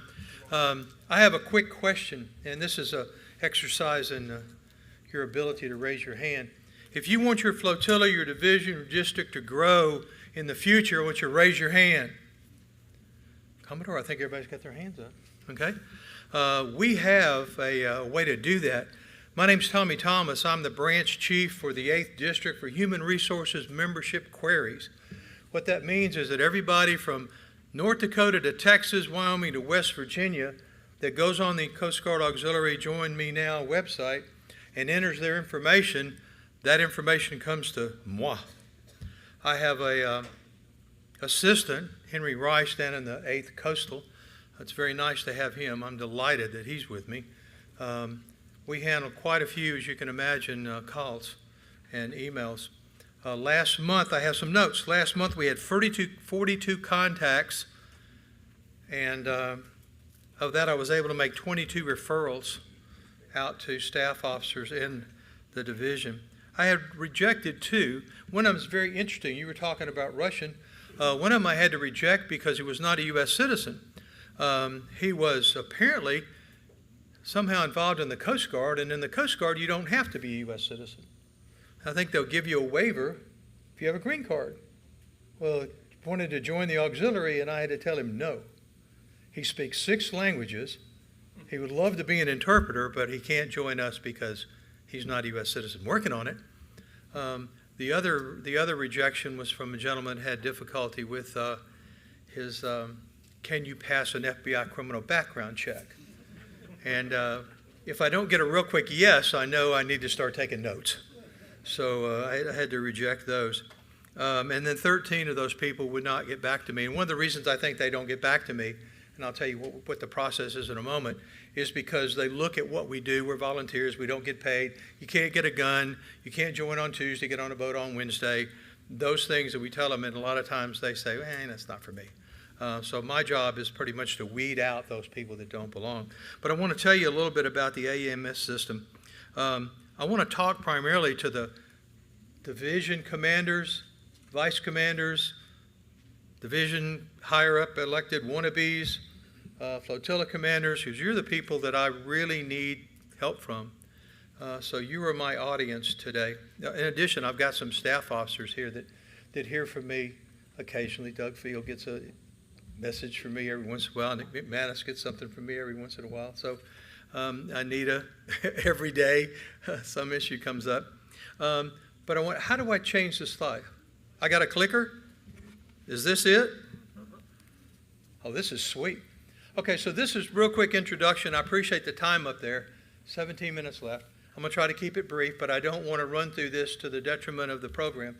Auxiliary Application Management System. The two things that are important in there is that it's management of these prospects that come in, and it is a system. It's supposed to be integrated. In theory, AAMS is magnificent. In reality, not so much, Randy, right? We have issues with it every day.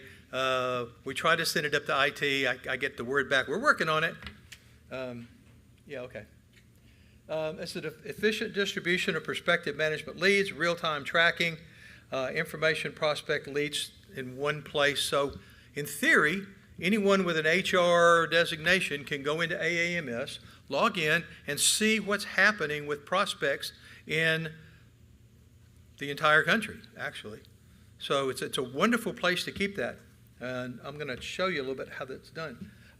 How are they processed? Prospect submits an inquiry on the national website, join.cgaux.org. Note, this is a marketable website. If you want to increase people calling in to see if they can join the auxiliary, market that website.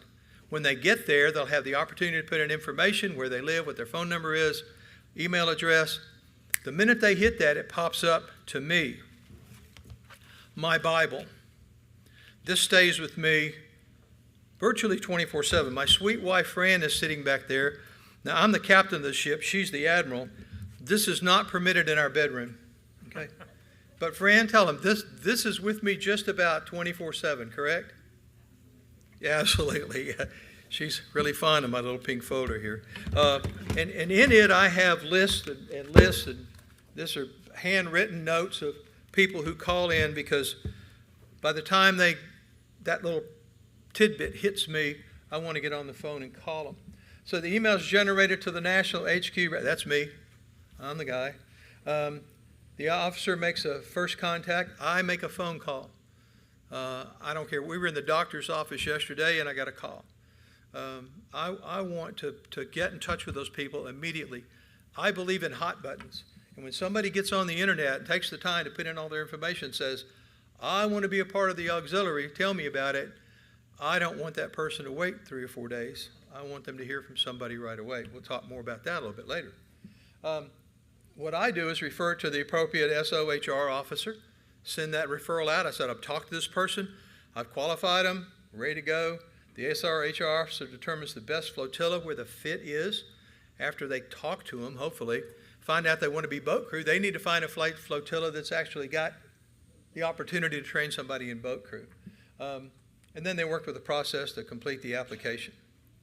So that's too hard for you guys to see, isn't it? Okay. One of the things that I do is weed out people that don't respond.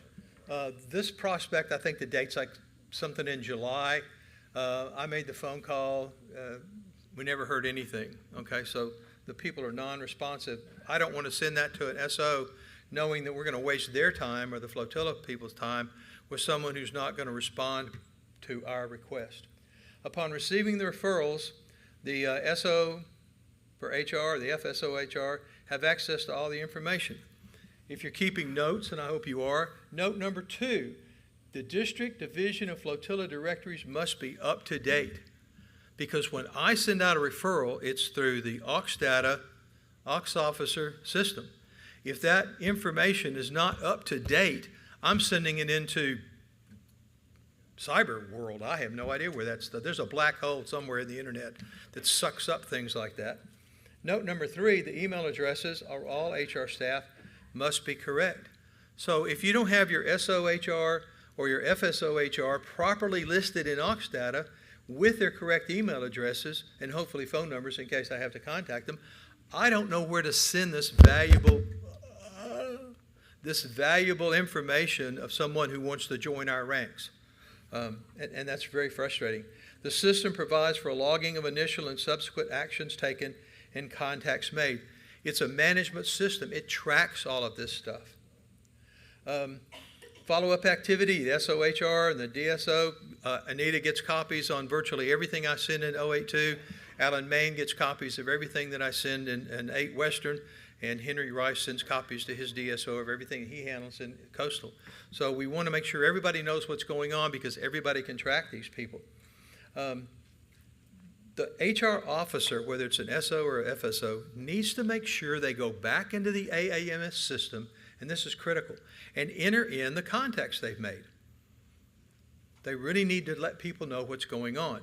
Note number 4, for those of you sitting in the front row and maybe the second row, when you're appointing an HR personnel, here's what I'd like you to do.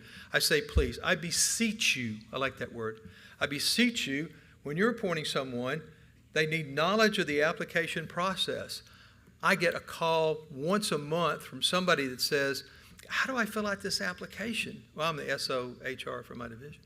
I said, well, first of all, there's an instruction page in there, right? Have you read the instruction page? No. I said, well, number 1, before you call me again, read the instruction page. I would really, really like for all of your HR people or HR wannabes, read the application A7001 edition 421. Understand it, fill it out. We've all done it. Haven't y'all filled out applications? So we should be something they're familiar with. The second thing, I want their ability to respond quickly to referrals. If your HR officer can't get back to these prospects within a reasonable time, and that reasonable is kind of like readily accessible when you have life jackets on board, right? It's a reasonable time.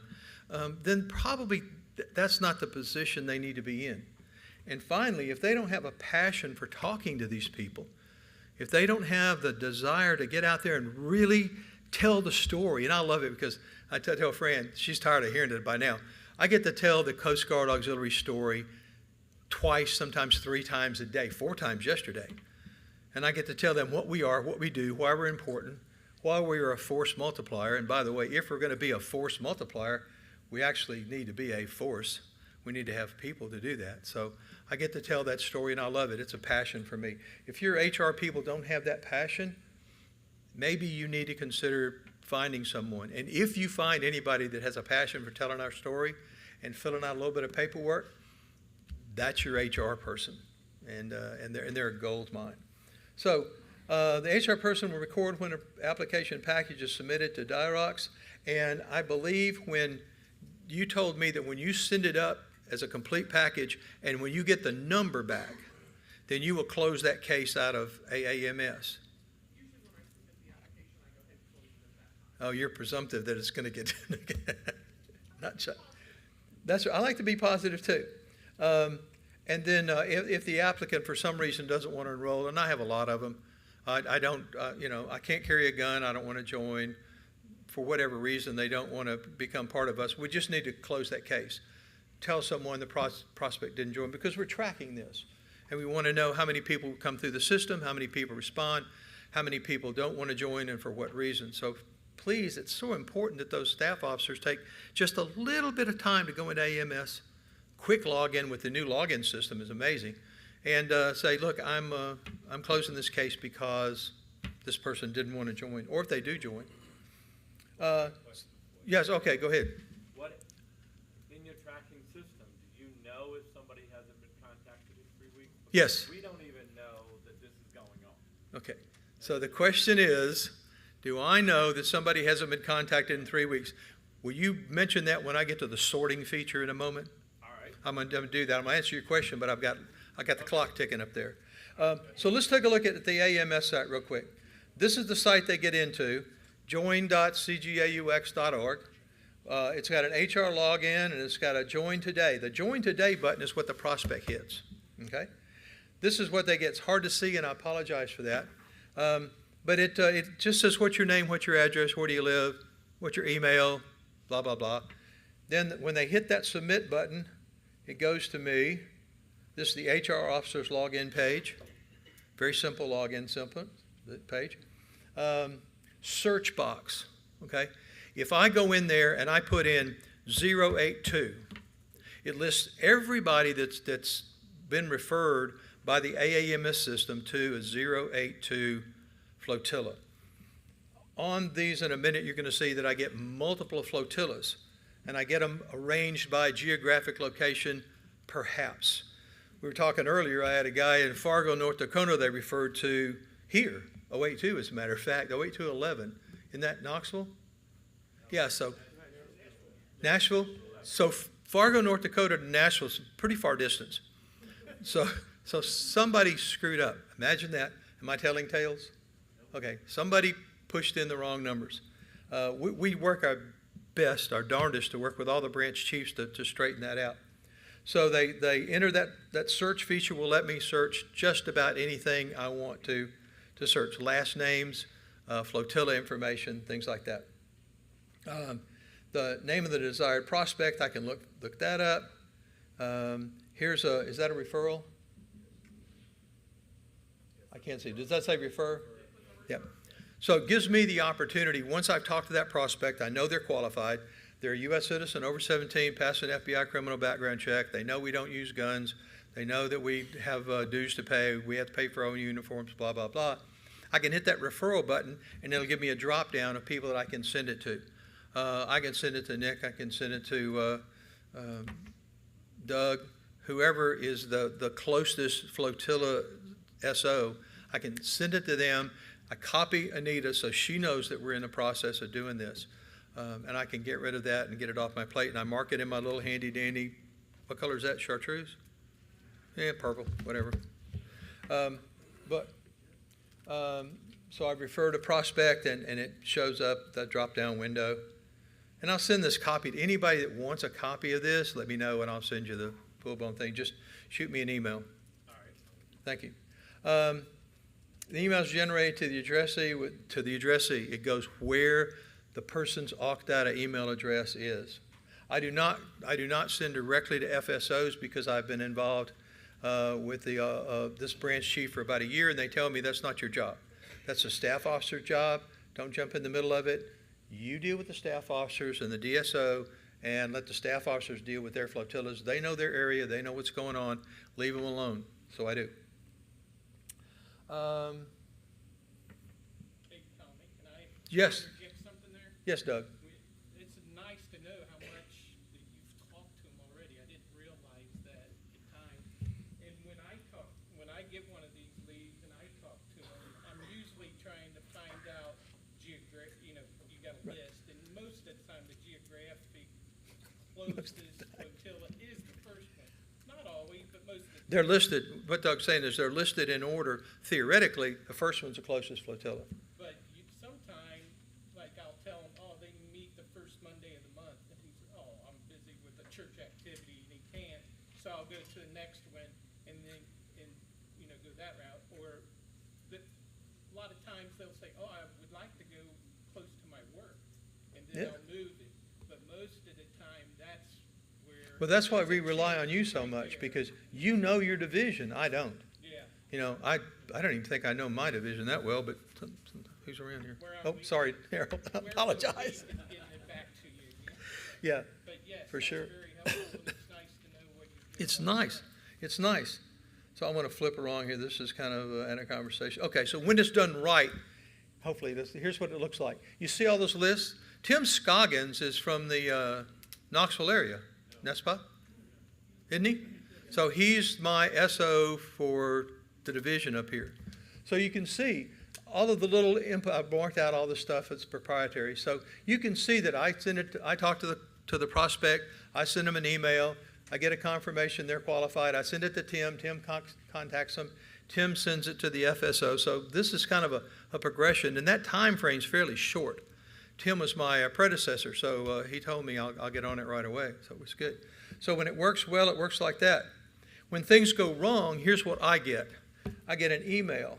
It says, "Hello, sir. We had a phone call last week about joining the U.S. Coast Guard Auxiliary.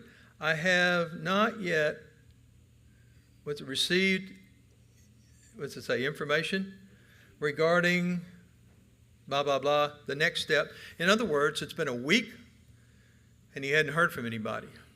Somebody dropped the ball. Email wasn't right. Somebody was out of town. Something happened. So as upset as I get sometimes, and I send these to Anita on a regular basis just for follow-up, stuff happens. Life is happening. But I do want to make sure that we understand, the staff officers and the FSO and the DSO, these people are from the generation most of immediate response, okay? I want to sign up on Tuesday, get on the boat on Wednesday. I want to tell you I want to join today. I want to hear from you this afternoon. If you look back through mine, I bet 75-80% of my calls are within hours of receiving that email notification. But when it hits the fan, I'm kind of standing in front of the fan. So I apologize to them. I ask the DSO what's going on if there's a critical situation, and we try to get that resolved. Okay. The management system, this is just showing where the prospect didn't join. Most of you won't be terribly interested in this. A reason, they want to know a reason why they didn't join, because we do track it to the reports. So the reports are fairly simple. We can run through there and find out who did not participate, for what reason. I don't run those reports, somebody else runs them, because I honestly, to be perfectly honest, I don't have the time. I've got other things to do, and this sweet thing's getting filled up daily. So just some closing stats. I'm sure you understood that. Stats by district, I can run that. This is back in 2019 when this slide presentation from the AAMS system people was put out. People that joined in 2021. So follow up every 2 to 3 days if there's no action or updates. After 60 days of no contact between us and a prospect, that prospect's eliminated from the database. Occasionally, I'll get a repeat request saying, "Hey, I meant to call you back, but I never got the opportunity." And so we start a conversation. I love those conversations. Refer function problems, only one addressee allowed. Well, those are things you're not interested in. Those are problems with the AAMS system. Keep notes to a brief summary. Change the prospect list to 25 or 50 to avoid paging through. Periodically relog in to see new cases. And most importantly, can we go back to slide 1? Because I've got 1 second. Oh, I'm 2 seconds over. Oh, my God. That's me. I have business cards. My sweet wife in the back will tell you I get calls virtually 24/7, emails, texts. I want to be available to you because I believe in growth in this auxiliary. I believe in the AAMS system. I believe in all the staff officers that are working so hard to recruit and retain, and I want to do everything I can to be a part of it to help you guys out. So is there anything you want to add? Yes. I have 2 comments. You want a microphone? Can you guys hear me over there on the other side? Okay, good. I got kids. I can yell real loud. Just a couple things. Fantastic. Thank you, Tommy. Tim Scoggins did fantastic, but Tommy has raised the bar. He does a fantastic job with this system. Thanks, Tommy. It's 2022, folks. If you call the person, how many of you answer the phone when it's a number you don't know? What do you get? Voicemail box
bought a few cars in my life, and I never leave the lot when I go to look at one without driving one off.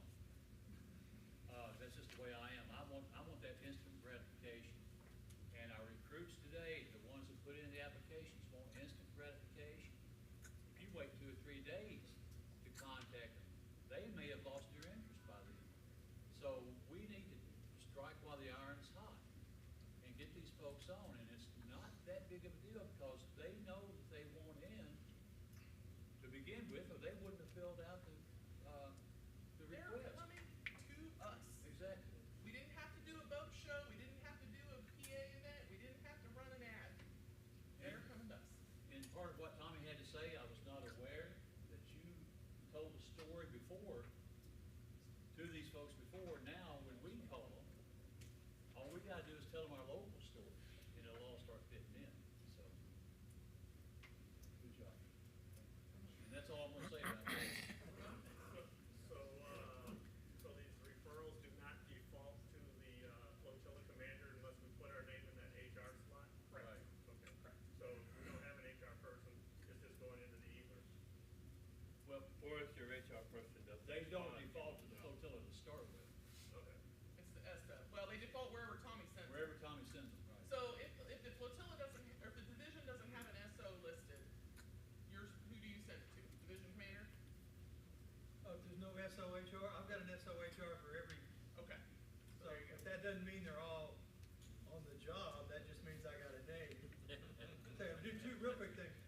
I think there was a thing in process where any elected officer could go in and look at AAMS. You couldn't add anything to it or close any cases, but you could look at it and search. That'd be a perfect thing.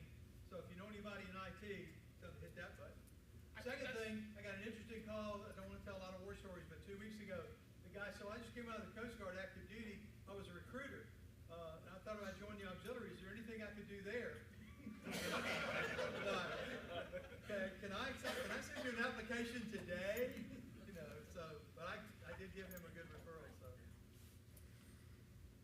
Very good, thank you, good information. Oh, I'm sorry, go ahead. Quick question. Yes. FBI, getting through the FBI, it stops here, kind of a thing. You mean, what disqualifies him? Yeah, right off the bat. It's in the thing, yeah. I don't want to run too long, but, Commander, are you up to speed on that? Any type of criminal check, I mean, it's pretty much the standard stuff that comes across your mind, any type of criminal background type stuff. Financial can slow the process, it won't necessarily stop it, but those are your kind of your big ones.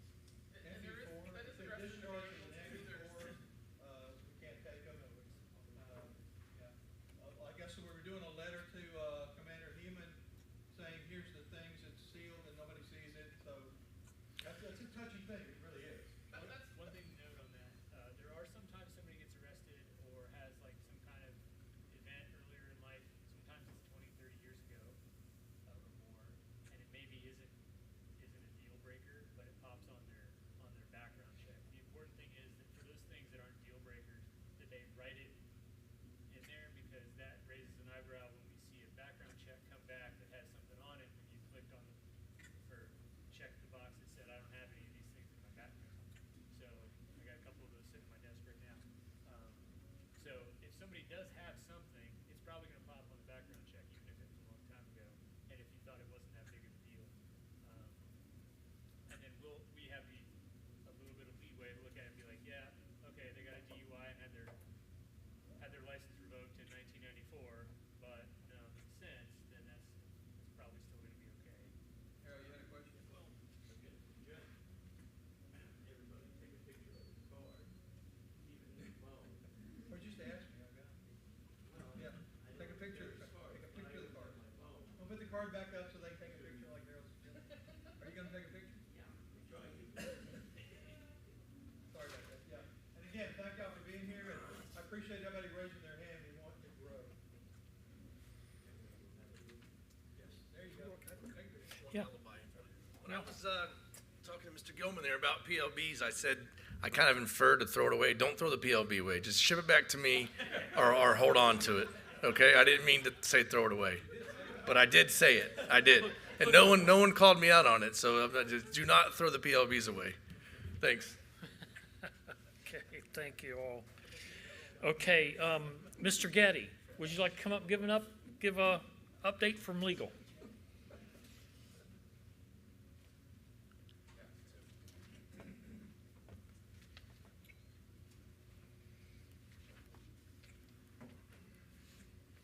Thank you.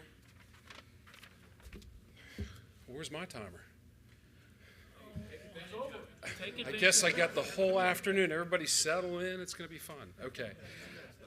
Well, thanks for giving me a few minutes to chat this afternoon. 20 minutes. Okay. I'll talk real slow. I guess the first major update already got taken away from me when I was introduced in the morning session, but I am taking over we're replacing roles, Keith and I. Starting January 1, so if you got any really complex, vexing issues, there are going to be a lot of work and a lot of pain and torture, he's still your guy until December 31st. So push those through right now. Since I'm relatively new, I thought I'd just take a minute or two and talk a little bit about my background so you all know something about me. I have been, I'm from New Jersey originally, but I moved to Pittsburgh many years ago to go to law school. So I am a licensed attorney, in case anybody was wondering. I did pass the bar, went to law school. I've been licensed in PA since 1996. And I primarily do transactional work, which is like mergers and acquisitions, buying and selling, which probably isn't that interesting to most of you. I find it fascinating. But what's important is that I spend a lot of time reviewing legal documents and contracts. So I've got a lot of experience with that. I actually have a pretty good turnaround time. And I just want to talk a couple minutes. You know, I've been in the ADSO role for about 18 months, and some of the stuff I see and, you know, kind of where I think things are headed. First and foremost, you know, Keith did a phenomenally good job. He's great. Great guy to work under and train under. So I'm not looking at any big changes at all. I mean, I think business as usual. But if I were to classify what the last 18 months has looked like and looking at the crystal ball, I think it's going to be much the same. There's really three major areas where we're going to get involved. Legal is going to get involved. One would be really exciting stuff reviewing contracts. I think I've already done half a dozen or so, and I think everybody in the room who has contracts to look over are pretty good about getting them to myself or Keith or someone pretty timely. I talk about this in a minute, but I don't work super well if you say, hey, I need this in 5 minutes. That's a little tough for me, particularly with a 30, 40-page, 50-page contract. But events, things like that, anything you're going to be signing, right, you know, send it over. Give us a little bit of time. We'll take a look at it, and we'll get it taken care of. The second major area that I get a lot of these in passing is what I call the review the ideas, right, where someone has an idea of doing something. It usually revolves around money, how to make money for the auxiliary or something like that. By all means, call us first. Please don't start down that process. There are very strict rules. I'm not going to go through them all. They're in the manual. But you know, if you think you're thinking about doing something, just call us, have us take a look at it, and we'll get back to you. I like to say, if you have a question, can I do this? Should I do this? Or more importantly, should I talk to legal about this? It kind of reminds me, around where I live, they have this sign for DUIs that says, I think maybe I've had too much to drink, and the maybe's crossed out, so I think I've had too much to drink instead of maybe have too much to drink. That's kind of the way it is with legal, right? If you think you should probably talk to legal, you probably should talk to legal.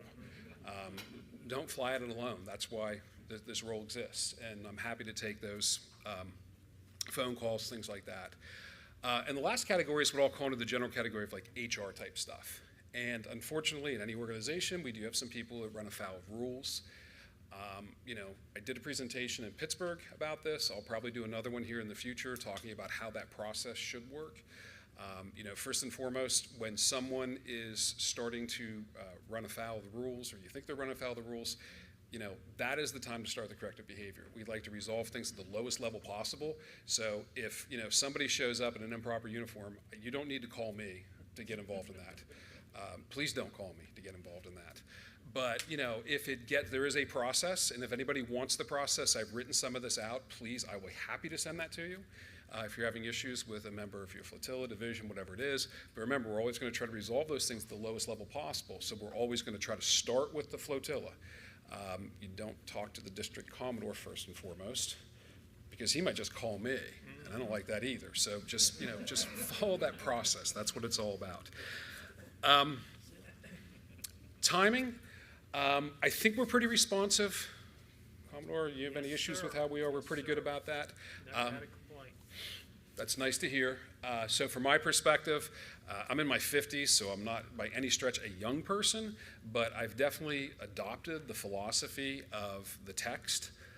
I tell people on an average day I get about, between my work and my personal accounts, about 450 to 600 emails. If you send me an email, I will get to it.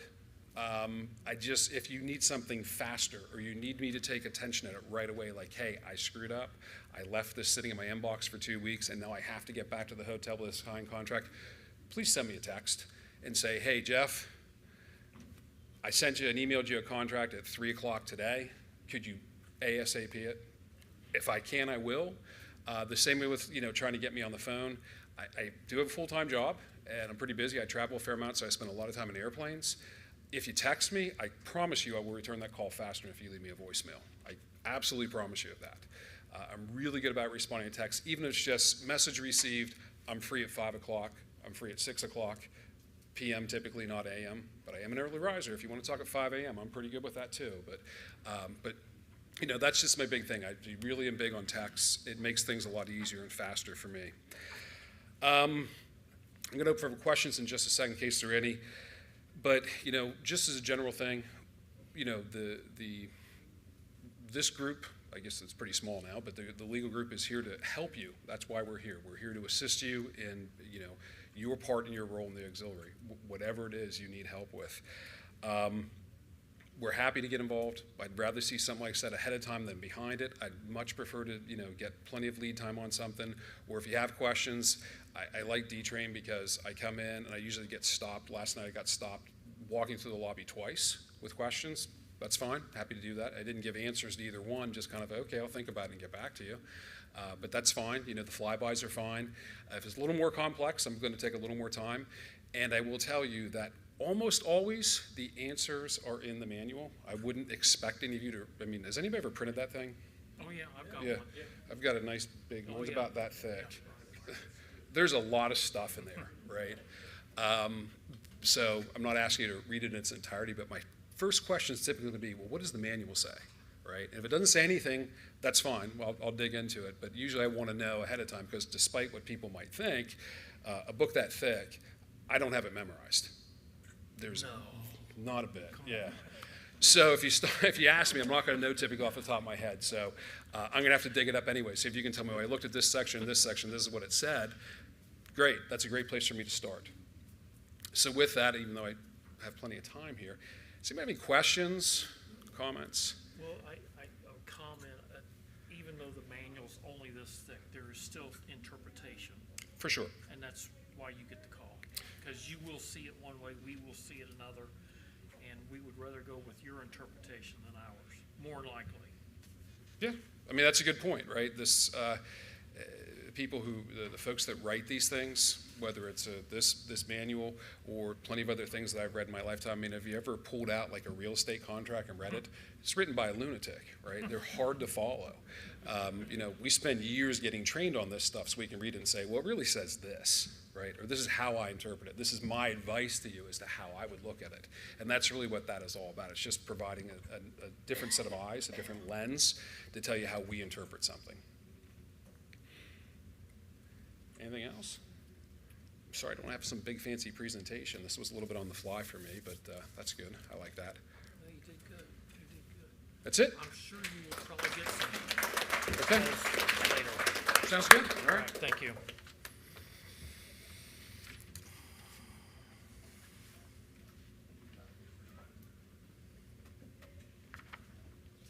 Y'all want to take a 10-minute break? Okay, let's do it. 10 minutes. Back at 2:30, please.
still have the whistle.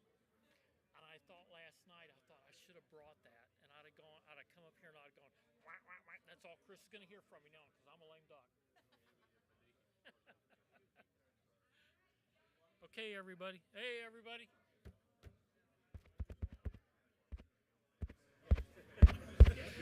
Can everybody take their seats, please?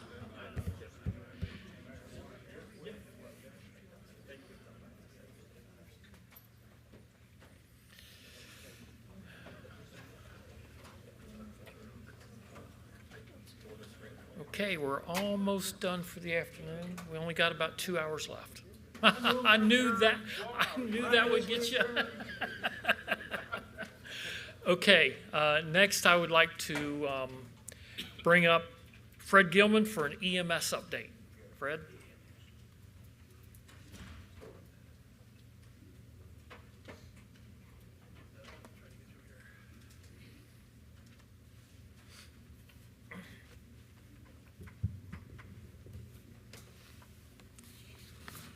Chris, I'm going to give you this. Here's my fourth quarter report.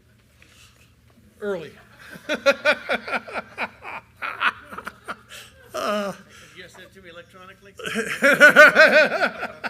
you, sir. Yeah. Oh, gosh. Well, thank you all for letting me speak. I appreciate the opportunity. I want to congratulate those elected officials that served and are stepping down, also for your service, and of course the Coast Guard that we all support. So, my background has been 21 years in the auxiliary. Most of my time as an adult has been on the water. So that's where my passion is. I started in 5th Southern as a coxswain, search and rescue center. I was part of the implementation of Rescue 21, not this little hybrid system we've got here in the rivers. It was the full-blown one that Admiral Allen got involved with and came out with us. Offshore patrols and training with the Coast Guard, especially after 9/11. That was first, we want you out there with uniforms on, we want you visible, and then the next thing was, no, we don't want you visible. So I was patrolling from Ocean City, Maryland, down to Portsmouth, offshore up to 20 miles. So I did a lot of that. Helicopter rescue training, ISAR competition. How many people got involved with ISAR in the past? We don't do it anymore, but I happen to be the team leader that brought back the trophy from Canada, and that made national news, so that was pretty good. I was pleased with the whole team. Rocket recovery for NASA. I got involved with, along with a team I put together, had to be a specialized team, recovering some of these small-scale rockets for the NASA space camps. So not these big things you're seeing on TV. But we had a lot of fun working with the kids. And I got involved with emergency management there. So I transferred to 8 Eastern in 2011, and I wound up being a liaison officer to Station Chincoteague, or Station, I wound up going from the liaison officer from Chincoteague to the liaison officer here in MSD Nashville. So and I've been there ever since, coordinating as much as I can with the 4 divisions that report to MSD Nashville. So I go for 1 division. As a liaison officer, I come out here, I wind up with 4.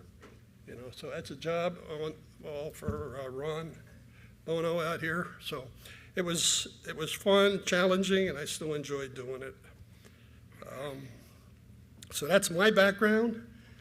I do have here I got involved with the ADSO-EM first, and now they asked me to step up and take the DSO-EM job. I do have 1 ADSO, Wes Nodovitz over here. I appreciate everything he's doing.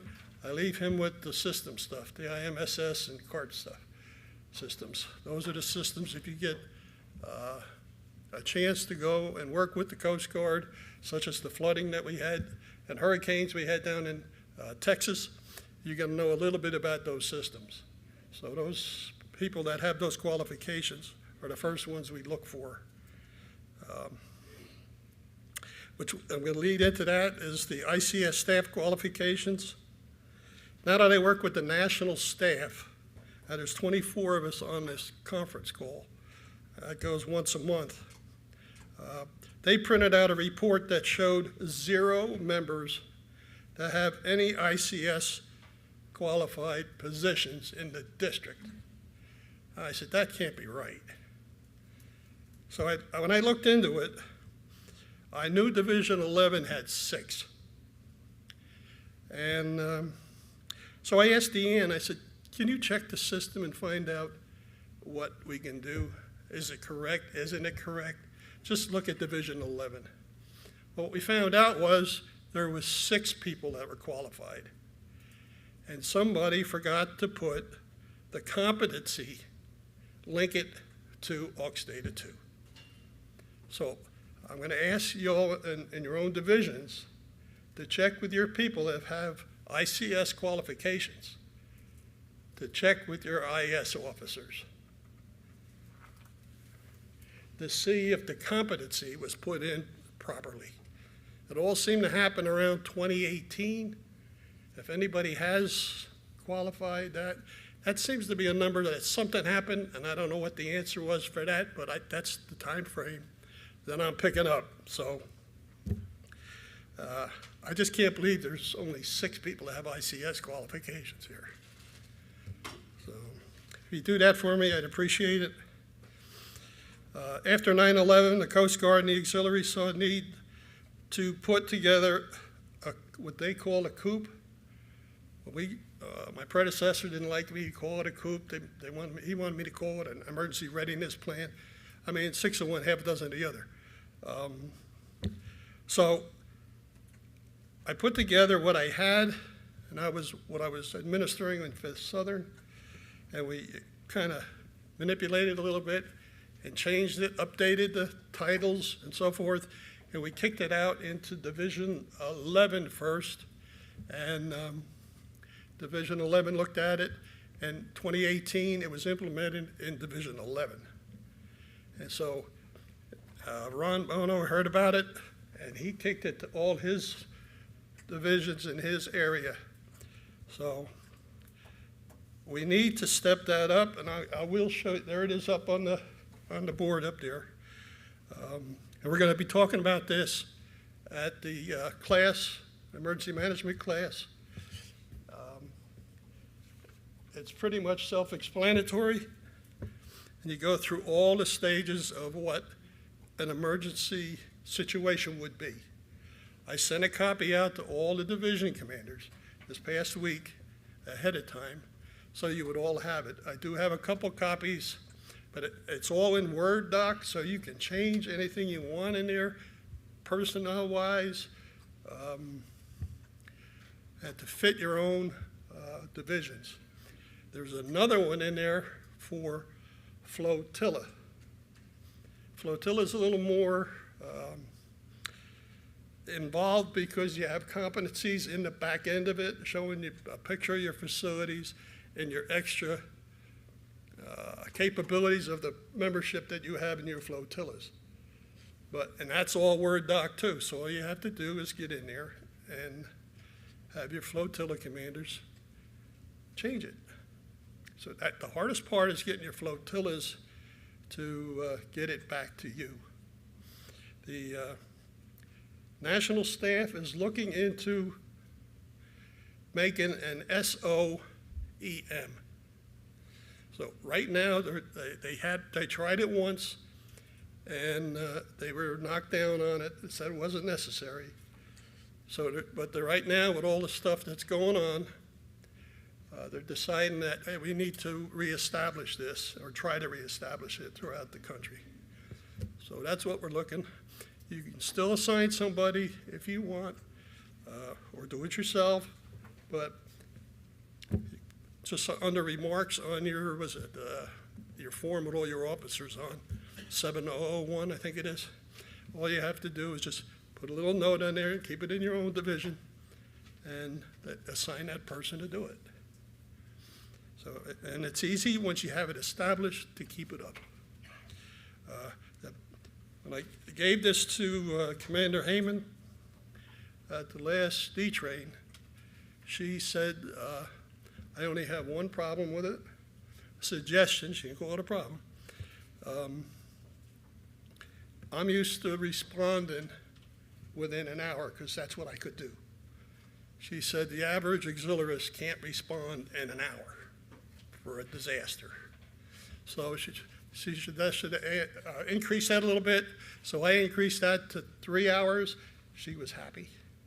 So we already had approval from the director to go ahead and initialize it. So you've got what I have. You got any questions?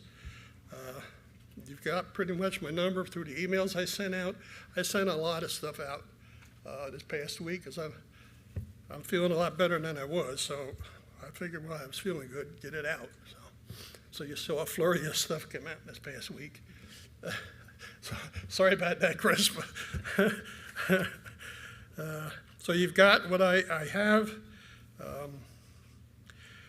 As far as that's concerned, if anybody has any questions, please call me because it's important that we start this, reestablish this at our local level. All right. The Coast Guard has the same thing. It's called a COOP. So all we got to do is merge it together, talk to them, and see what we got, see what they got, and handle it at the local level. So I know Nashville is already involved with it. Go ahead. I have one comment. I was involved in the ICS for a while, Huh? down in MSD Cincinnati. Got my calls, went to my boards and everything. And this is one of the things that kind of turned auxiliarists off. And with the Skyrock here, I wish Captain Moore was here or somebody. We had an oil spill at a power plant. The first day we reacted, I went out there with the investigating officer. We figured out how much oil was spilled, what the position. The next day I reported in the morning, and by that time, Sector had come in and taken over. You drive him around.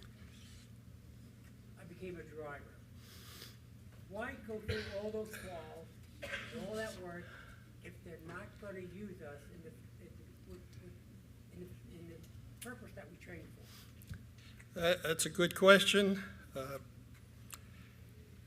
I believe that if you're qualified to do something and the Coast Guard has already signed off on it, that you are qualified in that competency. So you should be able to go out and assist them. We got the AUXMES program, right? We go out, we don't need the Coast Guard. If you're qualified as a marine environmental science technician, you go out and you can board a barge and do everything that the Coast Guard does. But you got to report it back to the Coast Guard. So I don't understand why that happened.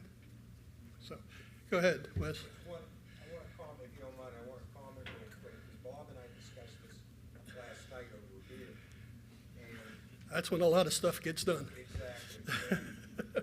Just so you guys know, I've been in emergency services with different hats. I'm currently a state law enforcement officer, but I've been involved in various types of emergency management in the civilian sector my entire adult life. But with the Coast Guard too, if they don't know specifically what we are qualified to do, either by any individual or any flotilla or any division, then even though they know we're allowed to be at that incident or event, they're not going to utilize us in the manner in which we have been trained. And that's a big part of the problem. It's a huge part of the problem. And that's something that we, Fred and I, both want to rectify. I'm working to rectify that up north currently. And that's something we're going to discuss as part of the class tomorrow about, all the training, all the requirements. And Gold Side, and I'm sure you gentlemen will agree with me, you guys need to be aware of what the capabilities are of our people in any given area.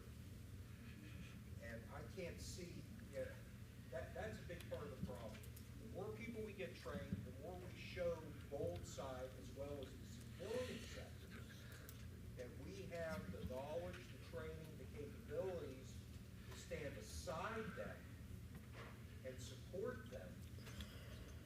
Once we're able to do that, we will be able to do these things in the manner in which we've been trained to do, whereas they have the personnel needs. So things like what happened to Bob doesn't happen again. This is gonna take time, we all have to be patient with that, but I think if we do this as a concerted effort the right way, it'll succeed. Thanks, Wes.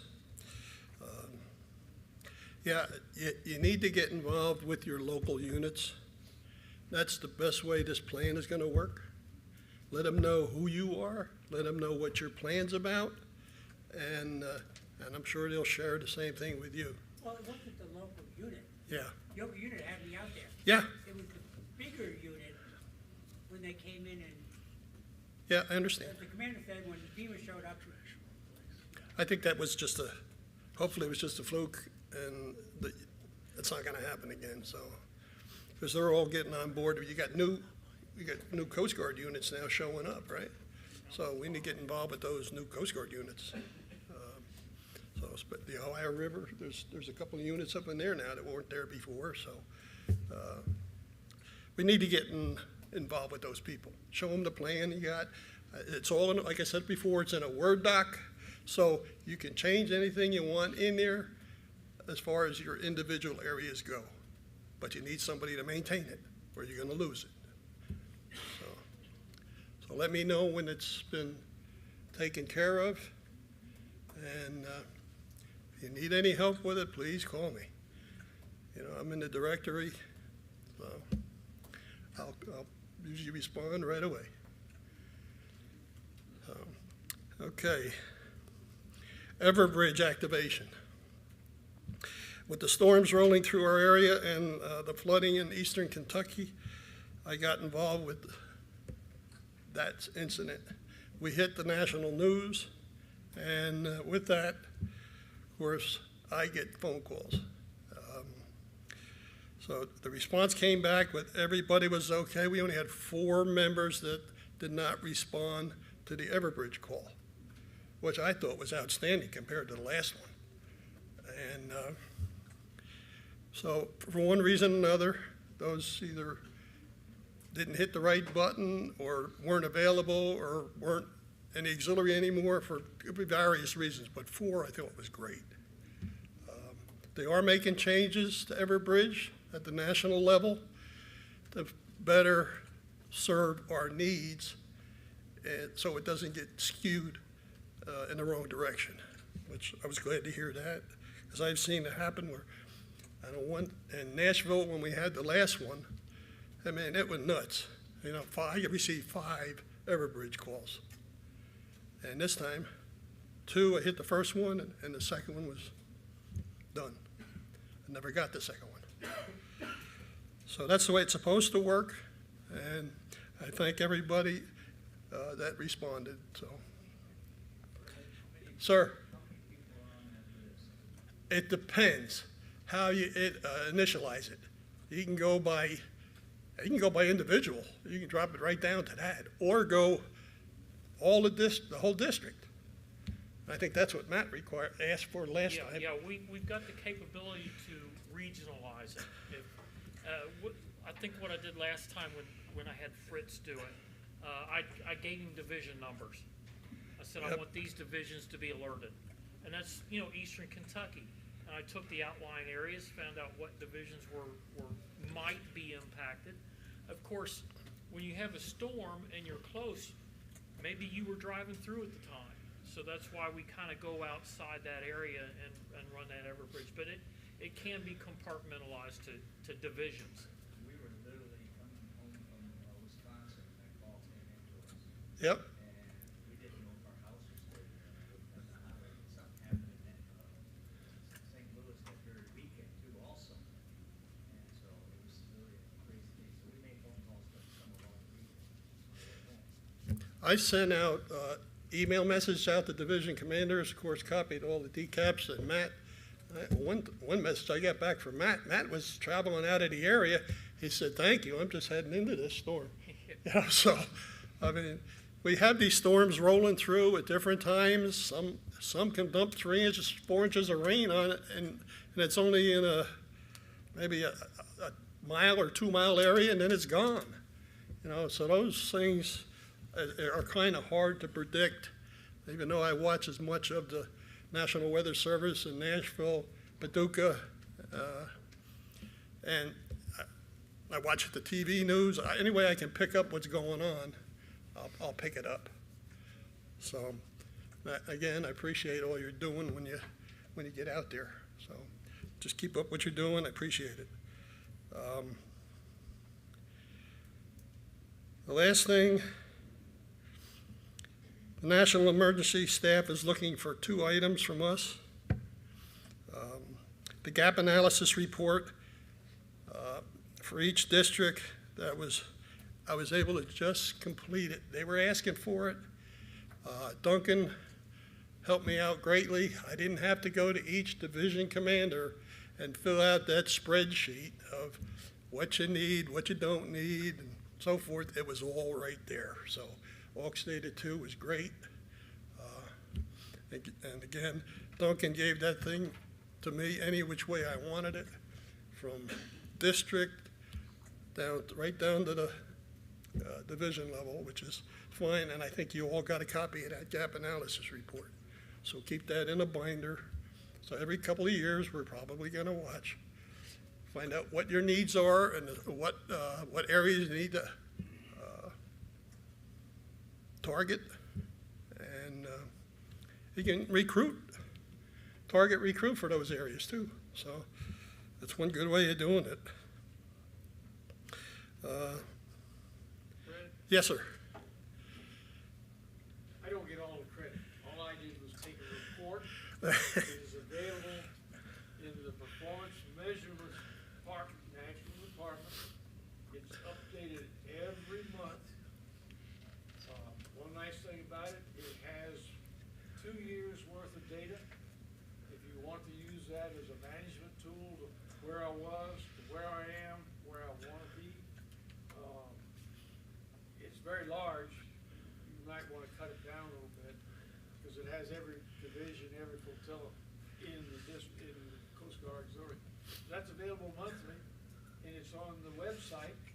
You don't have to go into Aux Data to get it, and it comes down in a nice real form. So the real credit for all that information goes to the national crew.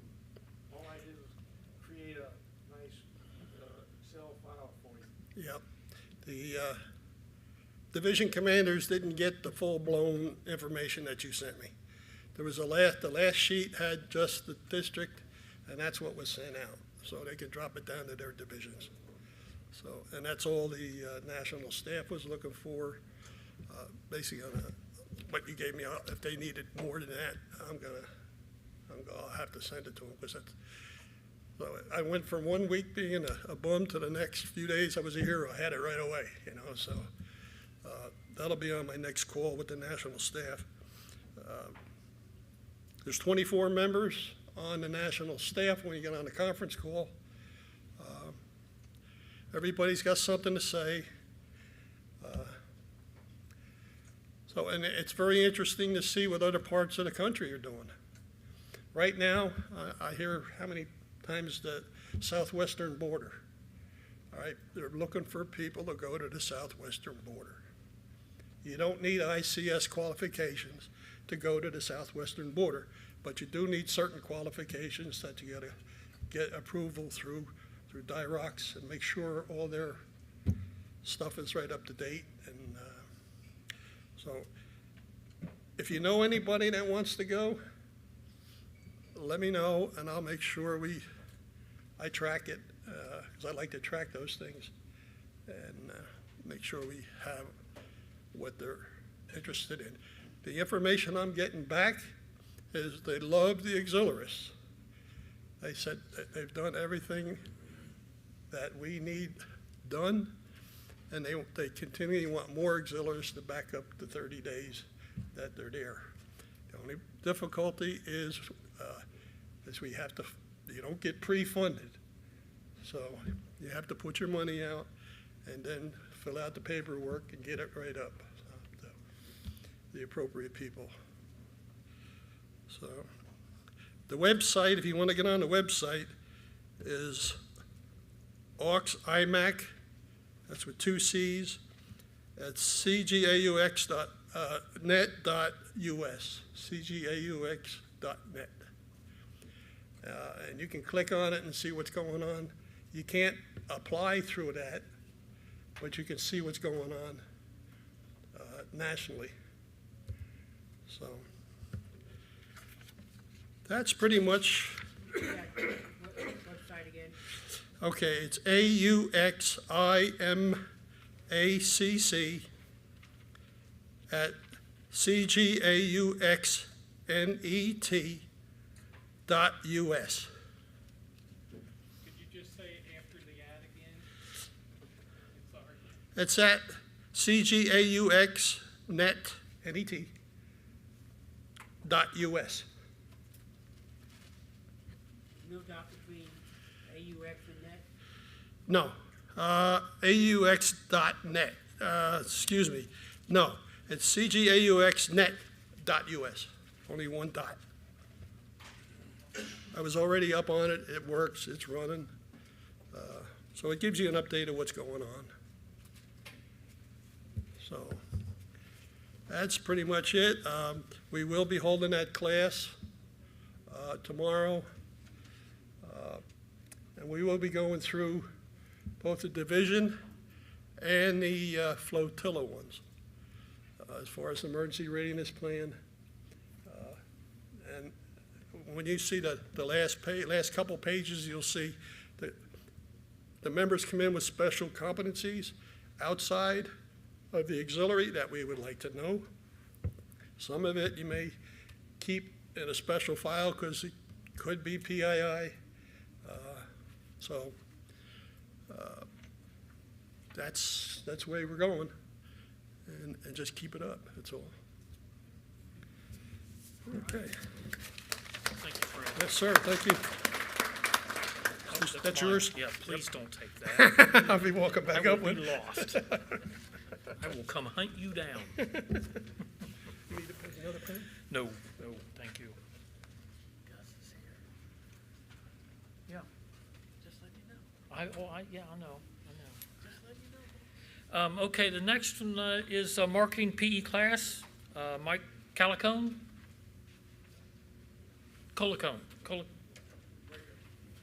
Oh, very good. How do you pronounce your last name?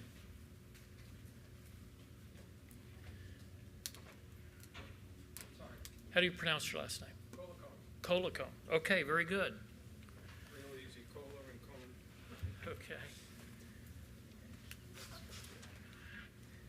How you doing? Good to see you. They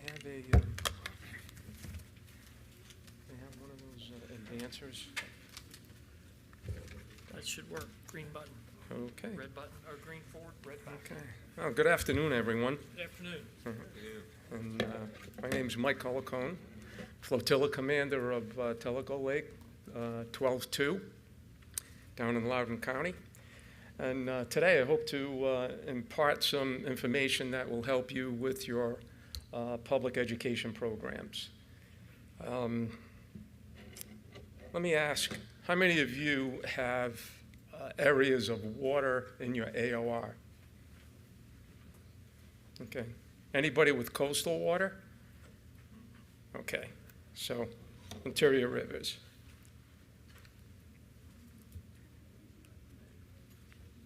It's going to be kind of difficult for me. I got to go back and forth with these glasses. I lost mine today, and I had to stop at Walgreens to get readers. So, area of responsibility. So, what's important here is it's imperative to know your demographics. So, what you want to look at is your age groups and boating experience. Okay. For instance, in our division, 12-8 has they target anywhere from 16-year-olds to 21-year-olds. Okay, in my flotilla, we're looking at middle-aged people to retirement age. Okay, so that and boating experience might be another issue that you might want to be looking at. we've got a lot of people moving into Tennessee from out of state. A lot of them have not had any boating experience, but they come here and they see the lakes and the rivers, and the first thing they want to do is buy a boat. Okay? Luckily, some of them take the responsibility to want to know what the Tennessee laws are on boating. So age groups and boating experience are probably the first two things that you want to look at. The local resources, marinas, sporting goods shops, boat dealers, law enforcement agencies. Okay, each one of those have a vested interest in having safe boating out on the rivers and the waterways. I'll give you an example. Some of the boat dealers that we have in our area have purchased safe boating class registrations for those who have bought or purchased boats from them. Okay. One of the other examples that I have too is with law enforcement. I just had a law enforcement agency contact me who has a Marine division. They asked if we could put on a safe boating class because their members, unlike most of us here, they were born after 1989. January 1st, 1989. And in Tennessee, in order to meet that compliance, they have to take a safe boating class in order to be operating their vessel. Okay, so media outlets. Okay, I suggest that you look at your local newspapers that publish maybe once a week. They have a public events page, and they usually post that free of charge. Okay, we've had, all right, I'll go back. Okay, we've had public service radio stations that have advertised our classes over their radio announcements. I'm going to talk a little bit about Nextdoor a little bit later in the program, but you could use Facebook. We've used area organizations and clubs who have electronic billboards in their clubs. They also have them where they can send it out to their members. Okay, so. All right, in your area, do you need safety education? Okay, so what we've done is we've gone out and we've collected data on mishaps. Okay, what are the casualty numbers? What's the cost of damage that has happened in the area? The number of BUIs, the number of deaths and injuries, okay? And we use that to go to the local businesses, okay, and inform them that safe boating classes are extremely important in order to avoid loss of life, okay? One of the other things that we've done there is during the Safe Boating Week, we've met with the mayor of Loudoun County, and he's given us a proclamation with our PA officer, and we get some exposure in the local newspapers, okay, with a photo op. Okay, one of our key assets is instructors. So as a flotilla commander, anybody who comes in new or who's been there for a while and wants to become an instructor, okay, I assist them in getting that IDC course completed. All right, of course you need a mentor, and I'm a certified instructor, so I mentor them and sign off on on all their work and documentation. Okay, that's found at in the IDC paperwork. Also, on the flotilla commanders will do the final signature, and they'll submit it to the division IS officer and get that over to the DIRACS personnel. While we're on instructors, once they become certified, I give them a chapter that I want them to become familiar with, particularly if I'm looking at the Boat America class. We've got 6 chapters there. So I'll give them a topic that I want them to learn, and I'll give them the dates, times, and how much time they have to deliver that particular chapter, okay, for the classes that we're going to be having that year. Right now, this year we had 9 classes. We had 5 Boat America classes, and we kept on getting more interest throughout the summer. So they can't wait until the 2023 schedule comes out. We also have the Now in Command for Women Only classes, and we use a female instructor. So there's only women in the classroom, because what we found is that a lot of the women that come in with their husbands will not ask questions, and they depend on their husbands to operate the vessels. All right? But what they don't take into consideration, that if something happens to their husband, they won't be able to get safe to shore or get the necessary help that they need to save his life. Maybe they don't. Maybe they're looking for the insurance policy. I don't know. But in most cases, they do. So they come to that class, and they become very involved and engaged, and we get great reviews on that class. Okay. This might be a challenge for a lot of us, okay? We've been very fortunate. We get to use the Tellico Village Yacht Club and locating the classroom venues. But what we found is housing development, community centers, sheriff's office training centers, churches, schools, they're happy to allow you to use their rooms as long as you can be flexible with the dates and times. And most of the time, it's free of charge. So it's just a recommendation of places that you might want to be looking at. Okay, developing a flyer. We don't print a whole lot of flyers. We print about 50 for each class, and those are the ones that we disseminate among the marinas. If you're going down to a marina, usually they have a glass encasement, and we can post our schedules there or our classes that we're about to have. And we'll put them in stores or some of the sporting goods shops that have a billboard that'll allow us to do that. Generally, we do everything electronically, okay? And that's where some of these digital boards come in, and some of the clubhouses.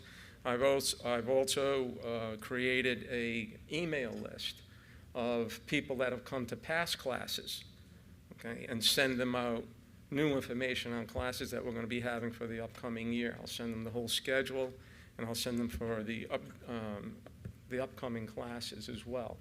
One of the things that we just started doing, and this was to avoid vacancies in the classroom, is we will tell them that they need to come into a certain area and pick up the material and pay for the class.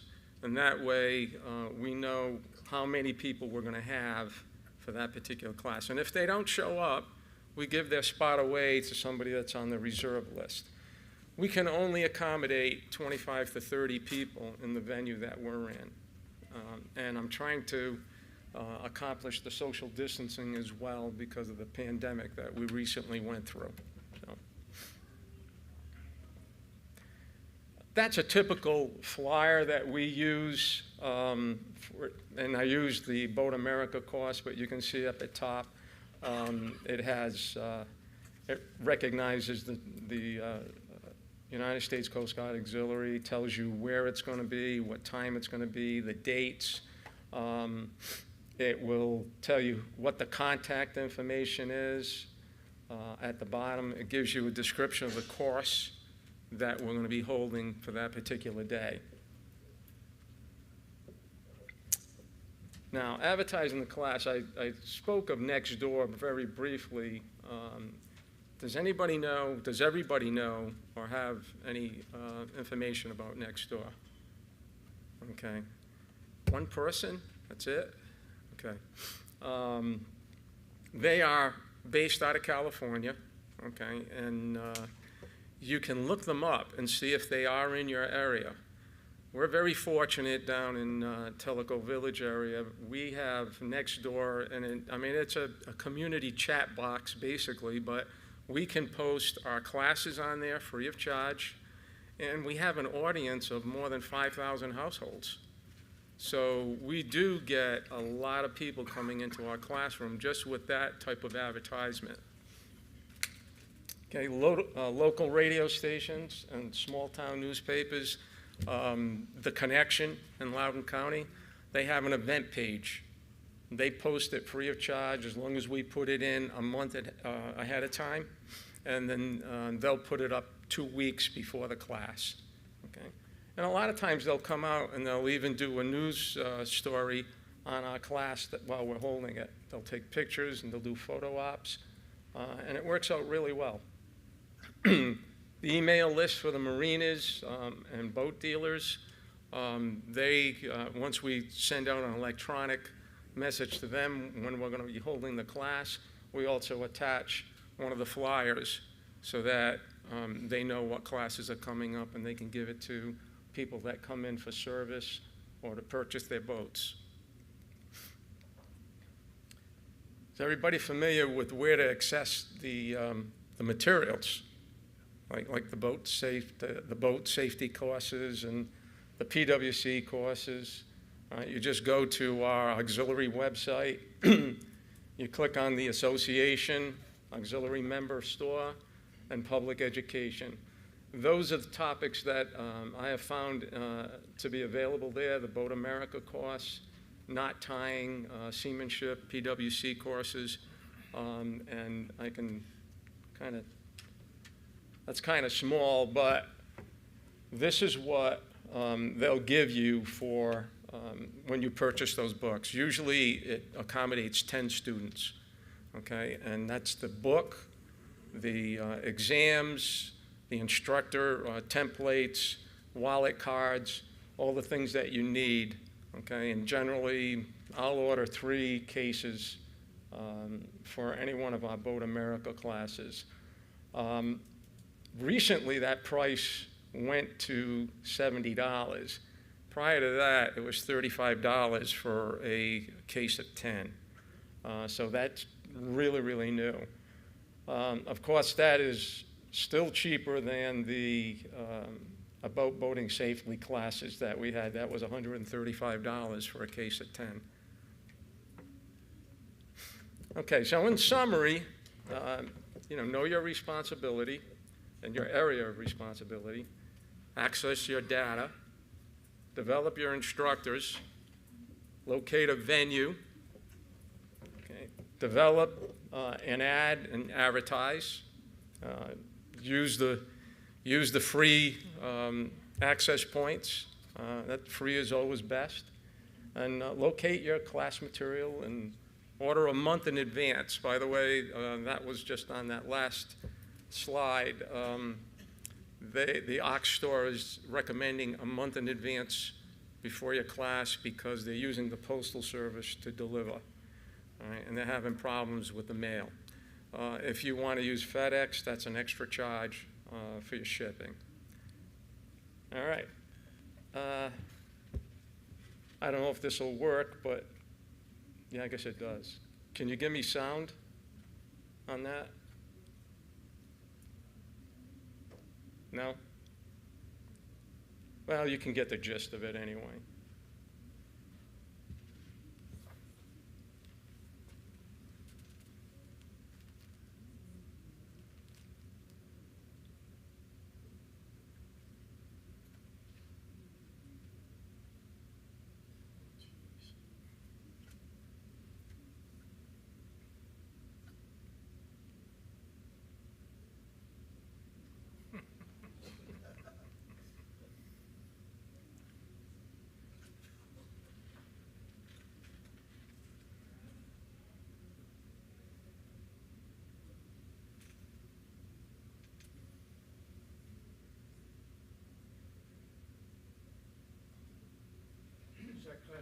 See you later.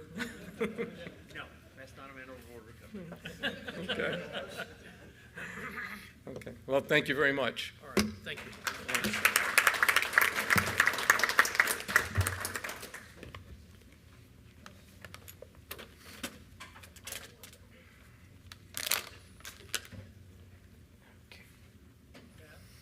Yes, sir. If I could add one more thing to this. Yeah. A lot of fire departments that have fire boats want their crews certified.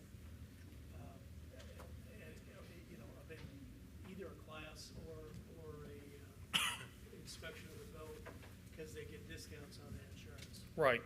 And their Right. insurance on some of them are pretty high. Right. So we do that right now on a couple of ours. I know that a couple years ago, Paul Memmer did the Forest Service so that they could, you know, be familiar with their But it's a craft. lock-in because they require them to go to you to get the. Right, right. Okay. Excuse me. Yes, sir. I forgot a couple of things. I don't remember saying it. I'd like to just bring it up, if you don't mind. Okay, go ahead. You all can get involved with your local emergency management centers. That is a very good thing to do. You get a feel for everybody and everything that's going on in your local area. Check with your Coast Guard units first, because you're going to be representing the Coast Guard in those units out there. I happen to be in one that it's got 7 counties in it. It's a 7-district DOC in Clarksville, Tennessee. Covers a big area. So we have meetings twice a month, and there's usually about 20 people involved with the meetings, some Zoom, virtual and some in person. So I encourage you all to get involved. It's another way to get involved with your local emergency stuff. Also, I mentioned Everbridge a lot. Don't forget, you still have the option of calling. You got your individual calling trees. So don't not call your people. I'm of the opinion that a personal contact is a lot better than a Everbridge call. So it's more personal. I know if I was having problems, I would like somebody to give me a call first. I guess I want help. Yeah, that's something we should be doing every spring, minimum. Every spring is get that calling tree out and at least exercise it. Yeah, the system startup every year is the start right before the start of hurricane season, which is what, June 1st. So if you activate all your communications, make sure all your communications are up to date, get your facilities all up to date, so you're ready to go if something happens. Very good. Thank you. All righty. Okay, so now our next, last but not least, guest is Commodore Gus Formato. He is a current VNACO and the National Commodore-elect. Commodore, you have the floor. Good to see you. I made it. Commodore Meyer's been trying to get me here for 2 years. I'm here.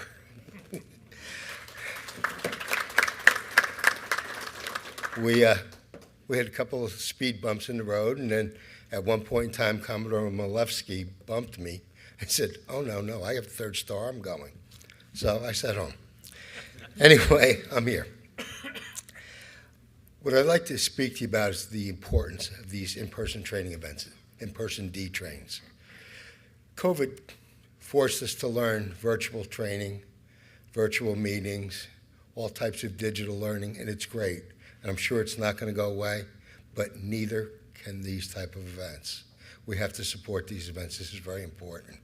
This is our commitment to training. And I want to talk to you a little bit about commitment. First thing, many people don't know this about me, but I wake up every morning and I remind myself I'm leading volunteers. You don't have to do this. You choose to. So for that, I appreciate that. Thank you. And as Commodore indicated, that I'm National Commodore-elect. What does that mean? That means from now to the end of October, Commodore Malevsky and I are transitioning, and at the end of October, he'll hand the baton over to me, and November 1st, I'll wake up and say, "What did I do?" Okay, so back to the importance of this training and to commitment. I read the exit surveys, and too many people, quality people, we are losing. in that under 24-month period because they can't get training they want. So this is up to us. The glove's thrown. We need to pick that glove up. We need to provide in-person training such as this. We also need to provide virtual training for people who choose or prefer to do it that way. But too many times, I'm reading a survey that said I wanted to become a vessel examiner, but I couldn't get the training. I wanted to become a partner visitor, but I couldn't get the training. I wanted to become boat crew, couldn't get the training. Shame on us. We can do better. I know we can. So Commodore Ventress will tell you, I'm a put your money where your mouth is kind of guy. This is very important, and I am committed to supporting in-person D-trains. My commitment started 3:40 this morning when my alarm went off, and at 5 a.m., I rolled out of my driveway in southern Delaware, and here I am. Okay, I think I hit the brake pedal twice, and both times we're in Knoxville, but that's okay. So I'm beginning to love Waze, that navigation system, because it actually tells you, police car ahead. Oh, okay, I'll slow down a little. Getting back to those exit surveys, these are things we can fix. We have problems that may be a little bit more difficult to fix. This is an easy one. This is one that starts on the flotilla level, okay? And it carries on through the division level and the district level. It's up to us to do this. And that's my challenge to you. Let's make training available. The better trained our member is, the better we serve our customer. And by the way, our customer is the public, okay? Because we're still America's volunteer lifesavers. So we still have a commitment and a dedication to that. And I'd like to close with something anecdotal regarding dedication and commitment. There are a lot of dedicated people in this organization, and there's some seriously committed people in this organization, and I'm so grateful to be among you. It's my honor. But to put it in perspective, when you're having breakfast tomorrow morning and you look down at that plate and see the eggs and the bacon, the chicken was dedicated, the pig committed. Thank you.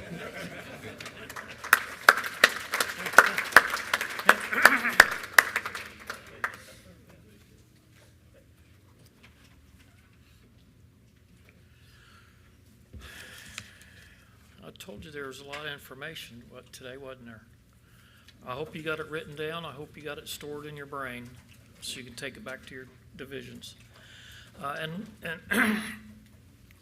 I also ask that you take the experience back with you. I know that when I started coming to these D-trains, I would go back with a lot of excitement and talk to people at the flotilla level and the division level about how much information there was shared at these, especially on the Friday meeting, and try and get them energized into coming to these things. Now, past couple years, I don't know if everybody knows this, but 8th Eastern is one of the few, if not the only district in the nation that did not miss a D-train during the pandemic. Only one. When we were it. That's how dedicated we are. So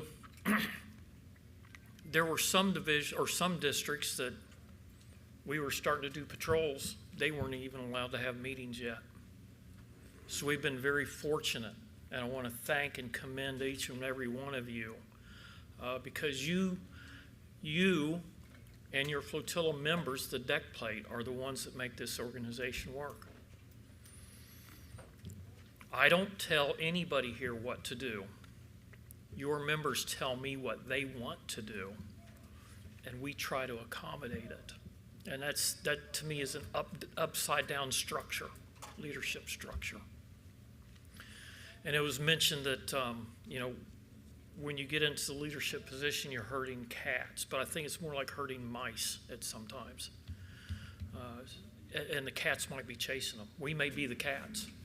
Who knows? But I just wanted to say those few things. I don't want to go on too long because I'd like to get out of here early. But if you have any questions for anybody up at these front tables or or even at the division commander tables. Please stop them in the hallway and ask. We're more than happy to stop for a few minutes and either answer a question or talk with you about anything. This is the time to do it. Very few times will you as a member get to talk to Captain Moore or Captain Glendy. Very few times, other than once or twice a year. So take advantage of it. Don't bend their ear to the ground. Be nice, but take advantage of it. And have a good evening, and we'll see you later at the Friday night banquet. Thank you all.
know that now. I emailed you. I was just going to tell you about that. I was just told not to send it. What were you talking about right before? Send it to Heather. It